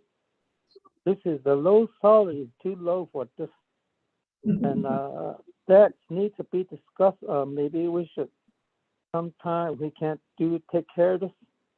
We should table it and take care. Maybe have a work sessions on this CPA salary, or even waive some of these for a maybe we can even waive CPA, because there's a lot of accounting experience we have with the Navajo Nation or outside.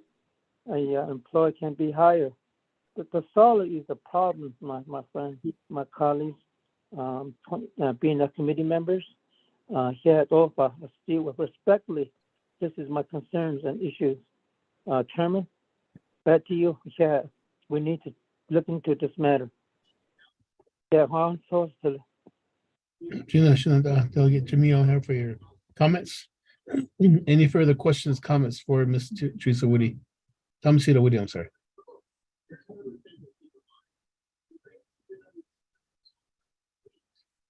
I'll defer back to Ms. Woody for a response to the comment that was made.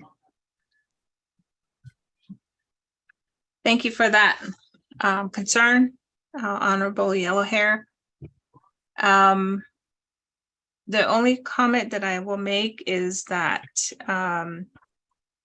when we say entry level, that's to kind of give us a basis for that position, particular position, the way it was classified. So when a person does come in with their credentials, their years of work, their education, more or less their competence, in relation for the position, they have the opportunity. This is other positions aside from the controller, as we reported that the current and the past controllers were on contract, whereby DPM does not have a copy of that contract.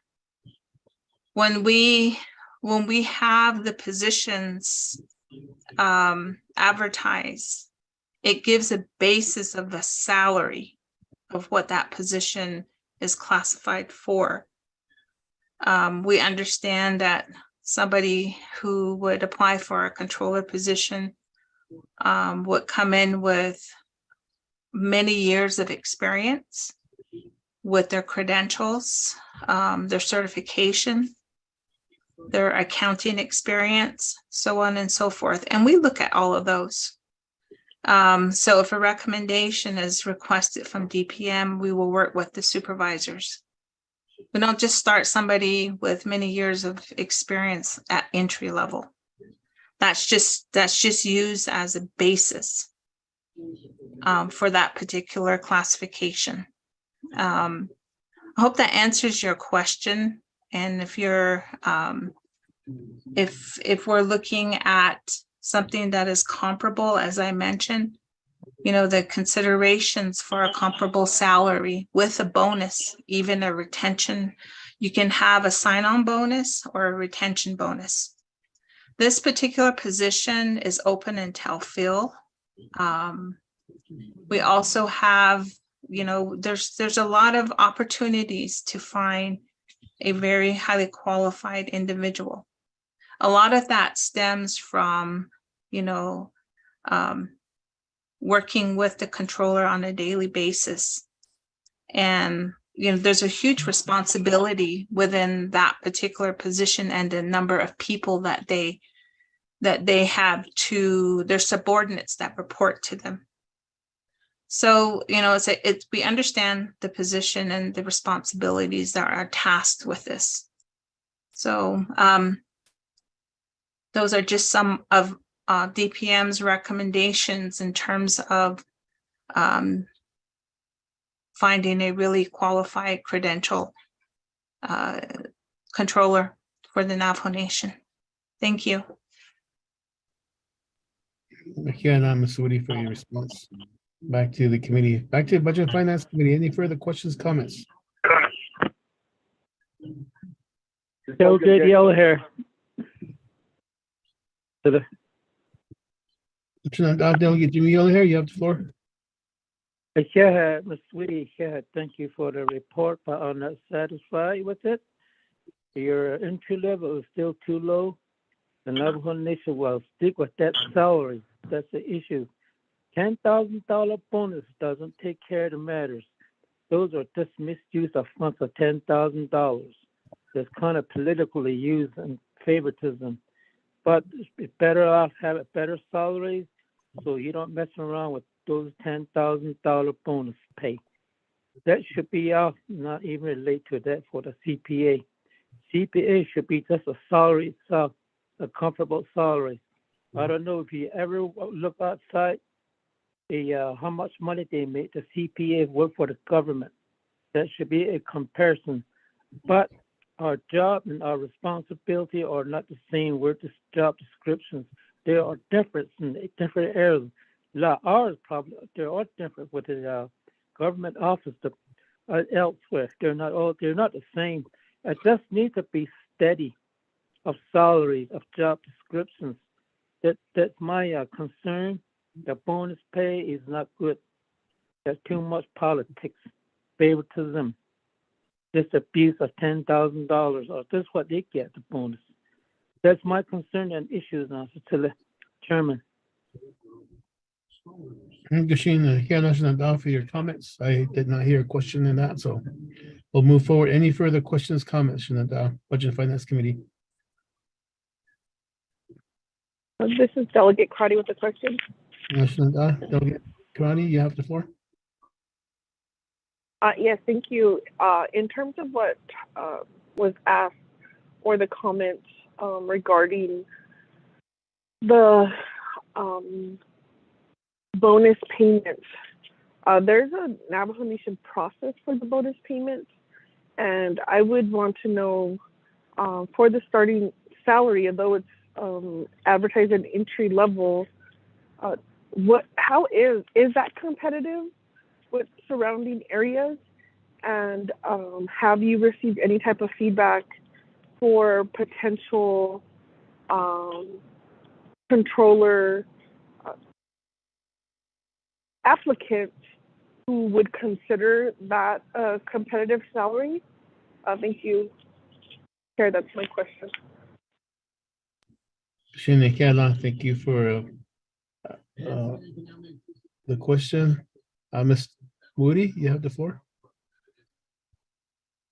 Thank you for that, Honorable Crotty. Just clarification in relation to the bonus. The process is through merit system, and that's usually by the bonus pay review committee. In this situation, because it's a hard to fill position, you're enticing a person to apply for the position so that they can receive a bonus. It doesn't have to be, it can be a sign-on bonus, it can be several things. But if the committee says, okay, that's not what we want, these are just our recommendations in relation to try to entice a candidate to apply for a particular position. To your question about, can you say that second question again, if you don't mind? Okay, thank you, Ms. Woody, for your request. Shananda, Delegate Amber Knaspa-Crotty, there's a request for clarification on your second part of your question. Yes, thank you, Chairman Henio and committee members. Ms. Woody, the question was in terms of the competitiveness, although it's beginning at entry level, how does that compare? And I actually just want to make a comment in saying, in the 22nd council, we actually raised a huge issue with the controller at the time. His name escapes me, but he was offered a bonus through his contract, but the council was not made aware of that. And so I think just in terms of that history, I'm not sure who made the recommendation for the bonus, but or are we changing norms in terms of how we recruit and retain hard to fill positions, just to make sure, also the budget process, if we're going to have that type of funding to sustain potential bonuses. Thank you for that clarification.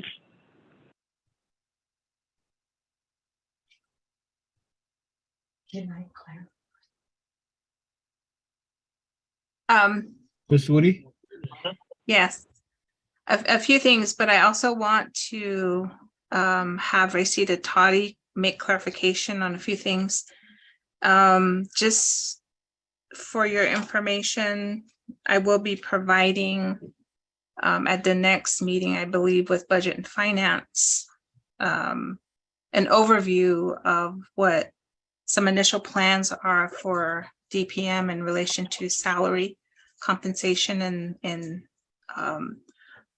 so that way maybe then that will be an avenue to have discussions about that, and then it could give some clarification.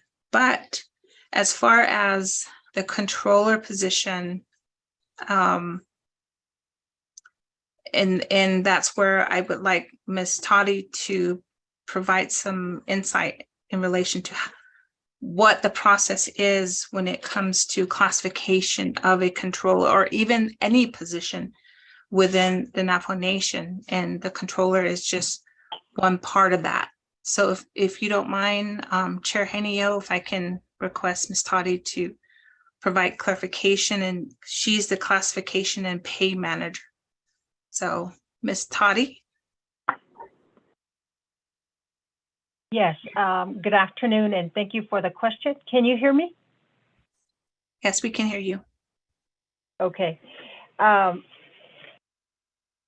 like to provide some clarification regarding the current pay grade that's assigned to the position, as well as the entry, the midpoint, and the maximum salary.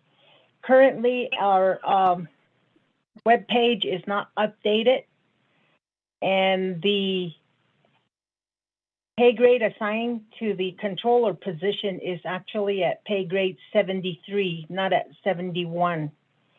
And the minimum or the entry level salary is at $102,562.56.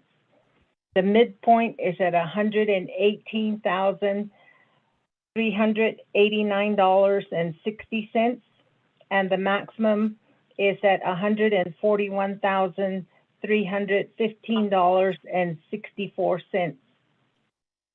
I'd also like to go back to the plan of operation that I read off of earlier, where the controller is appointed by the president of the Navajo Nation at a negotiated salary with the approval of the Navajo Nation Council. So this, the salary is negotiable and could exceed the current pay range that I just read off earlier. And I believe that's what took place with the current interim or acting controller. And with reference to how pay grades are assigned, normally when we receive a request for a pay review for any position, what we do is we go out and compile market data within the local and regional area of positions that have comparable responsibilities and qualifications. And based on that is how the pay grade assignments are made. And as Honorable Yellowhair did indicate that, you know, normally a study is done every so many years. And we do have plans to conduct a comprehensive salary study.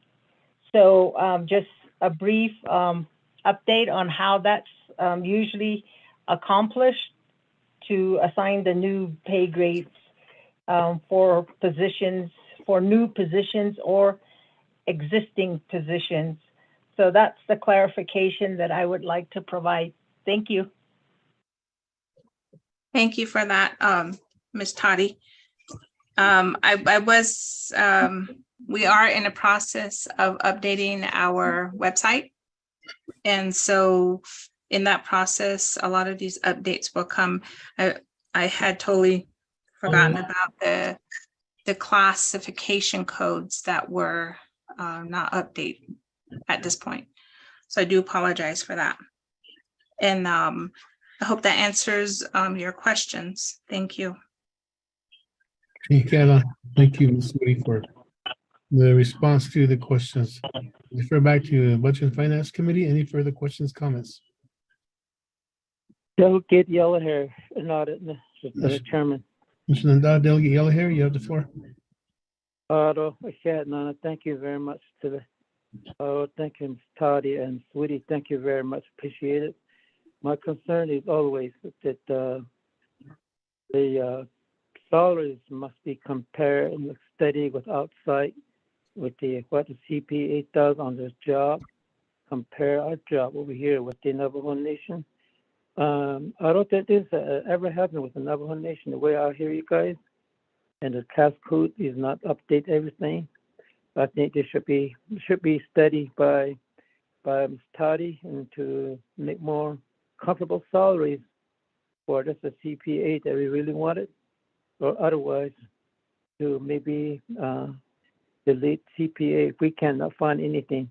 It sounds like until we find a position, looks like it's not going to happen the way the report is. So, and then also there's got to be steady to compare salary to others outside the Navajo nations, and that's my my major concern. That's my questions to Ms. Toddy and Ms. Woody, Chairman. So the one phone here now in Chairman. Turn the floor back to you. Yeah. For your question, Ms. Woody. Thank you for that. More than likely, you know, we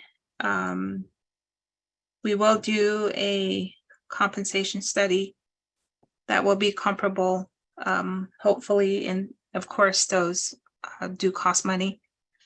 The other part to this is DPM is not the one who develops, you know, through PCQs to say that, okay, this is what the requirements are for this particular position. So there's a shared responsibility between our department and the departments that are developing those positions. We make recommendations. So like in this situation, you say, okay, we need to revisit and reclassify the position. You take away the CPA, that means more than likely the position is not going to be highly as highly comparable as you want it to be in terms of salary. So when we talk about classifications, we basically classify a position that is comparable to what the market is.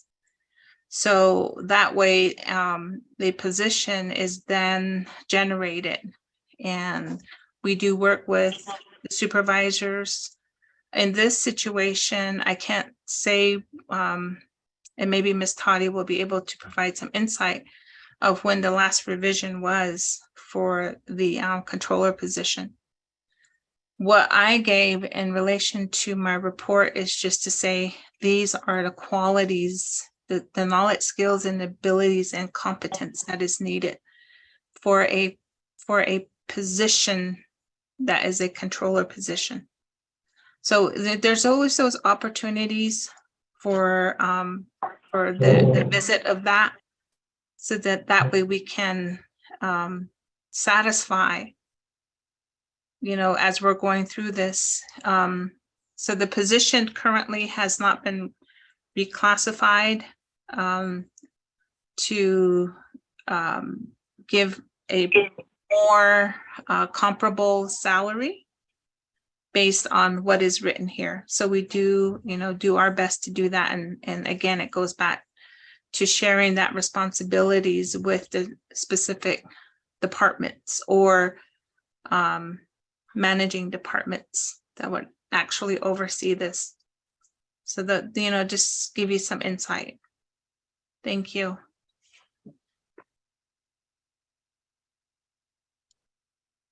Okay, Kayla, thank you for the response. I'll defer back to you, Budget and Finance Committee. Any further questions, comments?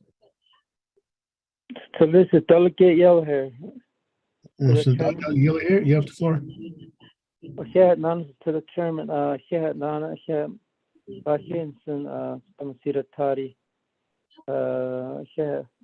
For your report, yes, stay with the CPA, and you're continue to do a study. Maybe I would like to make directive to bring this back to Budget and Finance Committee. That's being a committee that has the responsibility of hiring agree with the Navajo Nation president. But that's my maybe directive, something like that, to update a classifications with a comfortable salary from job comparison to off reservations with other government. That should be done and study by someone can do a higher consultant, or everything costs money, advertise, yes. We can't complain about it. It costs money. If you want to do a good job, money got to be up front. Remember that there's a lot of positions that were never been used. We could use that money for transfer the money, since it's related to a personnel. That should be done somewhat. The law can be changed just to use that money from a position. There are a lot of positions that were been vacant with the Navajo Nation. There's money right there within, especially with the OOC office. There's a lot of positions that probably still vacant anyway. That can be done. There ought to be a planner, reinforce these types. Ako so sinabi kasi sa chairman siya to Missouri to party siya. So the national anki. Floor back to you, to the chairman. So now, Delegate Yellow Hair, I'm confused here. You're saying you're going to issue a directive. At the same time, so there's a question. What's your question?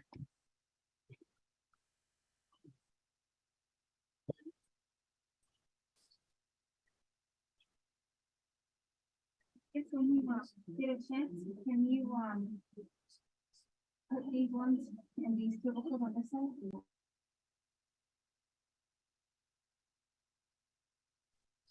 And that Delegate Jamil here.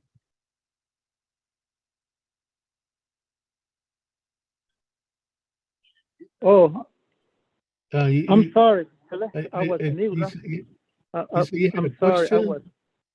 What's your question? All I heard was that you were going to issue a directive, but well, what was the question, so I can defer back to Ms. Woody? My question is since that she answer all the questions. All directive to do a study and update classifications to a disposition of CPA, and also a job comparison to others off reservations. And that should be my directive. So bring this position directive back to a Budget and Finance Committee. That's it. Be in that committee have the responsibility of to hire a controllers, and it's a directive. A directive in this case it's a chairman. Ms. Tapahi, are you still on the line with us?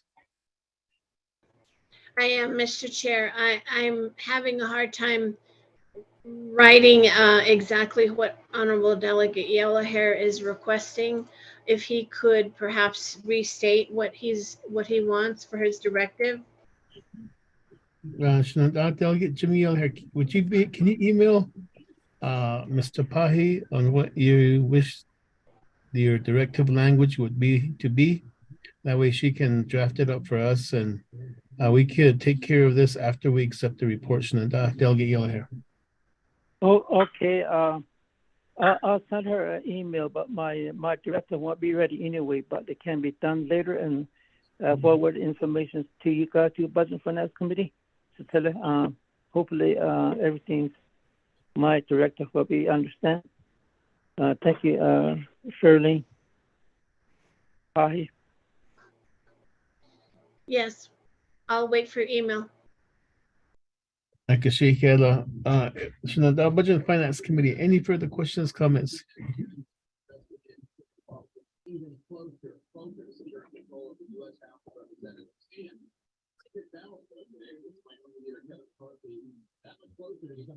If there are none, I will call for the question to accept the report.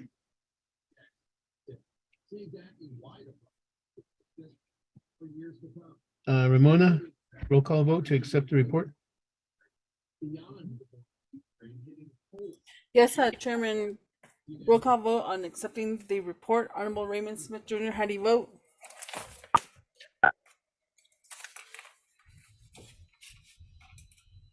Honorable Raymond Smith Jr., how do you vote? Honorable Jimmy Yellowhair, how do you vote? Honorable Jimmy Yellowhair, how do you vote? Honorable Amber Kenneth-Bott-Crotty, how do you vote? Delegate Yellowhair votes green. Sorry. Thank you. Thank you. Honorable Jimmy Yellowhair votes green. Honorable Amber Kenneth-Bott-Crotty, how do you vote? Honorable Nathaniel Brown, how do you vote? Honorable Nathaniel Brown, how do you vote? Delegate Brown votes in favor. Thank you. Honorable Nathaniel Brown votes in favor. Honorable Elmer P. Begay, how do you vote? Honorable Elmer P. Begay, how do you vote?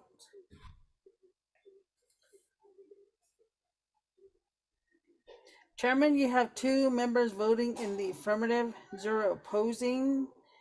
Chairman not voting, 2 members not voting, and 1 member excused. Chairman? Chairman. Hold on. So it seems that we don't have a quorum at this time. So therefore, Ramona, would you do a roll call vote, please, for a quorum? Before you do that, Delegate Yellowhair.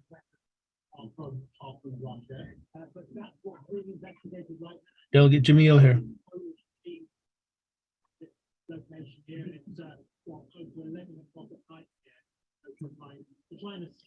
Delegate Jimmy Yellowhair.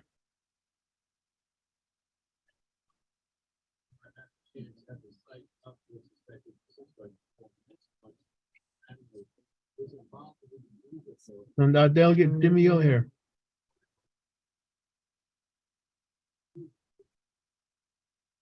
Okay, Ramona, roll call vote for a quorum. See if we still have a quorum.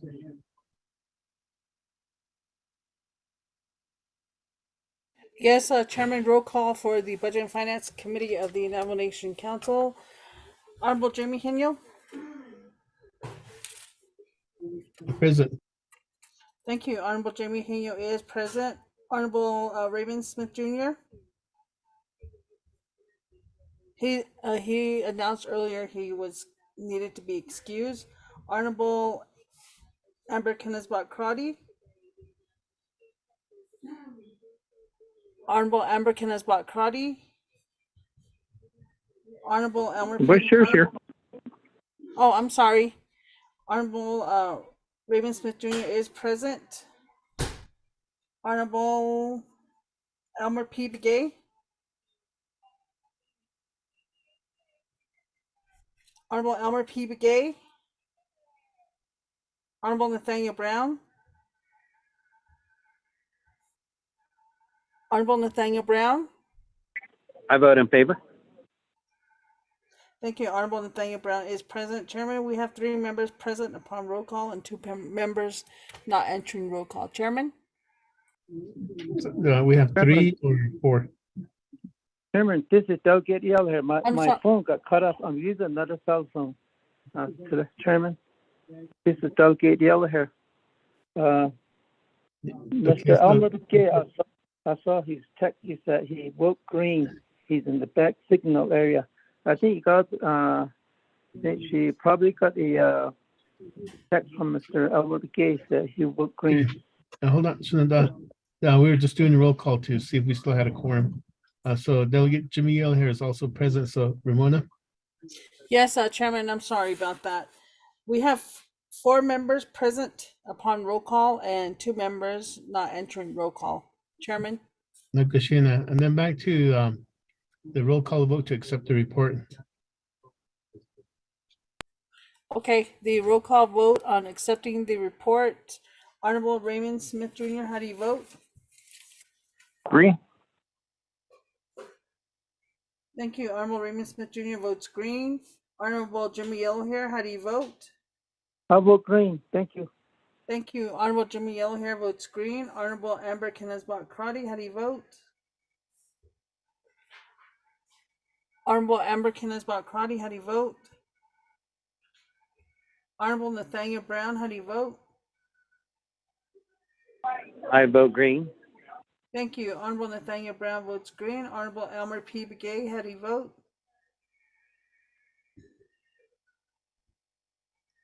Honorable Elmer P. Begay, how do you vote?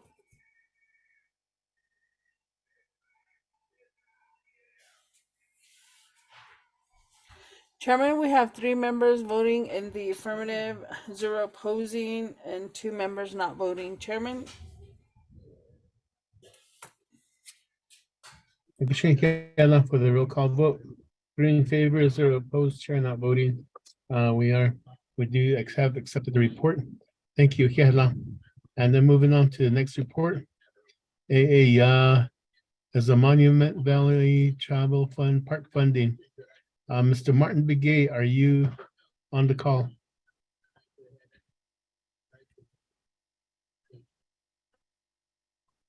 Good afternoon, Chair. This is Elvina Arvizo, Navajo Parks and Recreation, on behalf of Martin Begay from Parks and Recreation. Gashina, so you'll be giving the report? Yes, sir. Gashina Kehla. So we do have a presenter, so therefore you have the floor to present your report. Okay, good afternoon, Chair. Good afternoon, Budget and Finance Committee. Again, this is Elvina Arvizo, the Assistant Department Manager for Parks and Recreation. I was asked to be on the call regarding Monument Valley Park funding. And also I have on the line Adeline Tahani, Park Manager for Monument Valley Navajo Tribal Park.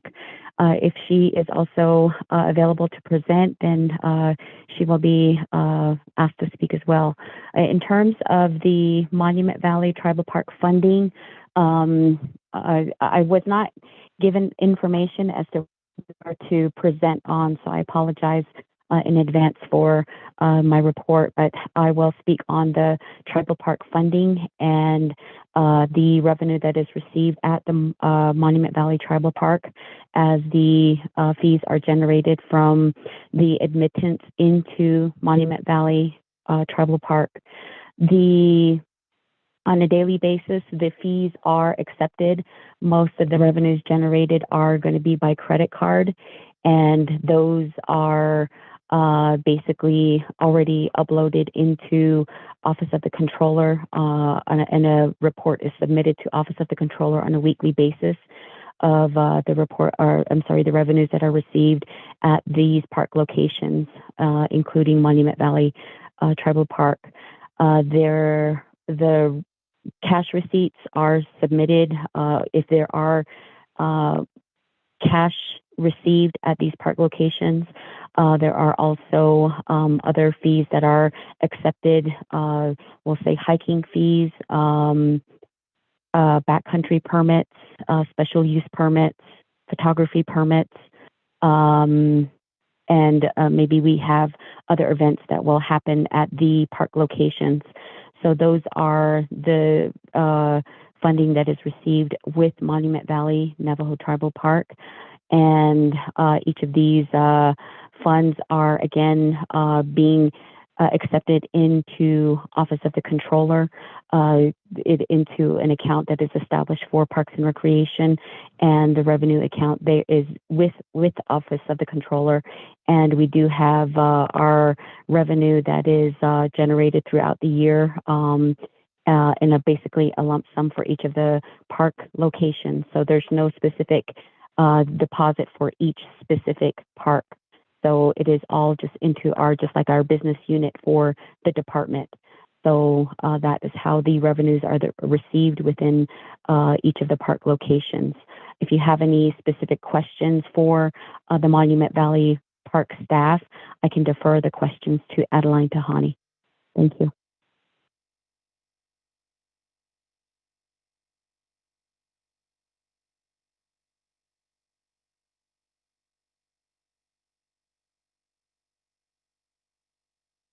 Thank you. Does that complete your presentation? Yes, it does. Okay. So now Budget and Finance Committee. Any questions or comments for the presenter?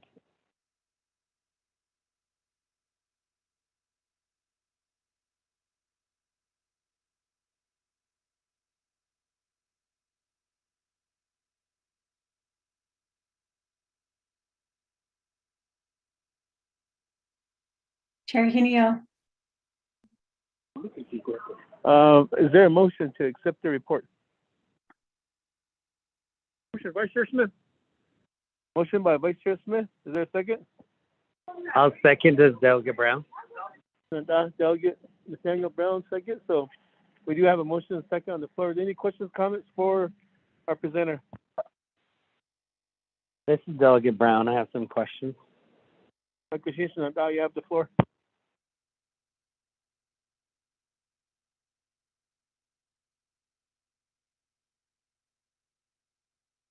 Okay, yeah. Kwegi Monument Valley Parks and Rec, specifically for the Monument Valley Tribal Park. I've been in contact with the business owners, the community members, the grassroots. So I've been communicating with our people who own tourism companies, as well as some of the chapter officials, and also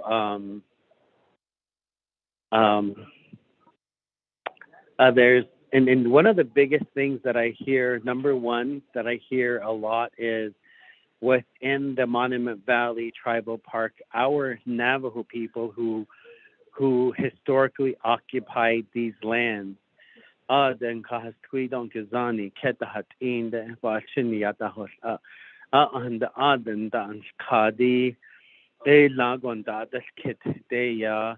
know, they are bringing up concerns and issues that, you know, when it goes back to the tribal park, you know, the home site, if you can tell us again why there is these systemic issues on Navajo within our own tribal park company under the direction of Martin Begay.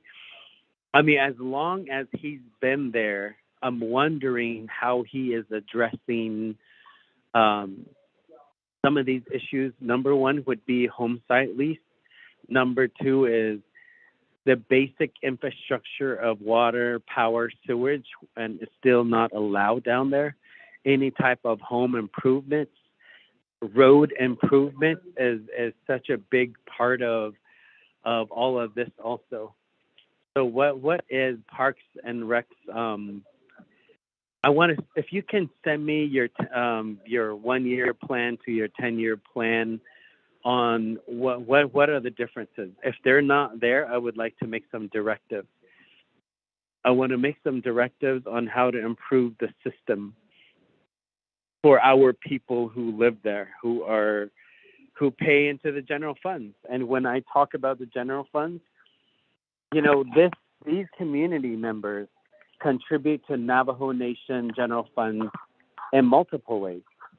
You know, they pay the taxes that they do when they buy everyday merchandise to making revenue in Western Agency with the park. You know, Monument Valley has been there a very long time, and yet our people are still living in third world conditions. I was there a few weeks ago, specifically meeting with individuals and business owners. So these are some of the concerns coming from them on what the Navajo Nation Leadership and Council is doing.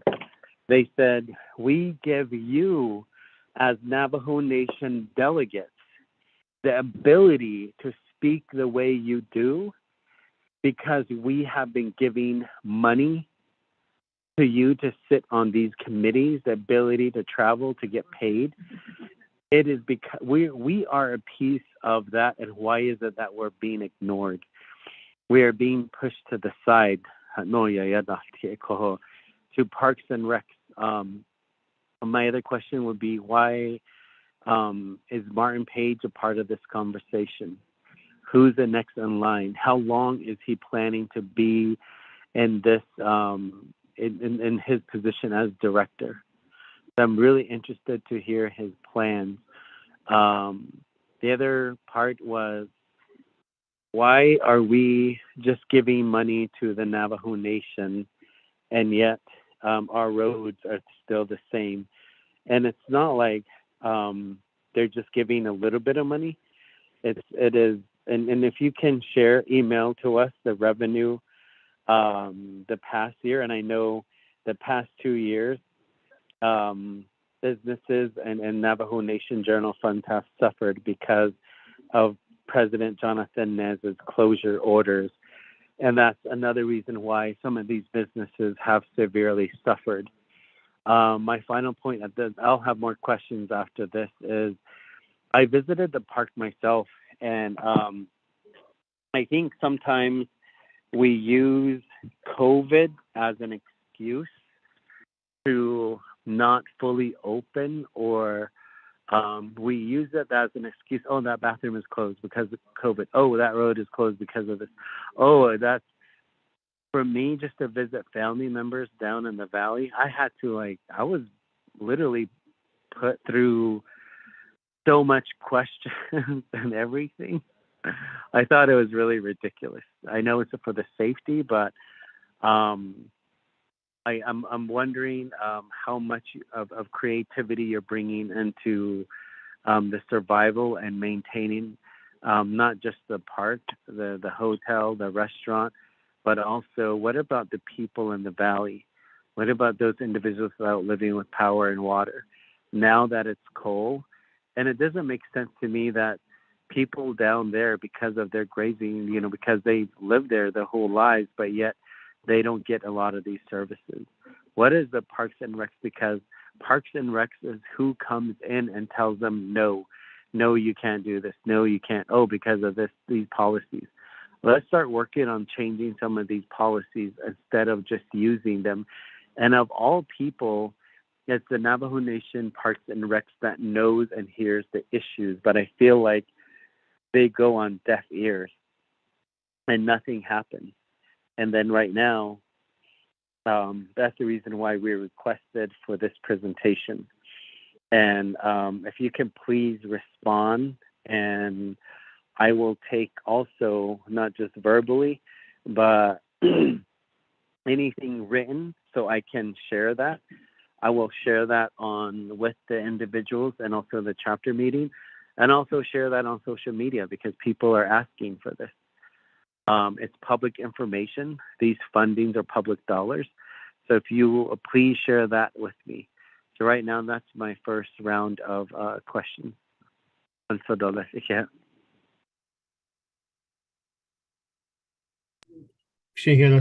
Delegate Nathaniel Brown, defer back to the presenter.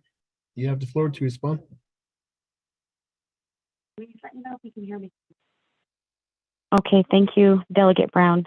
I appreciate all the questions that you have asked of Parks and Recreation?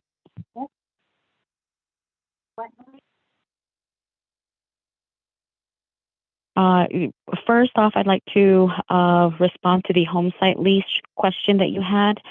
In terms of the home site lease process that does not go through Parks and Recreation, the newly established guidelines that was provided by Navajo Land Department was issued within their new policies and procedures, is that there are to be no new home site leases within any park boundaries. So that in and of itself is not a directive from Parks and Recreation, but that is a directive from Navajo Land Department. So we have had this question posed to us from not only Monument Valley Tribal Park, but also our other park boundaries as well. And at this point in time, it would be a question for Navajo Land Department to basically amend their policies with regard to no home site lease within the park boundaries.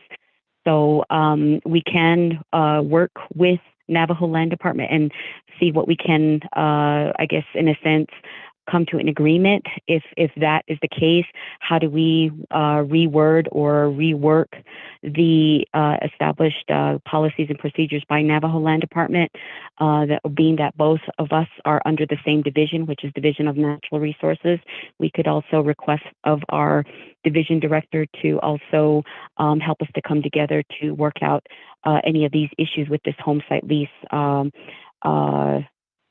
policy that hinders any of the new development within the park boundaries. This also goes in line with the following question of the water and water lines going into any of the park boundaries, and also power lines going into the park boundaries. With NTUA standards, they do require a home site lease in order to set up any of the water line or power line within the park boundaries. So those go hand in hand. So again, that would be working with Navajo Land Department. And from that point, then it opens the doorway into water line and power line into the park boundaries. For Navajo Parks and Recreation, we do have, I'm going into the next question now, which was in regards to future planning for Navajo Parks and Recreation. Over since FY 2020, there is an established 5-year plan. So it has from 2020 up to 2024. So we are within our 3rd year of our 5-year plan. We are starting our 4th year with FY 23. So that is in the process right now. We will be updating this as we move into the next fiscal year, adding in the next 5 years. So we do work with our 5-year plan. Each of these plans within each fiscal year is maybe one major plan within each park boundary, and then a smaller project within the park boundary. So we have been working with Navajo Department of Transportation. They did the first phase of this within the 17-mile loop within the park. And we do have phase 2 and phase 3. Prior to COVID, we did have an intergovernment or interoffice agreement with the Navajo Department of Transportation, and they were to complete phase 2 and phase 3 of the Monument Valley Road project. Unfortunately, with all the delays and cost increase, we have been reaching out to Navajo Department of Transportation to get a cost update because of all the cost increases, all the delays in getting any of the needed materials for the road project. And we are waiting for a cost proposal back from Navajo Department of Transportation to complete that. From the last conversation that I had with Navajo Department of Transportation about 5 weeks ago, they stated that the initial cost proposal would either double or triple. So depending on what the cost will be, we are going to have to go through a drawdown of revenue to complete that project. So the initial cost proposal that we received is out of date now. So we are looking at an extensive increase just to finish the road project through the 17-mile loop down in the valley. So that is in terms of the future planning that we have for Monument Valley. We also have other small projects that are being addressed within the park boundaries. One of those is going to be waterless restrooms down in the valley in 2 locations. We have 2 contracts right now going through with surveying and then environmental assessment for the 2 locations that we have. So in total, we are planning for 8 waterless restrooms down in the valley. So those are at, again, 2 locations down in the valley. We do have some porta-johns that have been purchased and located down in the valley as well. We have, let's see, the next question I believe you had is with regard to the entrance fees and questions concerning the vendors that we have there within the Monument Valley location, the tour operators that we have also at that location. And we are currently serving over 35 tour operators. The vendors are located, they are a different group located in various places within the park boundaries at different park locations, different viewpoints within the park boundary.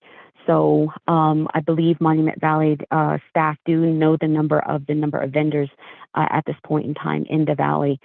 But in terms of each of the locations, we do have within our 5-year plan vendor markets that we have and will be establishing in some of the locations in the valley. So those vendor markets, basically, we have established, say, in Four Corners Monument. We have one that is being currently constructed over at Little Colorado River. So we will be implementing that within Monument Valley Loop Drive as well. So those are some of the upgrades that we are moving forward with and progressing toward. At this point in time, it really depends on the cost increase due to COVID. The numbers that we anticipated in our 5-year plan have drastically changed. So initially we had, so many projects that we were going to be fulfilling within the 5 years, but because of the cost increase, again, either doubling or tripling, we've had to pull back and scale back on some of the projects that we were anticipating to do. So that is notated within our 5-year plan, some of the delays that we've had, and just moving forward with what we can, just hoping to get back on track within the next year or two, as we're hoping that the cost will decrease and go back to pre-COVID. So that is with respect to helping and assisting those vendors, tour operators, and families down in the valley. With regard to the revenue that was mentioned as well, we do have reports that are submitted to our Division of Natural Resources. So if that is something that will suffice for our reporting process, we can also pass that along. That is given to our division, shared with the executive branch, and we can also extend that for our reporting process as well. I believe those were all the questions that I believe was asked. If not, I can answer and clarify any other questions. Thank you.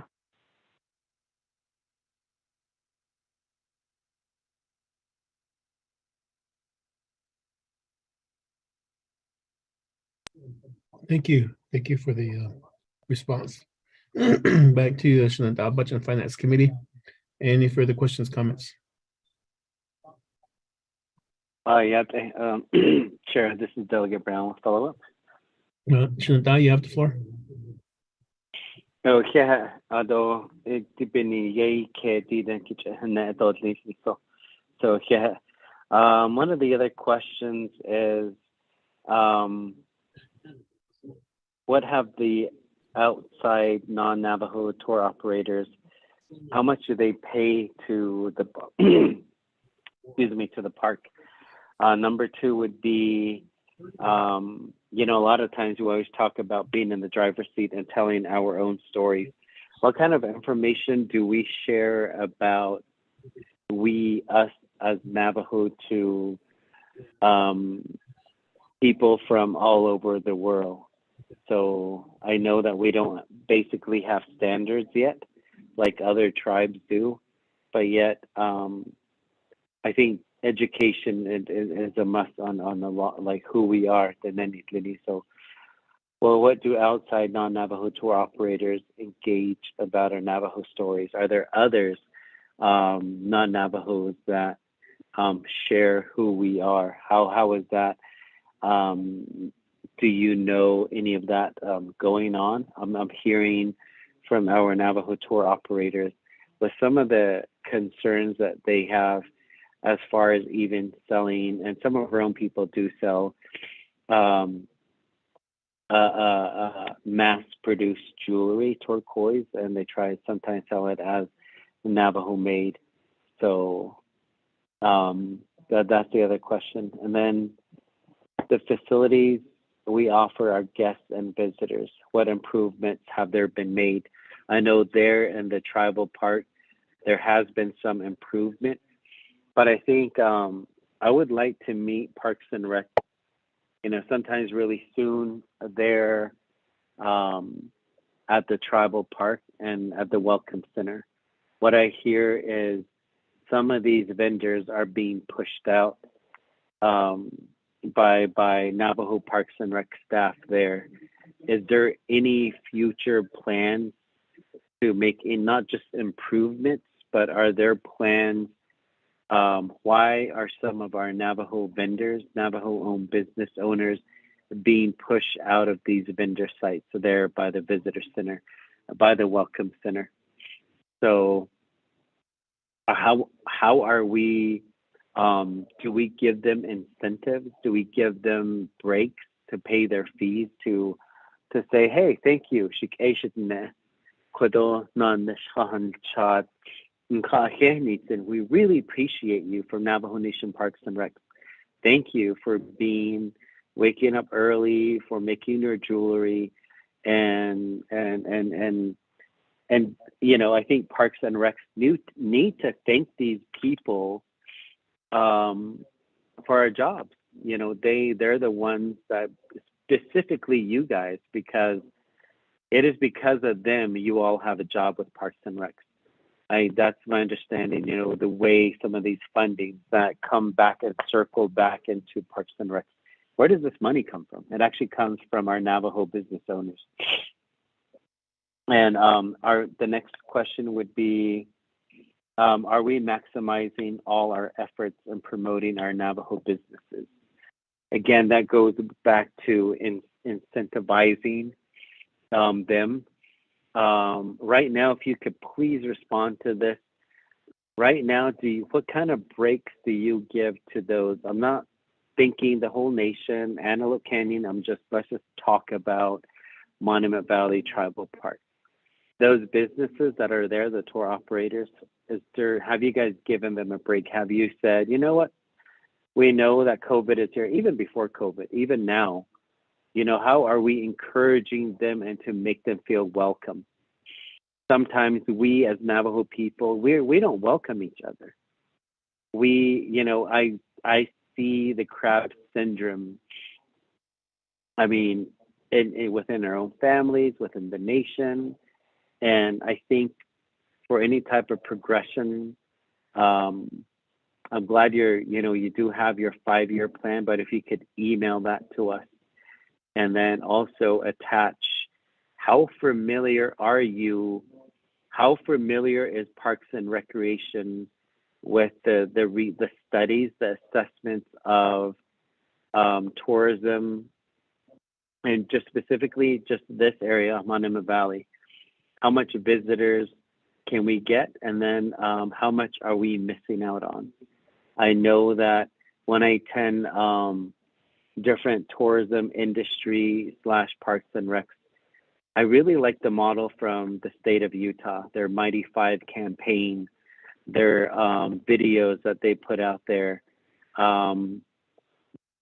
So the other thing that before was Parks and Recs, and I've seen your table, at the IENTA conference, and some of them, Parks and Recs would be set up. And the whole time I did not see the desk, the promotion desk. I didn't see any personnel mending the desk. It was like a free trip for Parks and Rec staff, and there was no promotion going on there. So I really, that was one of, I looked out for that. But guess what? A lot of the Navajo businesses from Antelope Canyon, they were there every day. They were really promoting themselves. But I did not see that with Parks and Rec. So in the past 5 years, how many international travel has the Parks and Rec staff have you done to promote? I know that you have in the past. So I'm wondering, has those been fruitful? What have we learned from that? I'm asking these because with my 3 chapters of Kayenta, Denahutso, and Chilchimbito, and I know Shanto has been doing this. I know other delegate regions have this with their bike packing, with their trails. This goes back to part of it is Parks and Recs and your Title V in that code and what's allowable. So I'm really interested to know, and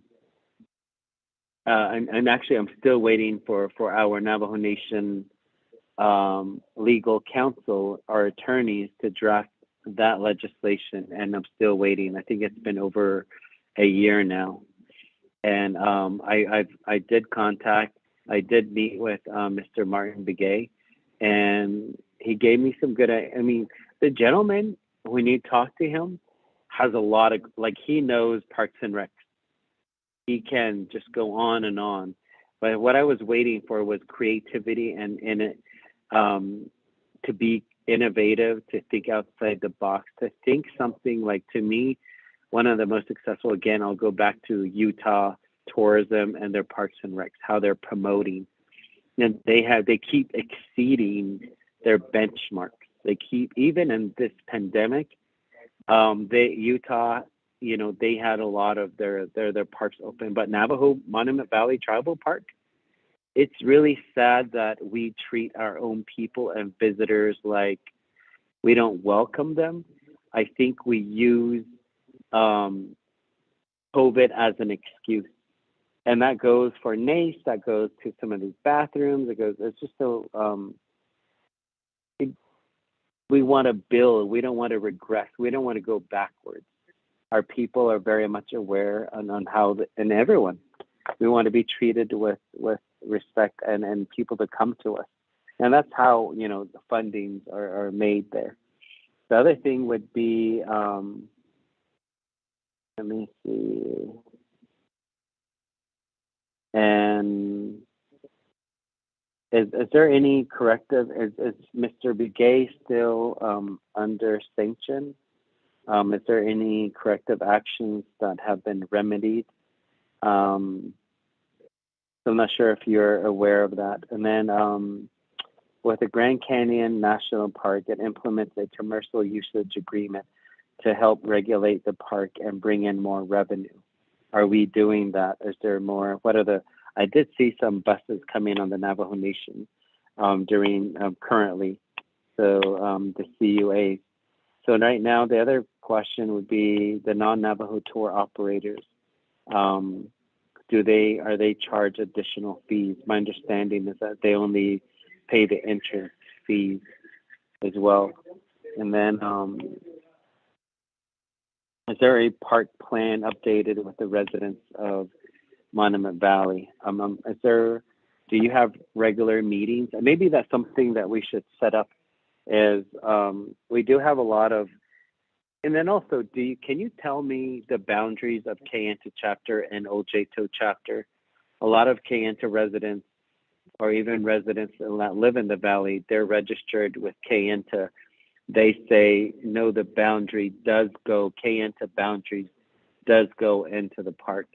And if you can give me that information, I would really appreciate that. So I get both. I get people that say yes and no. So if you can provide me that information so I know how to address this, that would be really great. So again, I want to invite you to our next Tri-City Tourism meeting. And right now, we do have a group within the 3 chapters, and we do collaborate with other communities like Shanto. We really like what Lichi is doing with Antelope Point Marina. And the other thing is, it feels like the more complacent we are with Parks and Rec, the more non-Navajo companies and organizations are taking over. Let's look at Gallup, for instance. There's a lot of, Middle Eastern who have taken over the Native American trading posts, our jewelry. I mean, to me, I would have wished that Navajo Arts and Craft would have been creative and innovative in making this happen. And before this happens, like Grand Canyon is really pushing. And I'm really glad that some of the plans in Cameron with the development there, with the roundabout, I think that's really good. And I'm really interested in how we can make to not to accommodate, to bring more money in. And we would like to help you. We want, and I hope that the body, with the leadership, that's what we've been working towards. And this is coming from the Navajo business owners after meeting with them. So I'm sure some of these have been exaggerated, but this is why we're also having this meeting, so I can hear from you. And I'm glad that this conversation is being recorded so I can share this with the individuals. They did have a lot of questions and concerns that the Parks and Recs was trying to push them out. And it seems like Navajo Nation, we tend to do that. We've done that with NACE. We pushed out Navajo-owned companies over in Patatacan, where we had NACE go in, and then now they went away. So the next question would be to the hotel there in Monument Valley. Currently, where's the lease at? Is there money owed? And what other plans can we bring them? And my final in this round would be, I know before Parks and Rec staff that since left, when they were still there, they managed to have a hot air balloon festivities around this time in Monument Valley. They had the Red Bull event.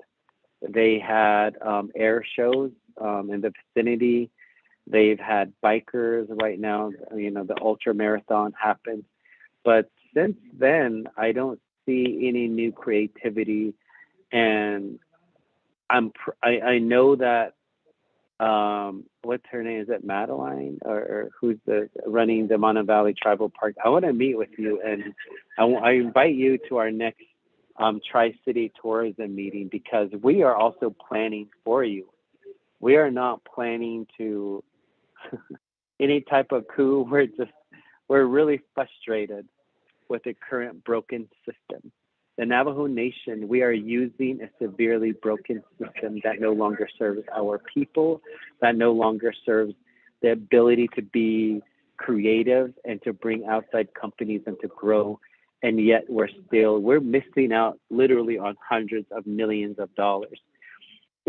When I travel, what I hear is, I wish we could, I sit on, last term when I sat on IHS Direct Service and then also 638, what I would hear from these federal organizations, like right now, I'm at a Department of Energy conference because we landed a grant.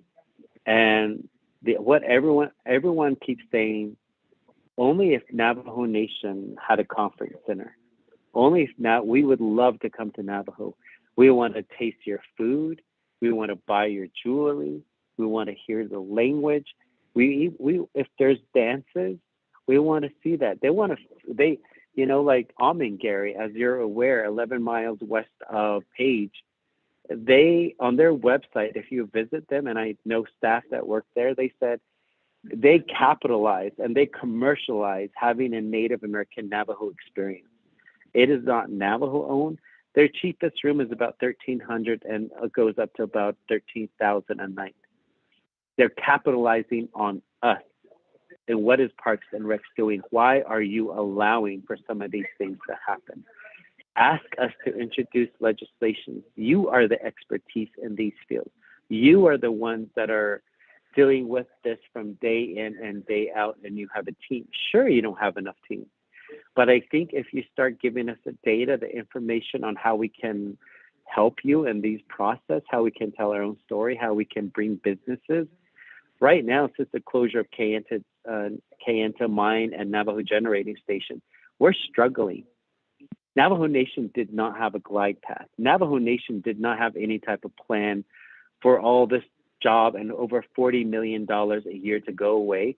But yet we are running to the Navajo Nation Council with projects when we voted down a money-making machine.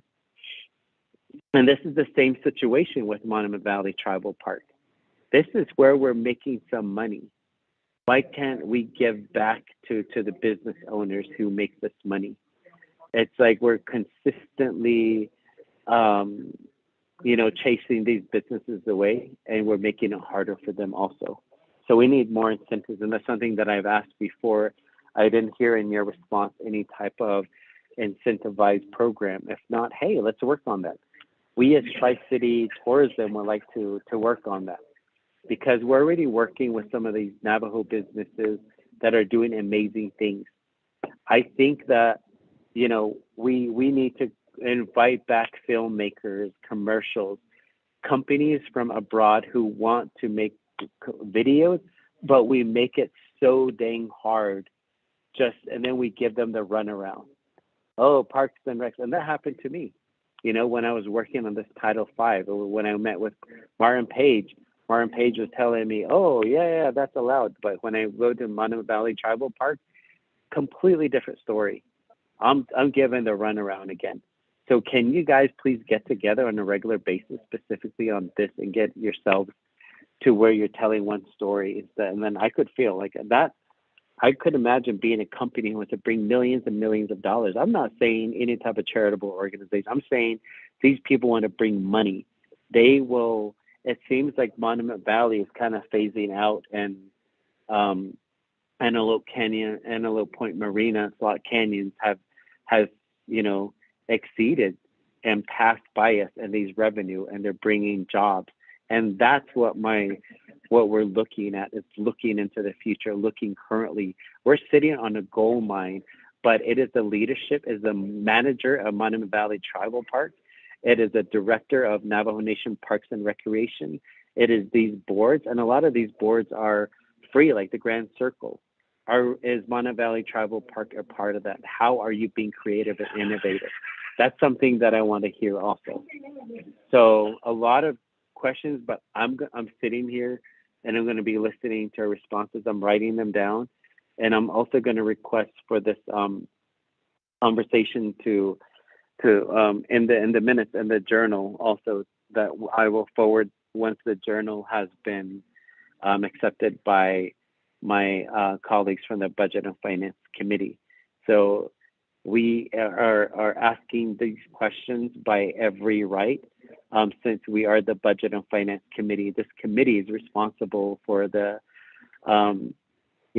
funding our people's money and how we run as a nation. So thank you. I appreciate your responses. I'm going to be here listening, and I'm asking for those business owners to text me to give me a message so I can ask some of those questions. There was a lot because when I was there, I stood there for about 5 hours. I had a line of Navajo business owners who wanted to talk to me, and they have brought some of these concerns to Resource and Development Committee, and they feel like these were not being addressed, because it wasn't just recently that they brought these issues and concerns to the committee. It was a few years ago. It's been something that we consistently talk about. So, and I want to start working on some of these next steps, and I want to pass that on to the incoming council delegate that will be replacing me. So I want to share that information with them, that it doesn't just stop right here. It's not just a conversation. I will pass this along and that's something that we should do. So, thank you, colleagues, for this really good conversation. and I'll be listening for the responses, and I'm writing them down. So I do appreciate it. And if there's something that you don't know where you're stuck, just tell me that also, and how can we go around that and bring some of the solutions to this. So so I'll be listening to response if there's no other questions from my colleagues. Chat.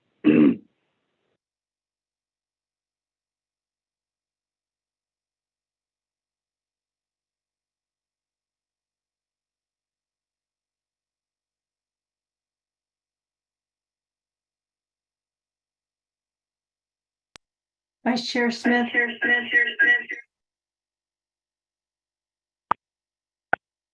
We may have lost. Thank you for those questions. Budget and Finance Committee members, any further questions before I turn the floor back over to the presenter?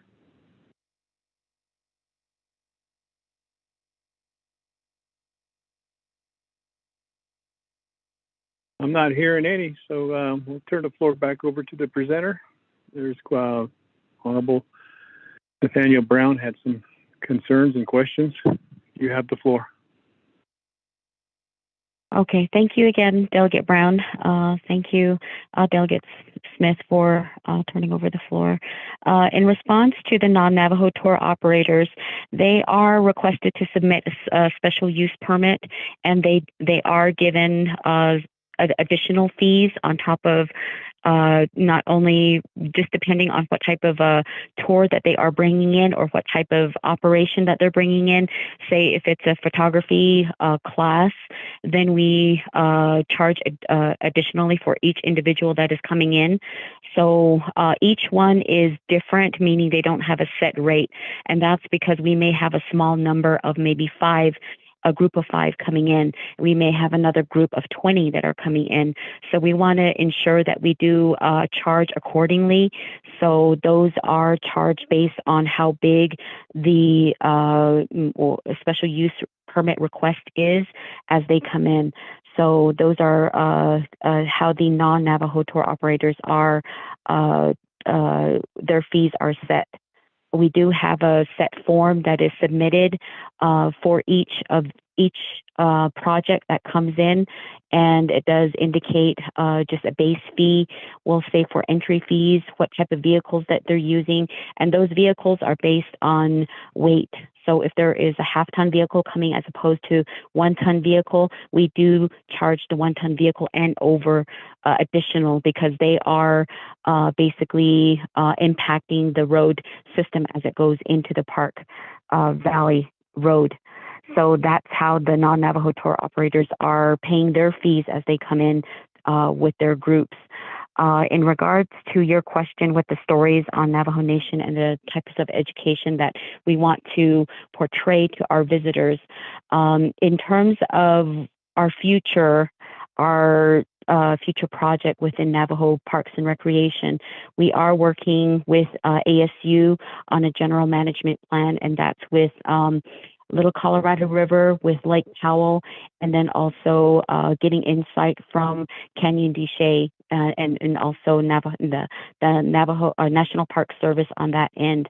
They did work on a general management plan for that area in Canyon de Chelly, and we're hoping to implement that same with the western end of Navajo Parks and Recreation. Within that general management plan, it outlines how are we going to preserve our cultural heritage. What type of stories do we want to basically document and keep for future generations? And we're wanting to get input from the community. So this is going to be a huge project, and that's why we did ask assistance from ASU to guide us in moving forward with this project. We are basically in our 6th year. We are currently going out to the communities, or will be going out to the communities. We did meet 2 weeks ago on Saturday, just to get a game plan together of how we were going to approach the next steps. So that is one of our future projects that we're working on, to instill these Navajo stories and then just incorporate that into each of the park locations. One of our other projects that we're working with is hoping and moving forward to changing all of the signage within Navajo Parks and Recreation, changing out changing it out from the English version to the Navajo version. So each location will have its own signage, just indicating, the site location, the park location, the history, and just incorporating all of our Navajo language and history into the locations, including Monument Valley. So for the facility improvements at the Welcome Center, we did do extensive improvements at that location, and we continue to upgrade each of our locations as well as we can. So for the Welcome Center, we did incorporate a lot of the history into that location, meaning the movie projects that were in the area in Monument Valley. It is located there. Some of the additional information that we have, that we did have at the Visitor Center, has moved back to the Visitor Center. So we are working with Navajo Nation Museum right now to incorporate new museums at both locations so that we can incorporate more history into both locations. And then we're also hoping and moving forward with projects with some of the well-known silversmiths and jewelry makers in that location, as well as the other park locations, just to ensure that we have teaching not only to our visitors, but also to our respective local community members there, so that we all can learn from the history that is at each of these locations. As far as incentives that you mentioned, for the last year and a half, we did not charge for any of the tour operators' permits. We did continue to utilize the last fees that were imposed. I believe it was in 2021. If that is incorrect, Adeline can correct me. But I believe that is the last payment that was received from the tour operators and vendors at the locations there. So that was moved over, and there was no charge for 22. For 23, there is a new application that will be going through the process, and we are requesting that they do pay for their tour operators permits at that time for FY23. In terms of maximizing our efforts, basically for Navajo Parks and Recreation, we have had, I think this kind of goes in line with the next questions, basically maximizing our tourism, our international promotion of Parks and Recreation. All of this is going to be lumped into this answer here.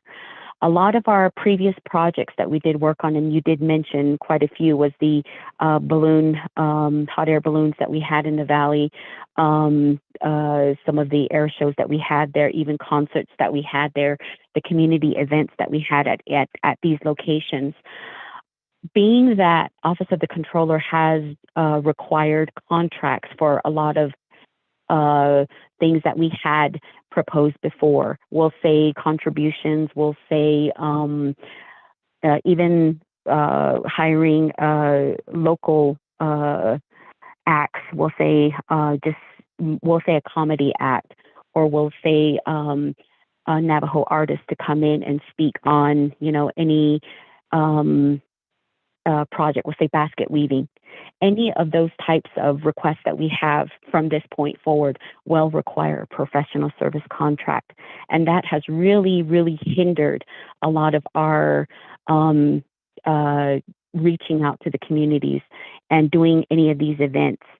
So we have tried to think outside of the box. How can we move forward with bringing some of these events to our locations again? And anytime we have come up with a new idea, it has been, we have to go through a contract. So then we have to go back through that process again. And we are not able to do a request for direct payment anymore. So if we go through a contract process, that takes roughly 3 months. So going through that process and then requesting a lot of these small, we'll say businesses, individuals, to provide insurance, to provide a W-9, to provide a suspension and debarment form, which is part of the professional services contract. It has really hindered them to even do any type of business with Navajo Nation, not only Navajo Parks and Recreation, but also the whole Navajo Nation.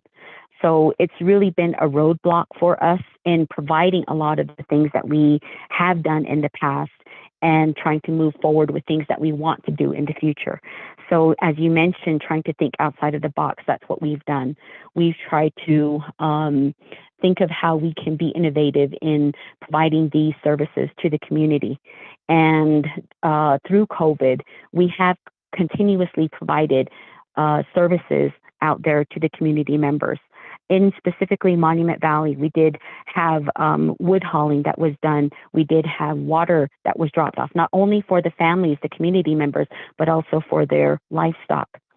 So we've taken food out there. We've had food drives that have come out. We've had any of the needs that are out there. We listened and we provided that. We did receive some CARES funds so that we could provide some of these assistance out there to the community members. And a lot of that, well, we do have the reports for Monument Valley specifically. So we have gone and assisted the community members. We've been out there listening to them and been there a part of what they've been through. So we've done a lot to answer a lot of these questions that the community members have, that the tour operators have, that the vendors have. And I don't believe it's going to be something that we can comply with each and every request. The reason I say that is because you also touched on it before, is the corrective action plan. Yes, we do have an audit that we just completed, that we have gone through with Monument Valley specifically within the last 2 weeks. So we are still answering these audit issues. We are still going through our corrective action plan. And in terms of this audit, it is for the safety of those that are within the park boundaries. So that's what we have to deal with. We have to comply with our safety requirements, meaning limiting the number of people that are within each park location. So we have to come up with a safety number as to how many will safely be within each park boundary and maintain those numbers.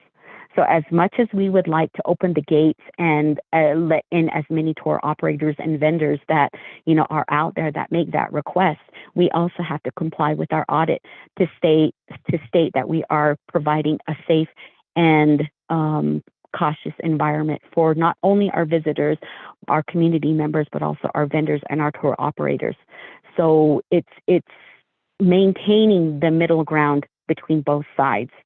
So that is something that we have to comply with, not only for our visitors, our community members, but also to be within good standing within the Navajo Nation as well, and be in compliance with our NOSHA, with our risk management, with our safety and loss, with our other rules and regulations that we have to comply with Navajo Nation. So again, we have to maintain the middle ground with all of that. So that goes in line with, again, the promotion of NPRD, our maximizing our tourism and our efforts within Navajo Nation. And then bringing in more revenue, that is always something that we are, working with. And a lot of that has to do with who are we marketing to? Are we marketing internationally? Are we marketing domestic? Are we marketing to our Navajo communities? So in our efforts, that's where we've maintained that during COVID, we couldn't, our marketing efforts wasn't going to international because there was no international travel. Now those gates are opening back up again, and we are able to reach our international visitors. So, it's just bringing that back into focus again and changing our efforts to who we'll be advertising and marketing to. So you did mention the boundaries with Kayenta and Old Jato. That's something that Adeline will have to answer, and I'll give her the floor as soon as I'm done answering the remaining questions I have here. So in terms of the invite that you have for the Tri-City tour meetings, I think that collaboration is of utmost importance at this point, because we have so many, people that we have to reach and work with. And instead of reinventing the wheel, it would make all of us, just getting on the same page and understanding, again, who we're marketing toward, who our business is, will be reaching on a daily basis. So that may open new doors for Parks and Recreation. So I appreciate the invite, and I will be listening out for when the next meeting will be for that. Also, the hotel and lease plans, that is with the View Hotel. In terms of what they provide, they submit their deposits directly to OOC, so Parks and Recreation does not receive a report on that. So that would be something that we can request from Office of the Controller, and they can submit whatever deposits have been made on the hotel lease agreements. And then events, again, that was what I did go over in terms of the hot air balloon and why we're not able to move forward with any of those events at this point. But at such time that we are able to either work out issues with contracts, if we're able to, resolve this impact that Office of the Controller and the professional services contracts requirements. If we're able to ease that or, come up with another solution, then we'll be able to move forward with additional events.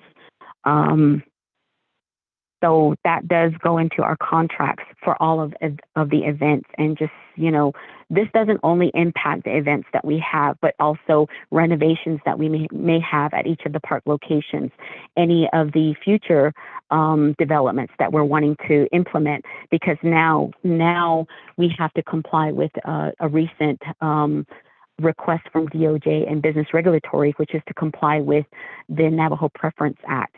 We have to ensure that we have all of these new professional services contracts bidded out. We have to have them advertised.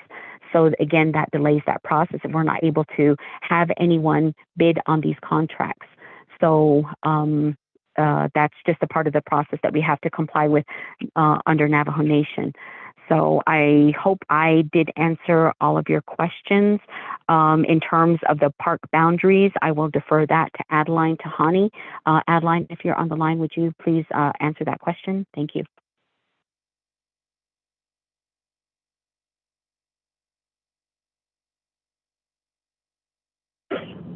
Ms. Tahani, are you on the line?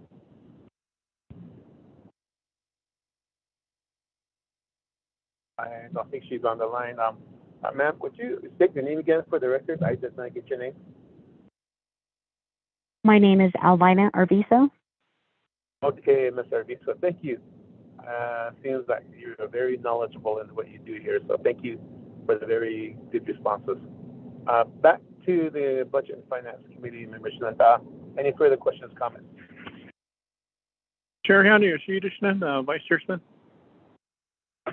Vice Chair Smith, do you have the floor?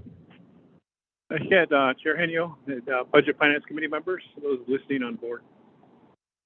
One thing that comes to mind, and enforcement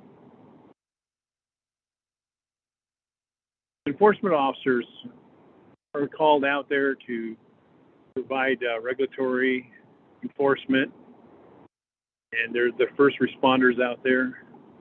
Is there any talk about increasing their salary equivalent to other law enforcement that get paid at a higher rate? I know the Rangers don't get paid like county or state or even Navajo Nation police, and they're out there on call, whether it's 24/7 or special events. I heard hot air balloon. I heard even Red Bull used to be out there. Back in the day, Rangers went out there and provided services, and even the torch run back in the early 2000s. It was a big event within Monument Valley, and a lot of folks came out, and Rangers were out there. And is that one thing that Parks and Recs is looking at? Not only do they patrol that area, they also patrol the Asayat Lake, and I've seen 2 officers out there making an arrest.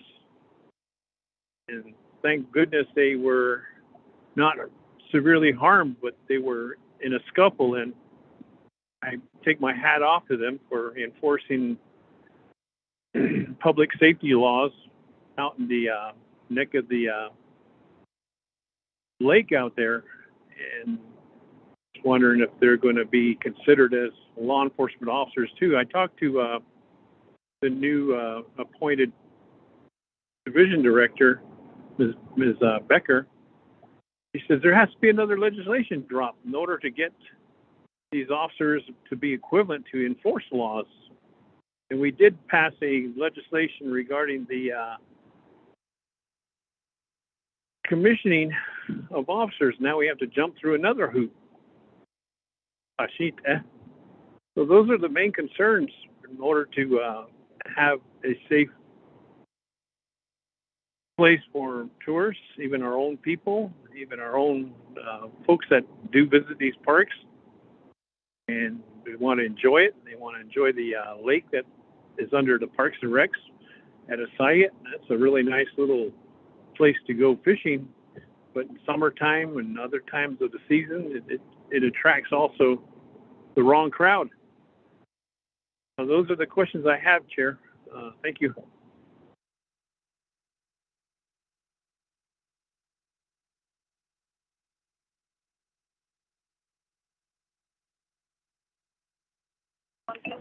Thank you, Vice Chair Smith. Ms. Arvizo? Yes, thank you, Delegate Smith. I appreciate your question because that is something that is always on our agenda, is to try to work out the issues. And I appreciate the previous report and the questions that Delegate Yellowhair had questioned for Department of Personnel Management in terms of the salary scale, in terms of what is being done to address the low salaries for our staff, our Navajo Nation employees, and trying to work out, something commensurate for as those that are being paid outside of the nation. And we have this issue on a daily basis to where we are trying to fill positions and they don't want to work for Navajo Parks and Recreation. They don't want to work for the nation because of the low pay scale. And this is one of the biggest hindrances that we have within our enforcement. And we have this issue come up on a daily basis. So I appreciate your question, and I appreciate, you also having the same concern that we as the department have, because this is something that we have tried to address with personnel management. And, the current salary scale that is listed on their website is way too low for the type of work that they do. And we do agree with you, Delegate Smith, in terms of, the daily safety hazards and, all the enforcement that they have to work with on a daily basis, because that is, in some sense critical, and it is a safety precaution for our employees, our staff. And if we're not able to provide even the work for them to do this, then, we have tried to work with personnel management in trying to get the salary scale upgraded for them. And in terms of what personnel policies does state that it takes our division to work with their division. So I appreciate that you did speak with Bitta Becker in terms of getting this looked at. So now we would have to go and approach with our division director to personnel management and their division director and see if we can work out a salary scale increase for not only our rangers, but we also have the same issue with our fee collectors and our security that are also working, on a daily basis with the public. So again, I appreciate your question, and we will be working with our division from division to division to get this clarified and corrected. So thank you.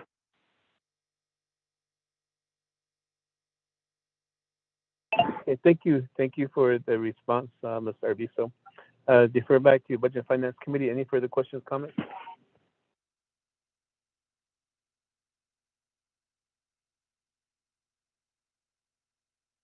Chair Henyo, this is Mark Graham. I just had a comment. Delegate, this is Delegate Brown. Have some other questions. Budget and Finance Committee. Delegate Nathaniel Brown. Yes. Yeah, thank you, Ms. Arviso, for sharing your knowledge. I do hear in your voice, like my colleague stated earlier, your knowledge is, I do appreciate it. And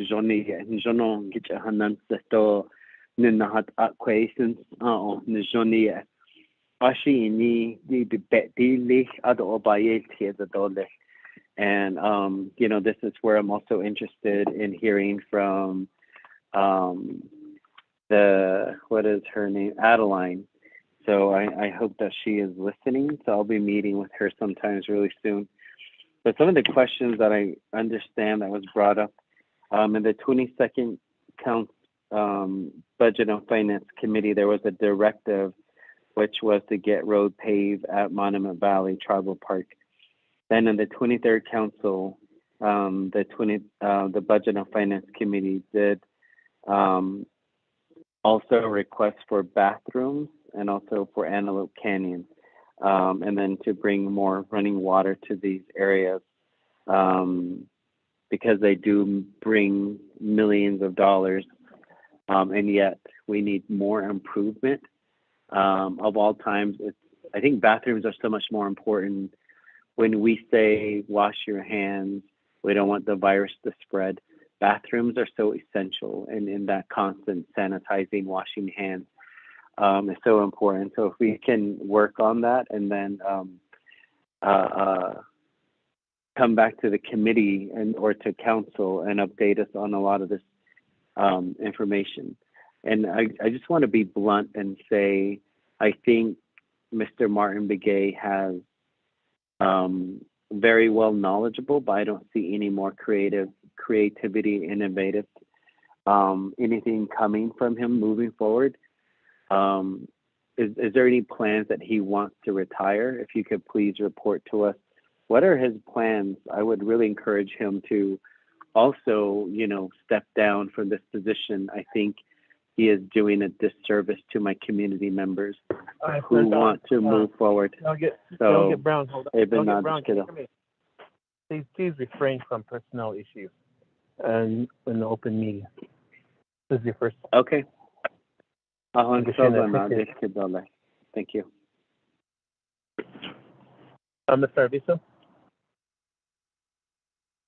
Yes, thank you, Delegate Brown. I appreciate your questions in terms of the restrooms. I do agree that, the restrooms play a big part in how we are perceived by the public. And I do appreciate, the comments that you made in terms of, looking at what our needs are at each of these park locations. And that's what we've done. That's what we've incorporated into our 5-year plan. So I do appreciate the comment on that. And we are addressing as quickly as we can. We have to comply with all the rules and regulations of the Navajo Nation, which is, again, the surveys, environmental assessment, and just ensuring that we are complying with all of these requirements before we move forward with any future projects. So I do ask that, for the Budget and Finance Committee's patience in getting all of these projects moving forward. But, just in terms of the contract process, I do ask that, we work with Office of the Controller, that we work with the Navajo Nation offices in getting these services for our Navajo people, because I do agree with you. We do have to work with them in moving forward and just getting everyone out of this complacency, as you mentioned. So I do appreciate that comment. Thank you. Mr. Arviso, as part of your response, would you like to yield or give some time to Mr. Mark Graham, Office of Navajo Tax Commission? He would to make a comment, but I had already called upon the Budget and Finance Committee. So therefore, I'll leave it up to you, Ms. Arviso, if you wish to call upon Mark Graham to provide some other input. I'll leave that up to you. Yes, that's fine. He can go ahead and proceed. Thank you. Mr. Graham, Office of Navajo Tax Commission, do you have an input? Thank you, Chair and Ms. Arviso. So concerning the revenue from the Monument Valley, the View Hotel, our office actually receives all the tax returns from all the businesses within the Navajo Nation, other than the respective chapters of the township of Kayenta and the Tuba City chapter. So we do receive the revenue from the view. I will be incorporating a different strategy this forthcoming budget session, in which we will identify the revenue from the view and make that available to Parks and Rec as part of the resolution that set aside that revenue specifically for Parks and Rec. So they will have on an annual basis heretofore revenue coming from that directly as part of the annual budget process. I hadn't had a chance to share that with Parks and Rec yet, other than this. So just wanted to make them aware of that, that there is money. I do need to still go through and have a quick review of the revenue over the past couple of years. But going forward, we'll make that as part of the annual budget allocation, that Parks and Rec would get an estimated revenue from projected revenue from the view, so that then they can use that for budgeting purposes.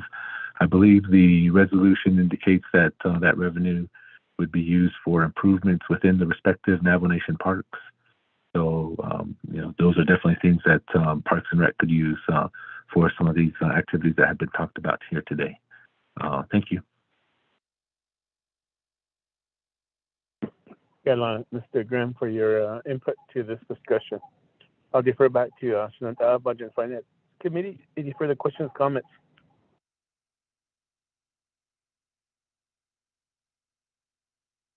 If there are none, I'll call for the question to accept the report. Tanita, call with that. Ramona, Delegate Gay. Shananta, Delegate Elmer P. Gay, you have the floor. Okay, thank you for that. To let Chair Henio, other members of the Budget and Finance Committee. I'm just listening here, trying to get some information. The one that I trying to understand is I know that we have some Navajo operators out there for being tour guides and things like that, as their own being their own owners to this to their business. I was wondering what is the plan for them? To maybe to enhance how they've been being like I know that they probably pay business tax. If they pay for that part of it, how are they being as it being a Navajo business operators? They could tax individually. How can they be? How did they cut nago? And how did what's the contribution that they do? How, in return, what kind of a plan or something to help their business, to enhance the business? They look at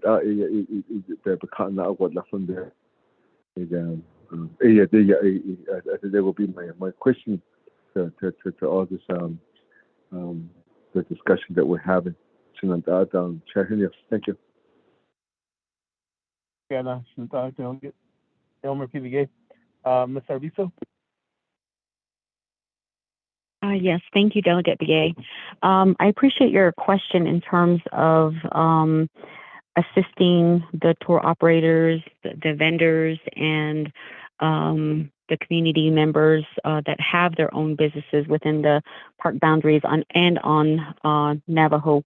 A lot of the applications that we receive, we do have, questions whether they are registered with Division of Economic Development, and whether they do pay for, pay for their taxes with Navajo Tax Commission.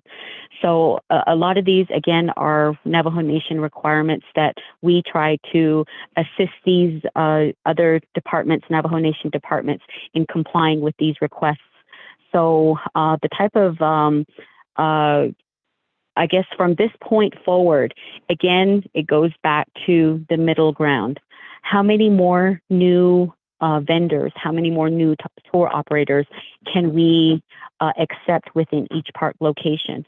The reason I say that is because yesterday I had a tour operator that came in and they were concerned. That was one of their questions to myself is, how many more tour operators will be accepted? Because the more tour operators that come in, it depletes revenue from those existing tour operators. So we have to find that common ground. Currently, with the 35 tour operators that we have within Monument Valley, they are being rotated. So they're being rotated each day. So for one tour operator, instead of operating 7 days a week, they only operate 3 days a week because we have so many. The more we accept, the less that the 35 that we currently have, it will maybe diminish down to 2. If we accept more and continue to accept more, it goes down to 1. So that's not enough for these tour operators to operate on. So we have to find that common ground, that common balance, and try to allow for these tour operators to sustain themselves, sustain their families. And that's part of the process to say we can only accept this many more into these park locations. With the vendors, we have a little more leeway just in terms of the locations because there are multiple areas as to where they can vend. It's just providing that vendor market location for them. And again, that's in our planning process right now to provide that vending market for them and provide it at these different locations within the valley. So that is for the vendors within those locations. So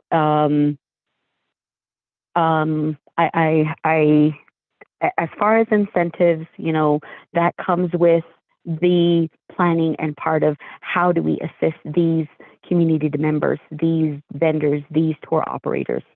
So with that, with the fee applications, the fees that we request for on an annual basis, again, I did explain with the tour operator yesterday, if we lessen the fee amount, then that opens the doorway for more new operators to request to come in, and that diminishes their revenue. So it's a middle ground to say we can allow this many, and you have to operate with all of these contingencies, meaning you have to have insurance, you have to have safety inspections for your vehicles, you have to have all your drivers with their driver's licenses, all these safety requirements with each of these vehicles, the inspections that are required, and basically comply with the rotation schedules that we have for each of the tour operators. So these are some of the contingencies that we have, again, which is a middle ground for everybody. And also, with respect to our mission statement, which is to ensure that we have and preserve each of these park locations for future generations. And that's something that we, again, have to reach that middle ground. How much impact can each of our park locations have? We have to preserve each of these locations for not only our current community members, our current families that are in the areas, but also for future generations. So the more we open the doorway, the more impact it has on each of these beautiful land sites that we have within our Navajo Nation. So thank you.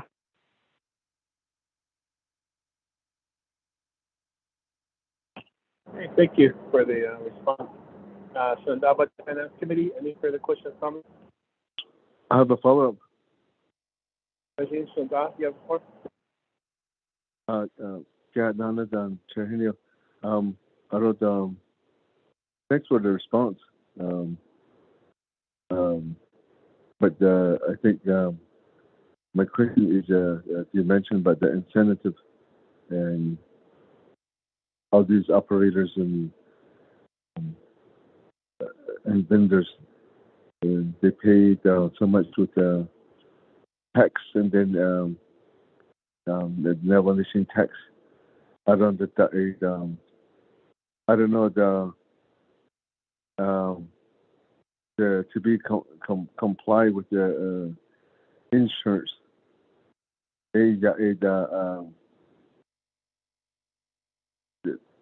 know that the Navajo Nation doesn't collect the insurance part of it. I'm not sure if I'm right. Even for vehicle insurance, it has to go probably to outside insurance companies. Basically, yeah, if we put up more higher insurance to operate that, obviously that it's just making it the Navajo vendors and operators to pay more to outside companies to run a business. Actually, so I guess that's where I mean that they pay tax and they pay so much for that. I'm not sure that incentive I'm not sure how like even restrooms and things like that for that, because I don't know where it goes. But this case and I thought that you guys have a plan right now how it's written and it's going to be implemented, or it's already been in the works in the progress. It's already it's in the plan. So I don't know if we could share that plan with us, and maybe if those plans being shared with the operators already, see if they're good with it and what is their suggestion. That as being a Navajo program and trying to help the Navajo vendors and Navajo contractors or Navajo business. This my follow-up question. Chair Henry, thank you.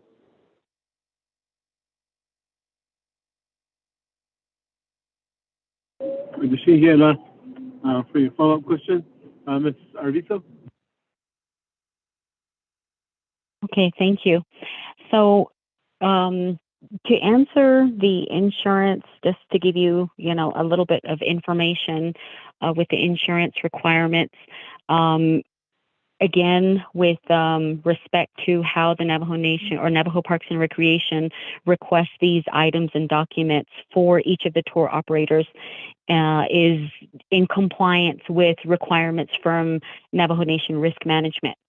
So they let us know the requirements to, we'll say, operate as a tour operator, or whether they operate as a providing horse rides within the tour park boundaries.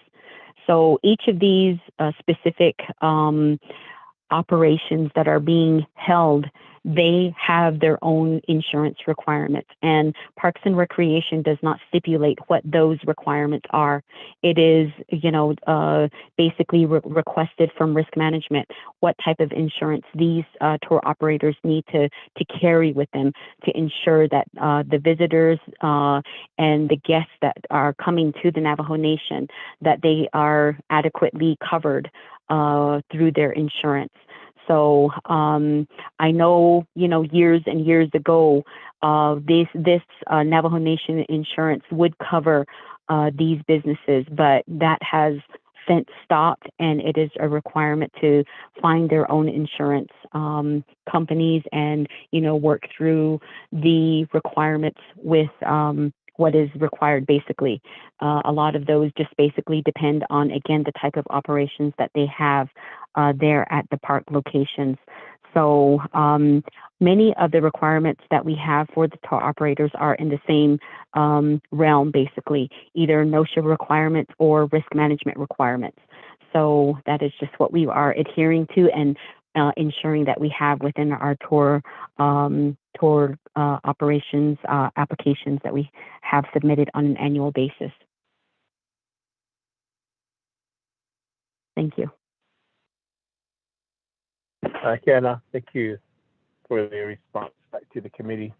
Now refer back to the Budget and Finance Committee. Any further questions, comments? Chair Henio, this is Doug Gay. I think one of my questions wasn't answered. Regarding the plans. What part of the question was not answered? Yeah, the part of it is that the plans, if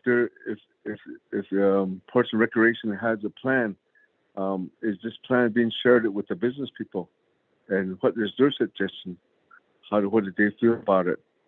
Is there anything that these Navajo business operators and then again, how do they feel about it? I'm pretty sure they're more. You wanted to improve something, and they know that. What's their suggestion? Can they be shared with them, or how do they go about it in this plan that you guys are talking about? That was my question. Thank you. Thank you, Shana. Yeah, for clarification, back to you, Marisa, for your response to the questions regarding the plan.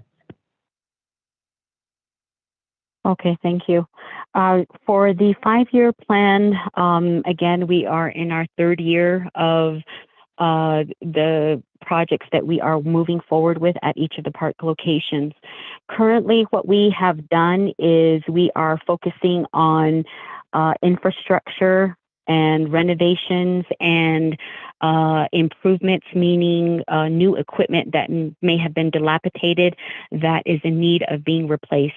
So at this point, we are fixing the major items at each park location. As we're going into the next 5 years, then we'll maybe be able to incorporate new projects, new incentives, new locations, just kind of branching out for the next 5 years. So at that point, that's when we can open the doorway into getting feedback from the vendors, from tour operators, and just incorporate their ideas into what the needs are out there in the community levels as well. So that is what we are working with our first 5-year plan. So I want to ensure that we are doing work at each park location to ensure the safety, not only for our visitors, but also for our staff, Navajo Nation staff as well. And then for the community, the vendors, tour operators that come into these locations. So that is what our first 5-year plans do consist of. As requested earlier, Delegate Brown did make a request to see our 5-year plans, and we can forward that over to the committee as well to review. So I hope that answers your question. Thank you. Okay, thank you, Ms. Arvizo, for that response. Back to committee members, Budget and Finance. Any further questions, comments?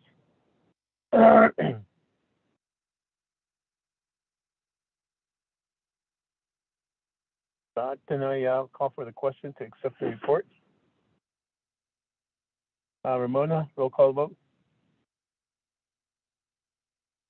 Yes, Chairman, roll call vote on accepting the report. Honorable Raymond Smith Jr., how do you vote? Green. Thank you. Honorable Raymond Smith Jr. votes green. Honorable Jimmy Yellowhair, how do you vote? Delegate Yellowhair votes green. Thank you. Thank you. Honorable Jimmy Yellowhair votes green. Honorable Amber Kenneth-Karate, how do you vote? Honorable Amber Kenneth-Karate, how do you vote? Honorable Elmer P. Begay, how do you vote? I vote green. Thank you. Honorable Elmer P. Begay votes green. Honorable Nathaniel Brown, how do you vote? Delegate Brown votes green. Thank you. Honorable Nathaniel Brown votes green. Chairman, we have 4 members voting in the affirmative, 0 opposing. Chairman not voting, 1 member not voting. Chairman? Thank you for the roll call vote. 4 in favor, 0 opposed, Chair not voting.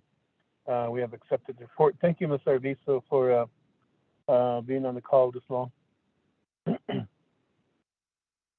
And let's move forward to the last item on the report section, which is Navajo Apprenticeship Program. And therefore, we do have Mr. Harold G. Begay on the call. Are you still on the call, Mr. Begay?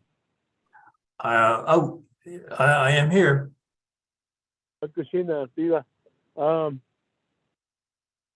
have the floor. Hakushe, ake ade shnant adolfini shnant ani nofini, honorable delegate of the Budget Finance Committee. Shidech Harold Begay and share you see ke hashinet negate witness today you see ade Mr. K ado touchy ni nasanet and hitchinet on that touchy ni nasanet. Toilet ni basis chain look at in that that's a shado na kaidene that's another. Although the best is in the never trust a dollar the nach in action no naliken it's okay. The Hawk area, Pine Spring, though, Kate Hatchet, best is in Ashley, that's all here.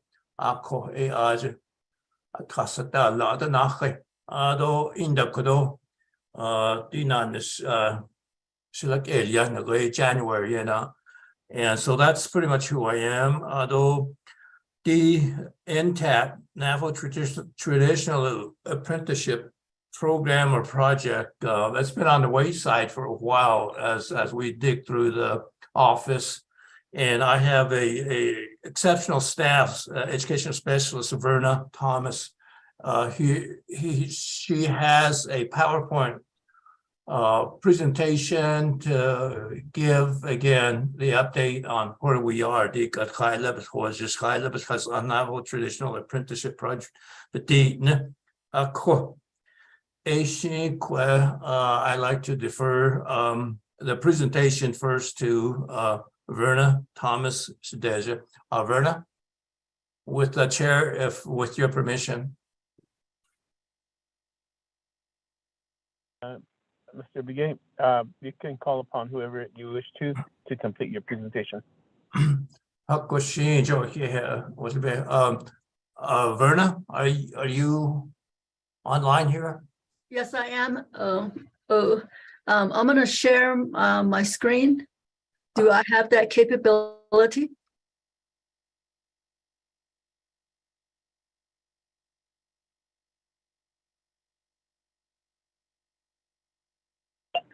Okay, you have the capability if you're able to. If you are on our Zoom call, you could if you are able to from your end.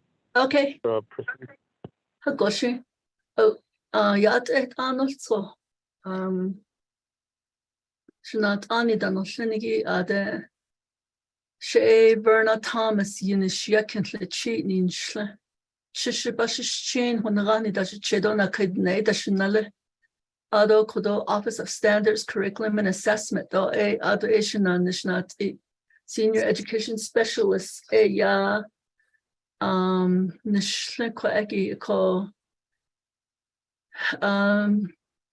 currently we don't have a program manager, so we're still trying to fill that position. Though the Navajo Traditional Apprenticeship Program in TAP the Nenigi ya bikidinch at you see the purpose of the Traditional Apprenticeship Project is to train apprentices of Navajo traditional healing ceremonies, particularly those Navajo ceremonies most in danger of being lost. You see,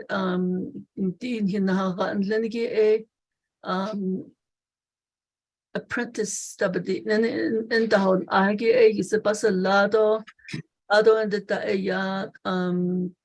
led a bet that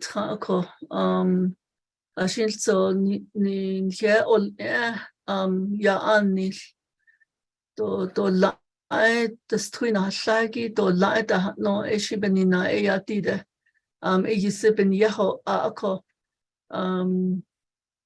The project is intended to serve eligible apprentices to complete their training of Navajo traditional healing ceremonies and become healing practitioners. Apprentice indadol alto ye na sadolish no ya hahol juju ado I would like to acknowledge the people who made the traditional apprenticeship program possible as OSCAD is moving forward with it. Ako do hihan skago the dishnil shinat ani do shikedo shitane leda the leaders that make this program possible.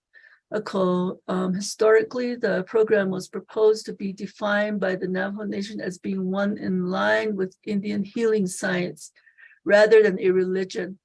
So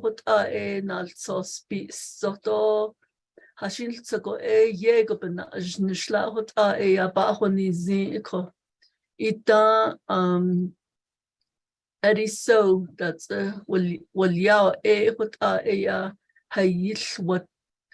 with the support of IHS, Edgewater Consultant, the university there, President dan Linigi councilman dan Linigi issue, he had that support what the nahagan Linigi anaskuit itolish nigo what a letter addressed to Dr. Lewis, president of Navajo Community College, dated August 22nd, 1995. It says, today we have 34 different traditional ceremonies left. We are losing some ceremonies every decade. That means every 10 years. The Navajo language is the key to learning. Therefore, in every learning situation, and Navajo language will be used to relearn the original culture, history, and ceremonies. The original Dene way of life exists within these sacred bounties of ceremonial knowledge. Because nizar beyelti itzazat be inahato ash jot ayayas tiko tratin daba ati z no ako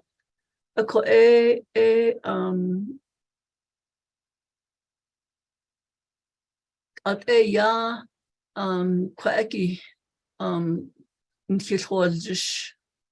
The INTAP has its own plan of operation and budget.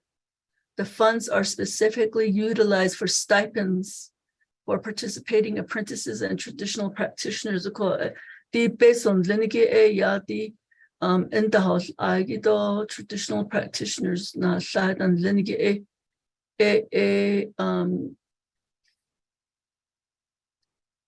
reports yahande nilo. And they have to have 48 service hours to be eligible for a monthly stipend. The mentor will receive $350 and then $150 for apprentices on top of that. And the apprentices, they get a flat rate of $300. The pandemic, the traditional practitioners dan linigi onaganj dahagi nekoteyilla ado ni de go in the dasla le hugo nada sako so they're beginning to resume practices, and they also vary 5 days, 5 nights, 2 nights because of the safety protocol.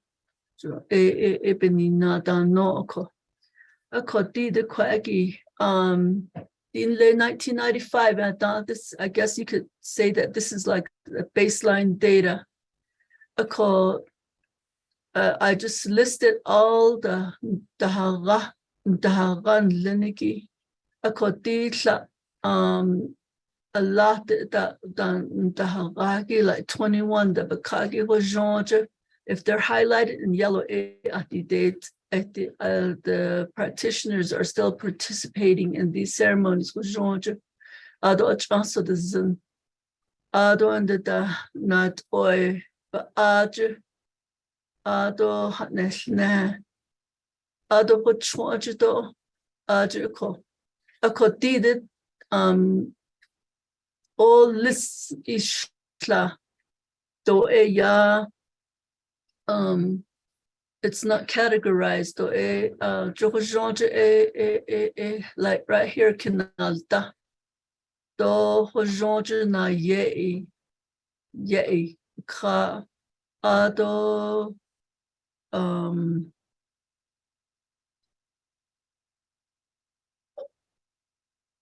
Kojidashina dosa kaji George op ka koji a kosa edo I didn't group them. So did enhalen na ye George kinalta George na ye edo koji ashago beol tao ishlada. Oh, it's all separate. The baseline data, but the nenegi a lot that it was Georgia. Ado chishije say B. Ado a chance of the zin. Ado not oi but adje enast a ado a natje ish ata. The question aside that z. Could nana Jeunesse art or you aside that z. Aside the question. Ato being destined. Ato we haven't compared the data yet. So this is our findings. Most elders, traditional practitioners done lineage, elderly done lineage, they knew more than 3 ceremonies. 43 different ceremonies were found. 127 total number of ceremonies traditional practitioners knew or performed were disaggregated to see comparison scores. Ado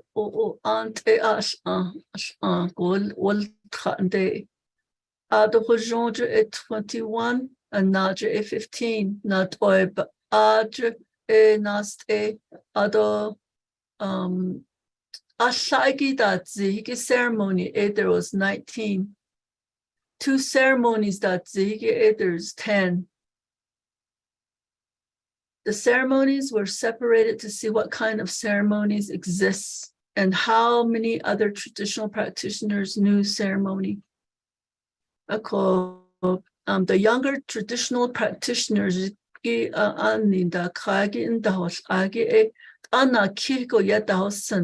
or less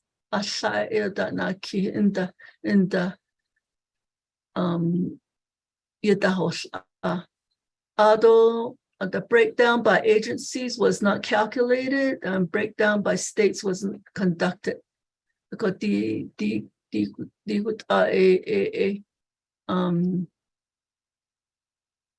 this was the findings. Today 2022-23 30 to 35 benachagi 36 to 42 benachai 43 to 50 benachagi etila 51 to 55 benachai enaki 56 to 62 eti 63 to 70 benachagi ashai 71 to 100 enakila what the Navajo traditional apprenticeship Trali dan linigi do apprentice dan linigi jot a be ages zigi beta khagi bikako a breakdown. Nana the breakdown by agencies zigi a chinli j 745.7 shiprock j anna ki tuba city do anna ki crown point a shai Albuquerque da apprentice law audit additional nisto on weekends that na iliedo ohos ako the Janesh Eagle the agency Janesh Eagle yido chinli do 45 ziki a 7 lenza de gila shipra do tuba city ge e anaki crown point e ashai ado the egg abinda ho ala Dest e ashai ho chonje is just at ho George e has tra in nage e ashai adona ye je e shlaata ado tache e ashai ado anit di so hat schlag an der ade nana ergo 1 traditional practitioners and 2 apprentices. They rejoin INTAP.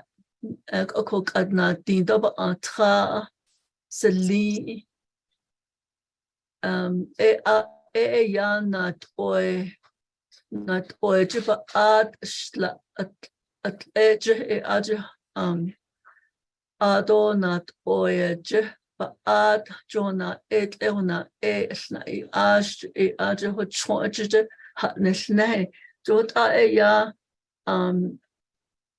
benaho alako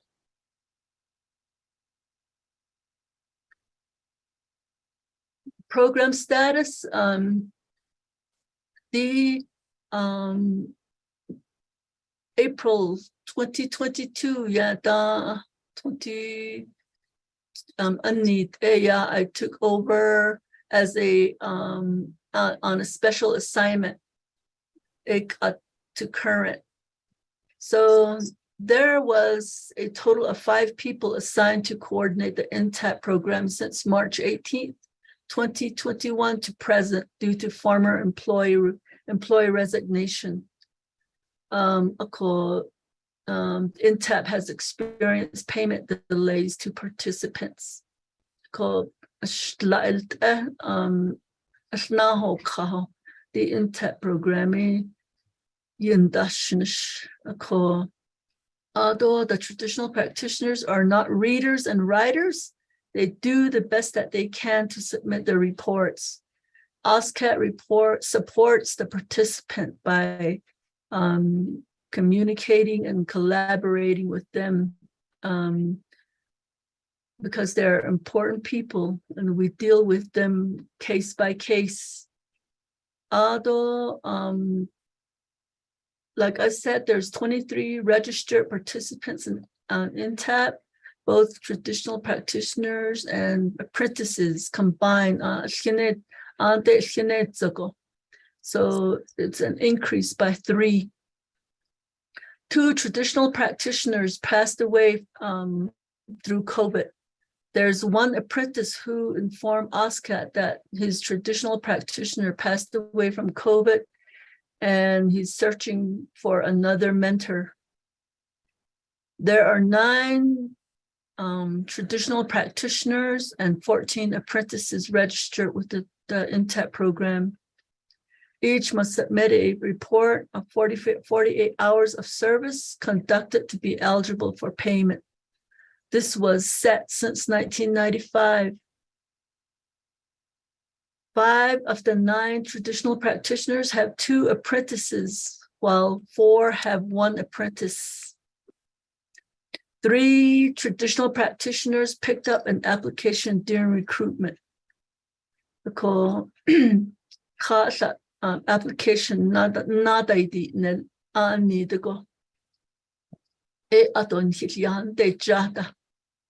One traditional practitioner re-enrolled with 2 apprentices. He halted his ceremonies due to COVID. For about 2 years, that's the OSCAT produced an in-depth brochure for public information and dissemination. Brochure la delia. We issue those out. That when they call, we email them that. There are 13 inactive files, that meaning that 13 go eta atrande, but we haven't really do a follow-up yet to see why they've dropped. I don't know if it has to do with COVID. We haven't really do a follow-up. One in-depth meeting was implemented on October 7th, 2023, and the next meeting is set for November 18th, 1 to 4. In the process of we're in the process of doing a revision on the in-depth booklet. It was published since 1995. Form 2 will be reevaluated. The plan of operation will be shared with the in-depth committee and participants.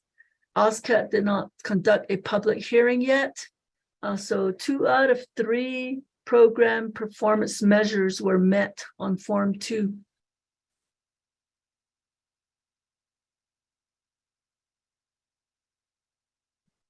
So when we had that meeting, apprentice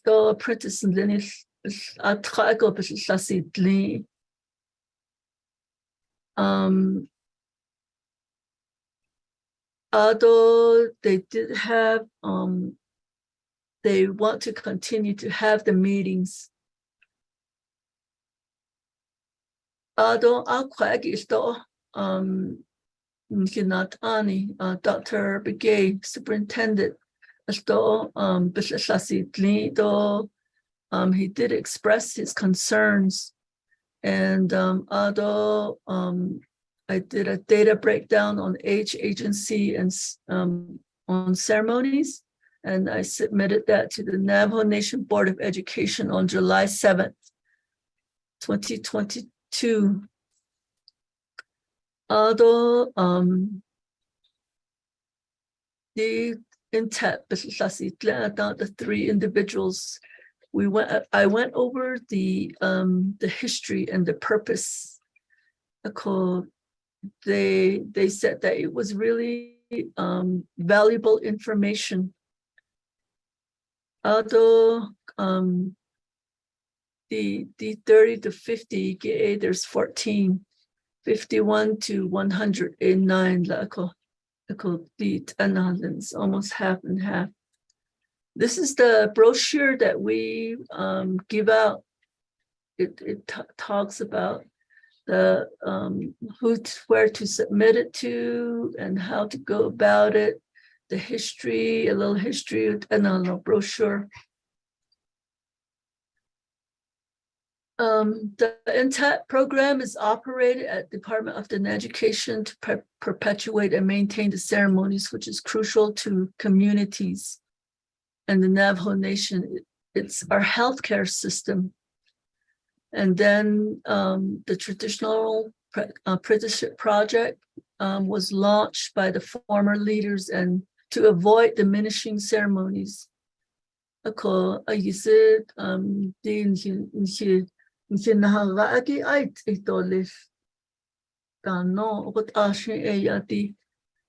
project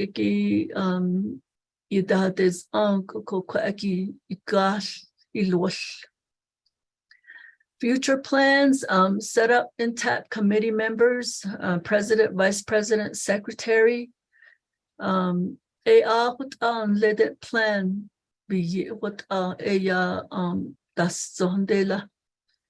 although the traditional practitioners or apprentices would serve as planners to ensure programs are successful, such as the advertisement, recruitment strategy, payments, budget, communication, collaboration with others who may assist. Although attend Medicine Man Hatali Association meetings, obtain and share report from Medicine Man Hatali Association meeting, with OSCAT. Although they can evaluate the Farm 2 goals. The continue recruitment drive for apprentices and traditional practitioners. Although one of the long-term possibilities that I'm kind of looking at is that INTAP coordinator, I use a quaggy, office go, yes, it down. Later, the way Eddie So had envisioned the program, there's ego, be on the show, then maybe it could extend into having sub-offices in the four agencies on Sondaban's case, because everything grows. Maybe a mentoring program towards revitalization of the Nel language. This case, I'm responsible for overseeing the schools, the Nel language and culture teachers, the professional development, I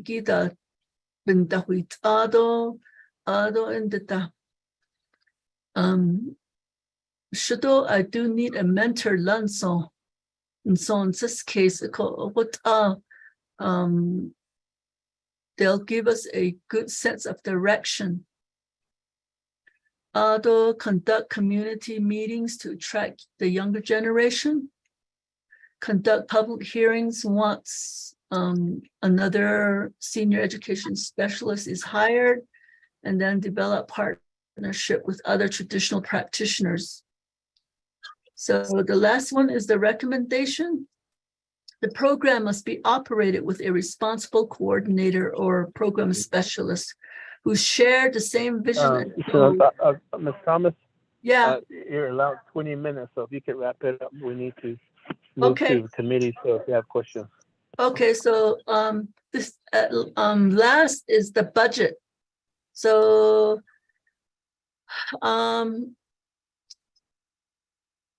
the 126,863 the original budget and they 111,868. 14,995 off. And so and it's for stipend payments for traditional practitioners and also apprentices. Mr.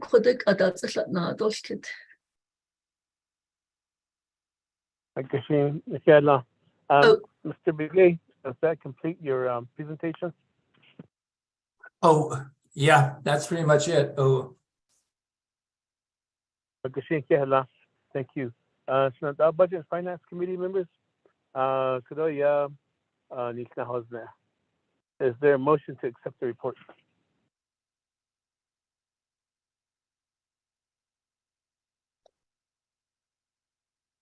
Motion, Delegate Crotty. Motion, second by Delegate Begay. Motion by Delegate Amber Kness-Crotty, second by Delegate Elmer P. Begay. Any questions, comments? I have a question, just Delegate Begay. You have the floor. I got none of the other members of the Budget and Finance Committee, other people around the line though. I think it's not so like it though.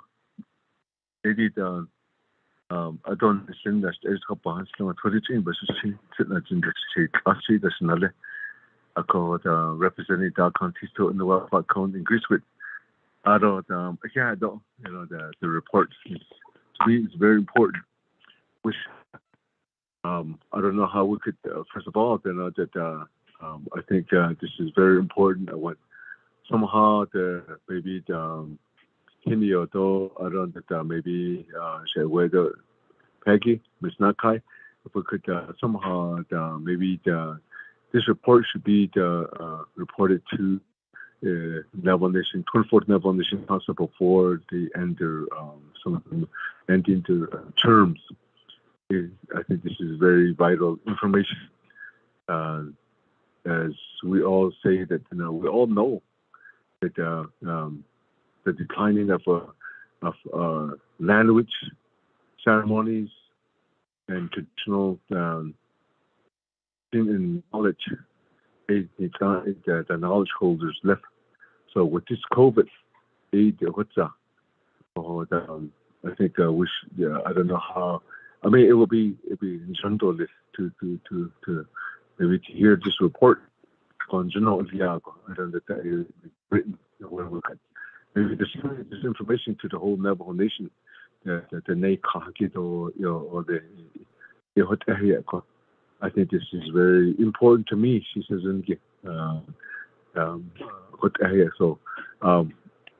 so, it is the first. There will be my questions. For how could it be done to make that maybe where the 24th Nation Council to receive this report. Out of the second one, the last enough I saw the budget, and I heard that it's not enough, and there's some fundings that still needed. And then also a kind of standing that of all the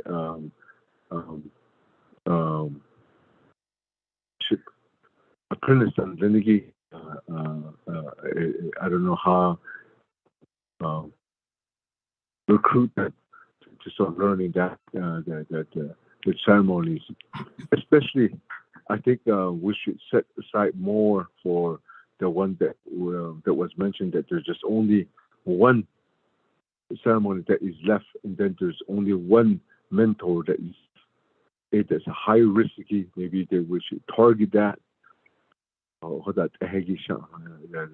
they should, because I know that here in Dakon, in my area, there's one in the Wells area, throughout the whole Navajo Nation, which is the mentor is Manzong. She's knowledgeable to that. I don't the whole I don't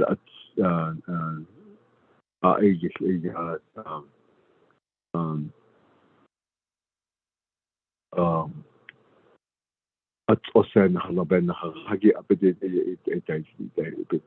Haslo. So other China actually no other yet the hot cost. Abede yesterday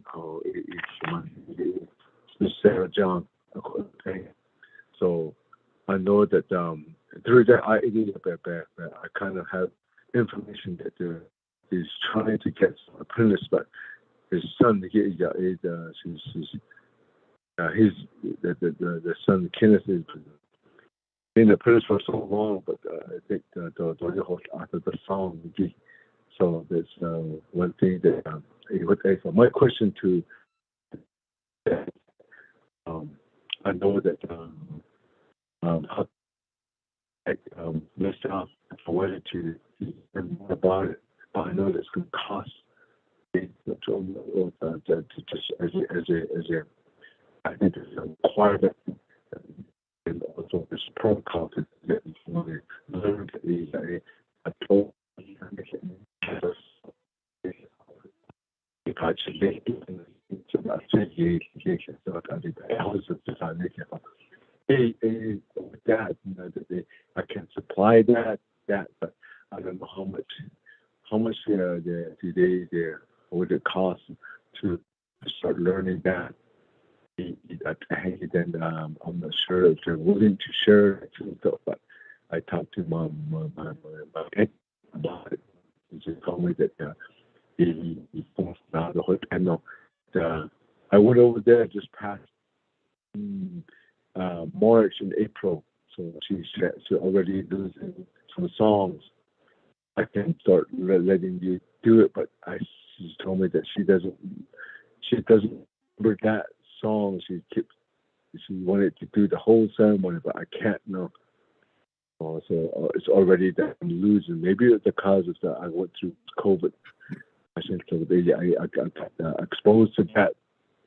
So even that shit, I can't. So and actually, I don't say yeah, but here no, it seems that guy. So how do we do that? What kind of stuff? What kinds of plans can we put together to do that? Maybe there's I particularly got a home. Maybe I know that Toba Kinji needs maybe this is something that's high risk, and this is something that it has to be done certain ways to keep going. But those committees that you're talking about, how can we? Is there any plans for that? I've been doing this since. I was working with the president's office back in the last part of Russell McGee. He died. We put this back together, try to put this the trust fund back, get away from the scholarship program. To get it back out there, and so re-advertising these and then the program, and then also to get some of these ceremonies, high risk years or things like that. So we're working on HPD and museum office called Mr. Wheeler and then Mr. Tim Begay. So at that time, the person that was there that was really helped us out was Demetri Johnny. So that's what we did together, and we did with the college. So I think that's in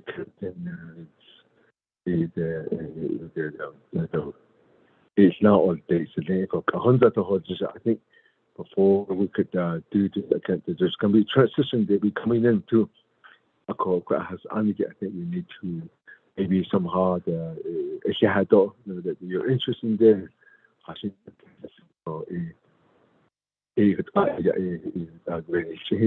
so. Working on the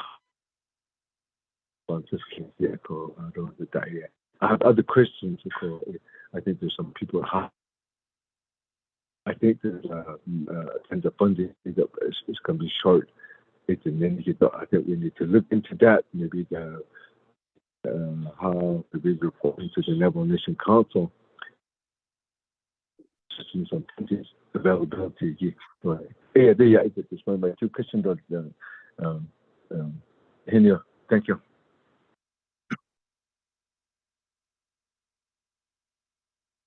Oh, Chair, if I may, Dr. Begay here. For your questions. I'll defer to the presenter, Mr. Begay. Oh yes, thank you very much. We're updating everything in all areas. Although that's a very good point. We want to meet with not only our board but also HESI committee and eventually the council. You see what about the but none of been out. And we want to make some recommendations. So we're still working on that. So that's where we are right now. Okay.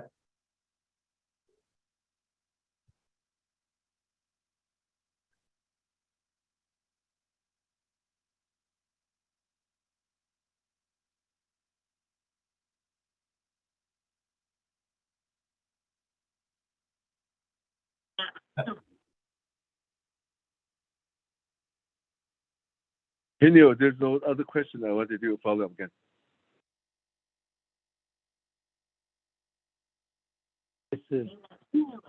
This is Delegate Yellowhair. Thank you. Ado, thank you, Mr. Begay, for the response. Ado, Mr. Delegate Begay, for your follow-up question. Okay, thank you for that. I don't know Chair Henio then, and then also Ms. Nakai. I gave you that kind of like maybe a guidance. How do we go about it if we wanted this report to be presented to not only HESI, but I think I know that this might belong to the net education and the HESI, but I'm more interested in budget and finance because of that is that the trust funds that we set aside. I think I would say make this a priority before other jobs maybe the committee, or how can we make this a report to that? One question.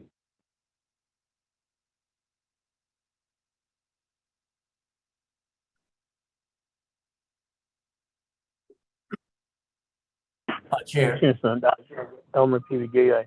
I guess what we need to do is make a request after this report is picked up. We vote on the report and everything.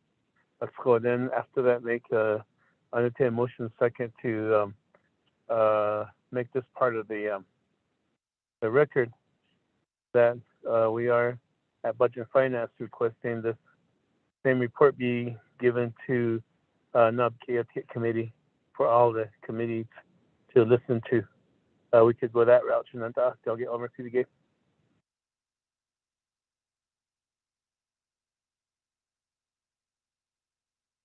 Another thing too, if there's no other questions, I'd like to do it follow again.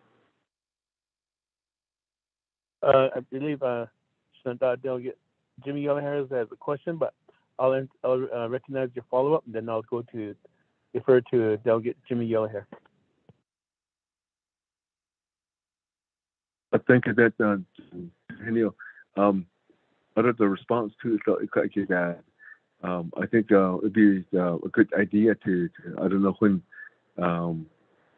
once we do the directive to you guys to do a presentation before the NABKIA committee. I think we would request that you have something in written, and the recommendation that needs that maybe there should be schedule and timeline that I would like to see that. I thought she better has been actually done it in how to go. Actually done it how to I think we just need to like where the dog needs double caution. I think it's about time that we do that by your people or that I think try to get away from it. So it is in hinge case when the time comes. Thank you. Delegate Jimmy Yellowhair.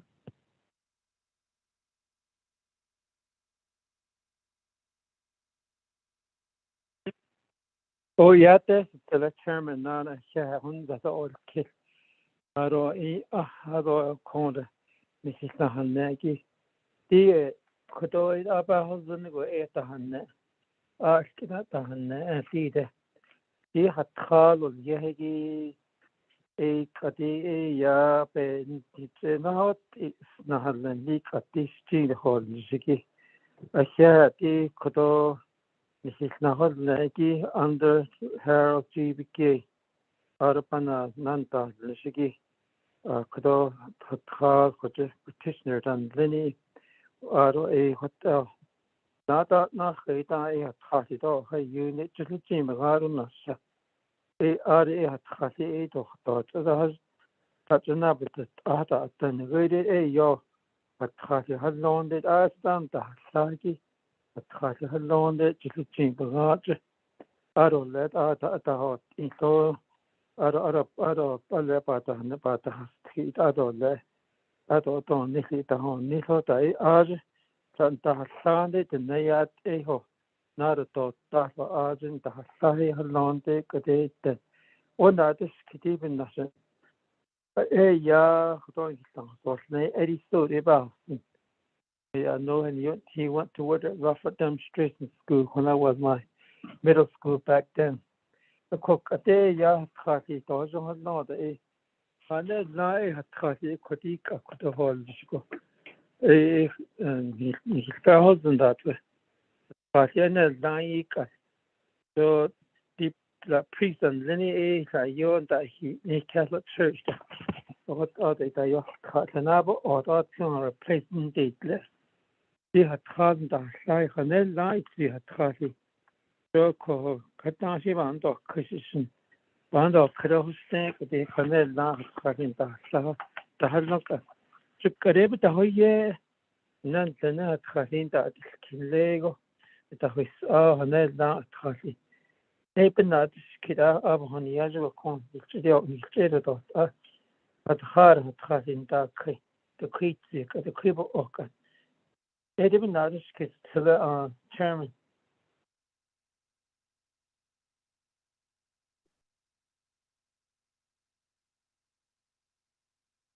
We see like that. I think litigation and I'll get Jimmy on your questions again. So, and you say I'll defer it back to Mr. Begay. Jo here are they that was kitty other are they not then kitty we can do that or at the ways as you go that the kit we're still collecting information by agencies so join the nahil now oyo hotsan there for about 2 or 3 years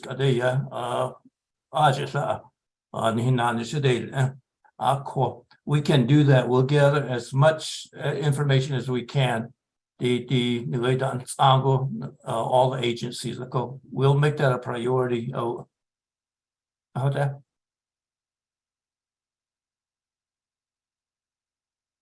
Oh, Yananat Koti alert. The future plan, the Shinigi, Nasco, Hot Ashigi, Joe, the INTAP committee, Kwagi, apprenticeship, though traditional practitioners, Asananat Legi, Joe committee, Iliago, Sato, Nika, not Jow, Sato,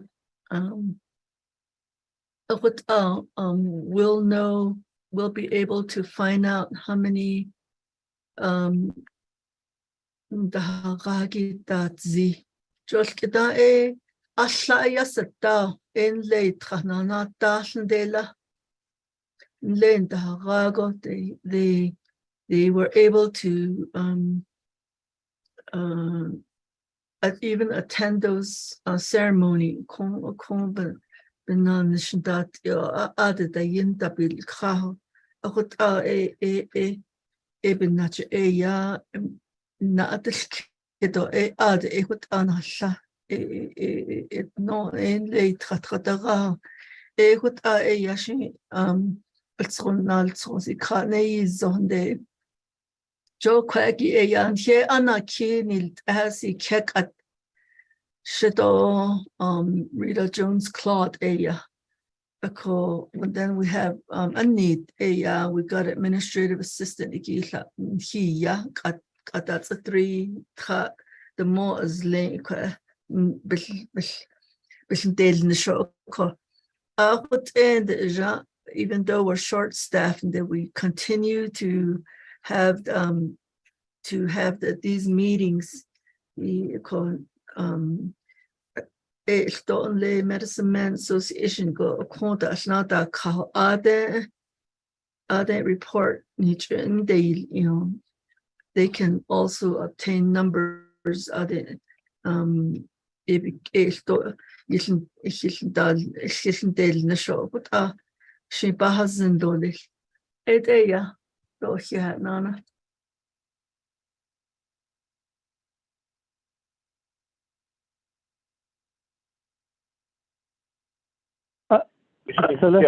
Chairman, Mr. Begay, other Ms. Thomas, for your response to the questions. But yeah, defer back to Budget and Finance Committee. And I did hear Delegate Jimmy Yellenher. You have the floor. Delegate Begay, thank you.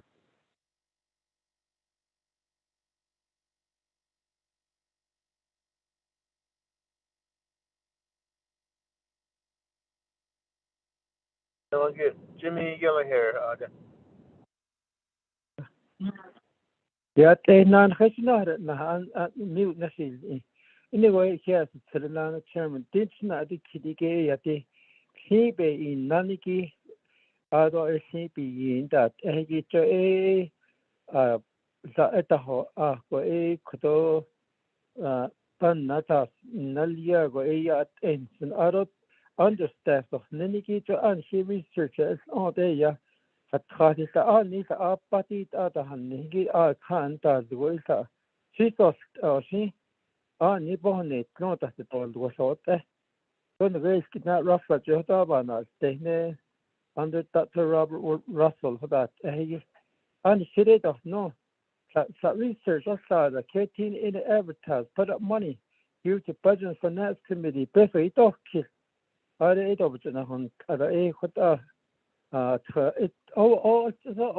نتيجة بينو ليهجي good luck song that بيتا إن نانيكي أخون صار سنت سبيتا هنيل زندو لسن سويا إنتسكي تسلتا honorable هنيو سبيتا إيتوس بيين كاسيتان ليند هنيو أخون سباها بيتا أبا هين سنوتشن أخون صونا تشكي Yeah, position. Thank you, Chairman. Should I put it? Obviously, I'm ready to vote on this. Chair. Mr. Begay here. Hold on, please. Hold on. And Delegate Jimmy Early here getting up here. Questions. I'll defer to Delegate Elmer P. Begay. You're in the queue, so you're next on the. I guess in the Chair Henio. I don't know. I just get I know that I need much of no alcohol. Like I said, that I mentioned that in the house, the Christian Dache, I don't know, I don't know, I think the timeline, the terms, that needs to be put in place so that one of the recommendations we talk about. Now, also is that Hardship that was the question that we were working on it at that time with the president office that we want to know during the school you had to go as apprentice you had a great the hot air that they could could you go either tendency to around the all your hundred jaho or what are reports you hundred job because now it the hands that the khila great that in the quite this soon quite so lahagi in the trial that when the first day I can tell it I get all you could only get it hadn't the إلى great إلى up by so the whole just maybe there's a progress that were made if the 3% the level certain maybe that the first year the second year إلى up so maybe that will be part of it. Maybe that's not the right way to do it, but it's that hey by balance and maybe you could share it real quick with us. Thank you. Thank you. Elmer P. Begay. No, with that, I'll defer back to Mr. Begay. Response to questions. Jo hier Nana. Nu could the natural air hand so well the house also in the house progress report that the energy a joke at we're looking at the Hagago the schedule though will be out there on here we were developing we want a schedule and then although on the staff I don't hit not on the we'll send the schedule out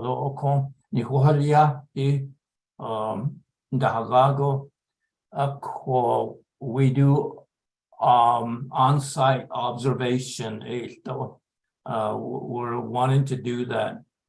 Ako so any baseline data no question we want to add our honorable delegate a progress report though percentages completion that and that's how important it is. So I just wanted to respond to that.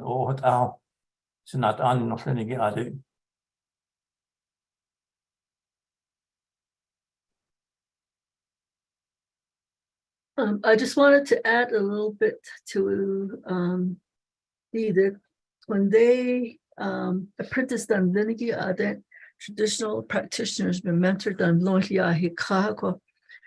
Although we go over, we do an interview. Although we list down all the what they're going to learn.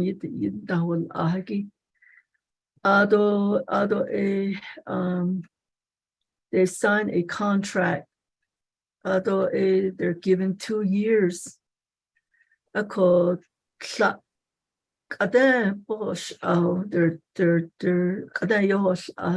know that then we can extend it for another year. Some traditional practices on Lingi, they became practitioners.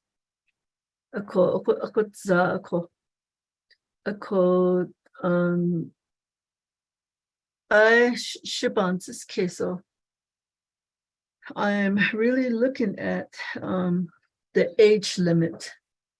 What is the age limit anyway? The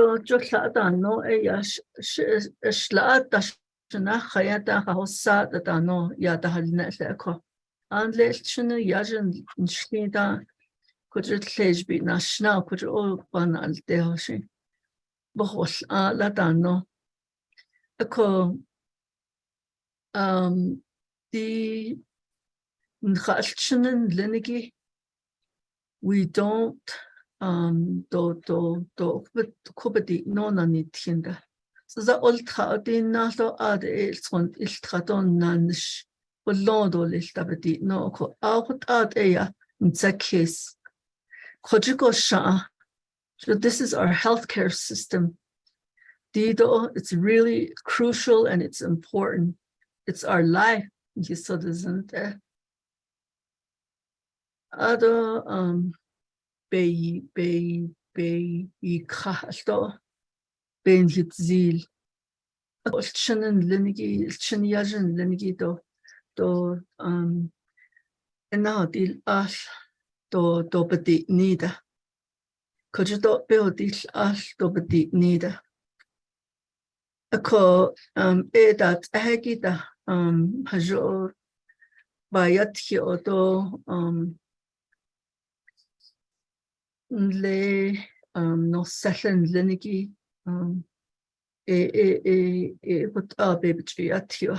how important it is. What at a yahonisindolish. So at a you do yahonisanda. And there's lots of reasons. But mato Jadado, the neck agitated sada. Apedoto they did sada, eben nado, they don't have interests. Ako Hashitaho Tago there is still some children that really speak the language, but then they might not even be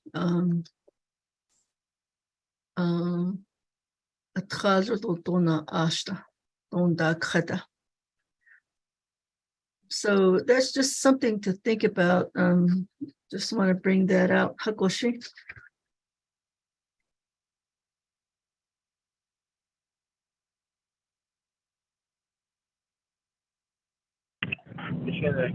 For the response to the questions. Back to Budget and Finance Committee members. Any further questions, comments?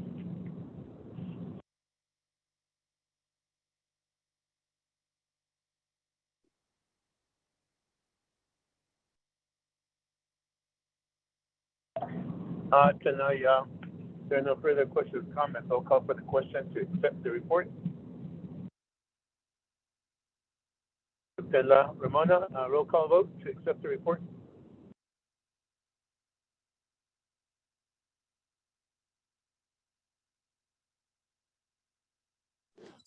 Yes, Chairman Henyo, roll call vote on accepting the report.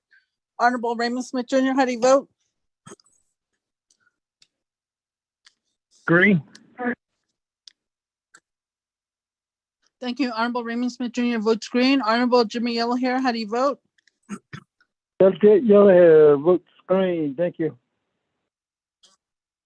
Thank you. Honorable Jimmy Yellowhair votes green. Honorable Amber Kenneth-Crotty, how do you vote?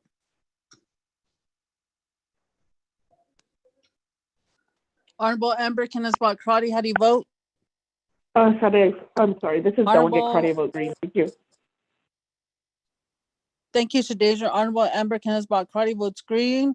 Honorable Elmer P. Begay, how do you vote? I vote green. Thank you. Honorable Elmer P. Begay votes green. Honorable Nathaniel Brown, how do you vote? Delegate Brown votes green. Yeah. Thank you. Honorable Nathaniel Brown votes green. Chairman, we have 5 members voting in the affirmative, 0 opposing, chairman not voting. Chairman? For the roll call vote. 5 in favor, 0 opposed, chair not voting. We have accepted the report. Mr. Begay and Ms. Thomas Codon, need this long. Thank you. Oh, you don't care. We'll move forward. That's for reports. One other unfinished area is there was a request for this same report to be put forth at Nabikia Ticket. Delegate Elmer P. Begay. Green.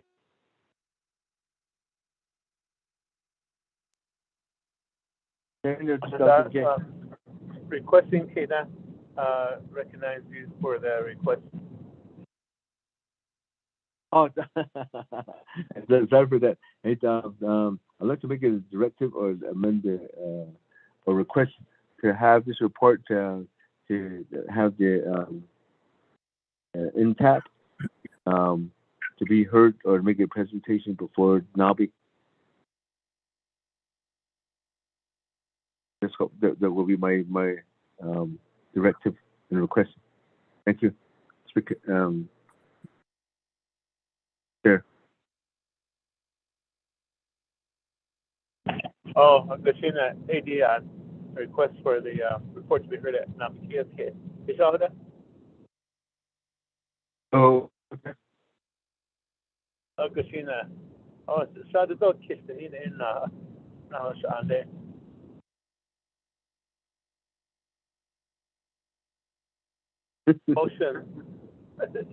Motion by Delegate Elmer P. Begay to have this move forward to nomination office of the speaker to have this same report be heard at Nabikia Ticket Committee for all 24 Nation Council are present. Is there a second? Delegate Yellowhair. Second by Delegate Jimmy Yellowhair. Are there any questions, comments?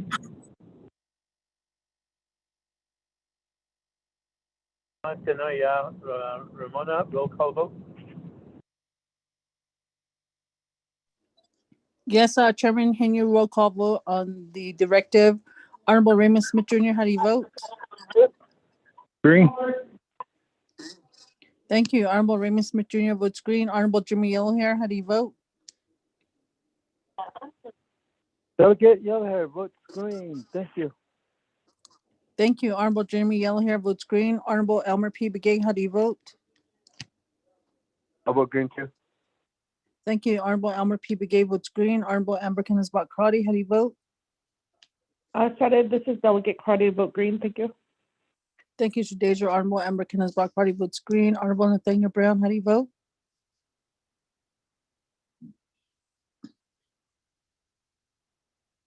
Honorable Nathaniel Brown, how do you vote? Delegate Brown votes green. Thank you, Honorable Nathaniel Brown votes green. Chairman, we have 5 members voting in the affirmative, 0 opposing. Chairman not voting. Chairman? Akashina Kehla. 5 in favor, 0 opposed, Chair not voting. Motion carries. With this, agenda at the end, close of session, written announcements. I did not receive any written announcements. Therefore, is there a motion to adjourn? They'll give motion to adjourn. Okay, motion by Shanata. I'll second. Delegate Gay to adjourn. Ado Shanata. Delegate Nathaniel Brown seconds the motion. The motion to adjourn at 5:44 p.m. Any comments, questions on the adjournment? We do have a special session tomorrow morning at 10 o'clock. I believe it might be in person. So I'll see everybody tomorrow morning at 10. Roll call vote, Ramona? Yes, Chairman Henry, roll call vote on the adjournment. Honorable Raymond Smith Jr., how do you vote? Green. Thank you. Honorable Raymond Smith Jr. votes green. Honorable Jimmy Yellowhair, how do you vote? Dr. Yellowhair, votes green. Thank you. Honorable Jimmy Yellowhair votes green. Honorable Amber Kenneth Bakrati, how do you vote? Sada, this is Delegate Cardia, vote green. Thank you. Thank you, Shadeja. Honorable Amber Kenneth Bakrati votes green. Honorable Elmer P. Begay, how do you vote? I'll vote green. Thank you. Honorable Elmer P. Begay votes green. Honorable Nathaniel Brown, how do you vote? Delegate Brown votes green. Thank you. Honorable Nathaniel Brown votes green. Chairman, we have 5 members voting in the affirmative, 0 opposing. Chairman not voting. Chairman? Yeah, not 5 in favor, 0 opposed, Chair not voting. We are hereby adjourned. Budget and Finance Committee for a long, productive day. Thank you, Hala. Thank you. Good night. Peggy Nakai, can you call me, please? This is Delegate Yellowhair. Peggy, can please call me? Go ahead. Okay, I'll call you. Okay. Ashona, sister.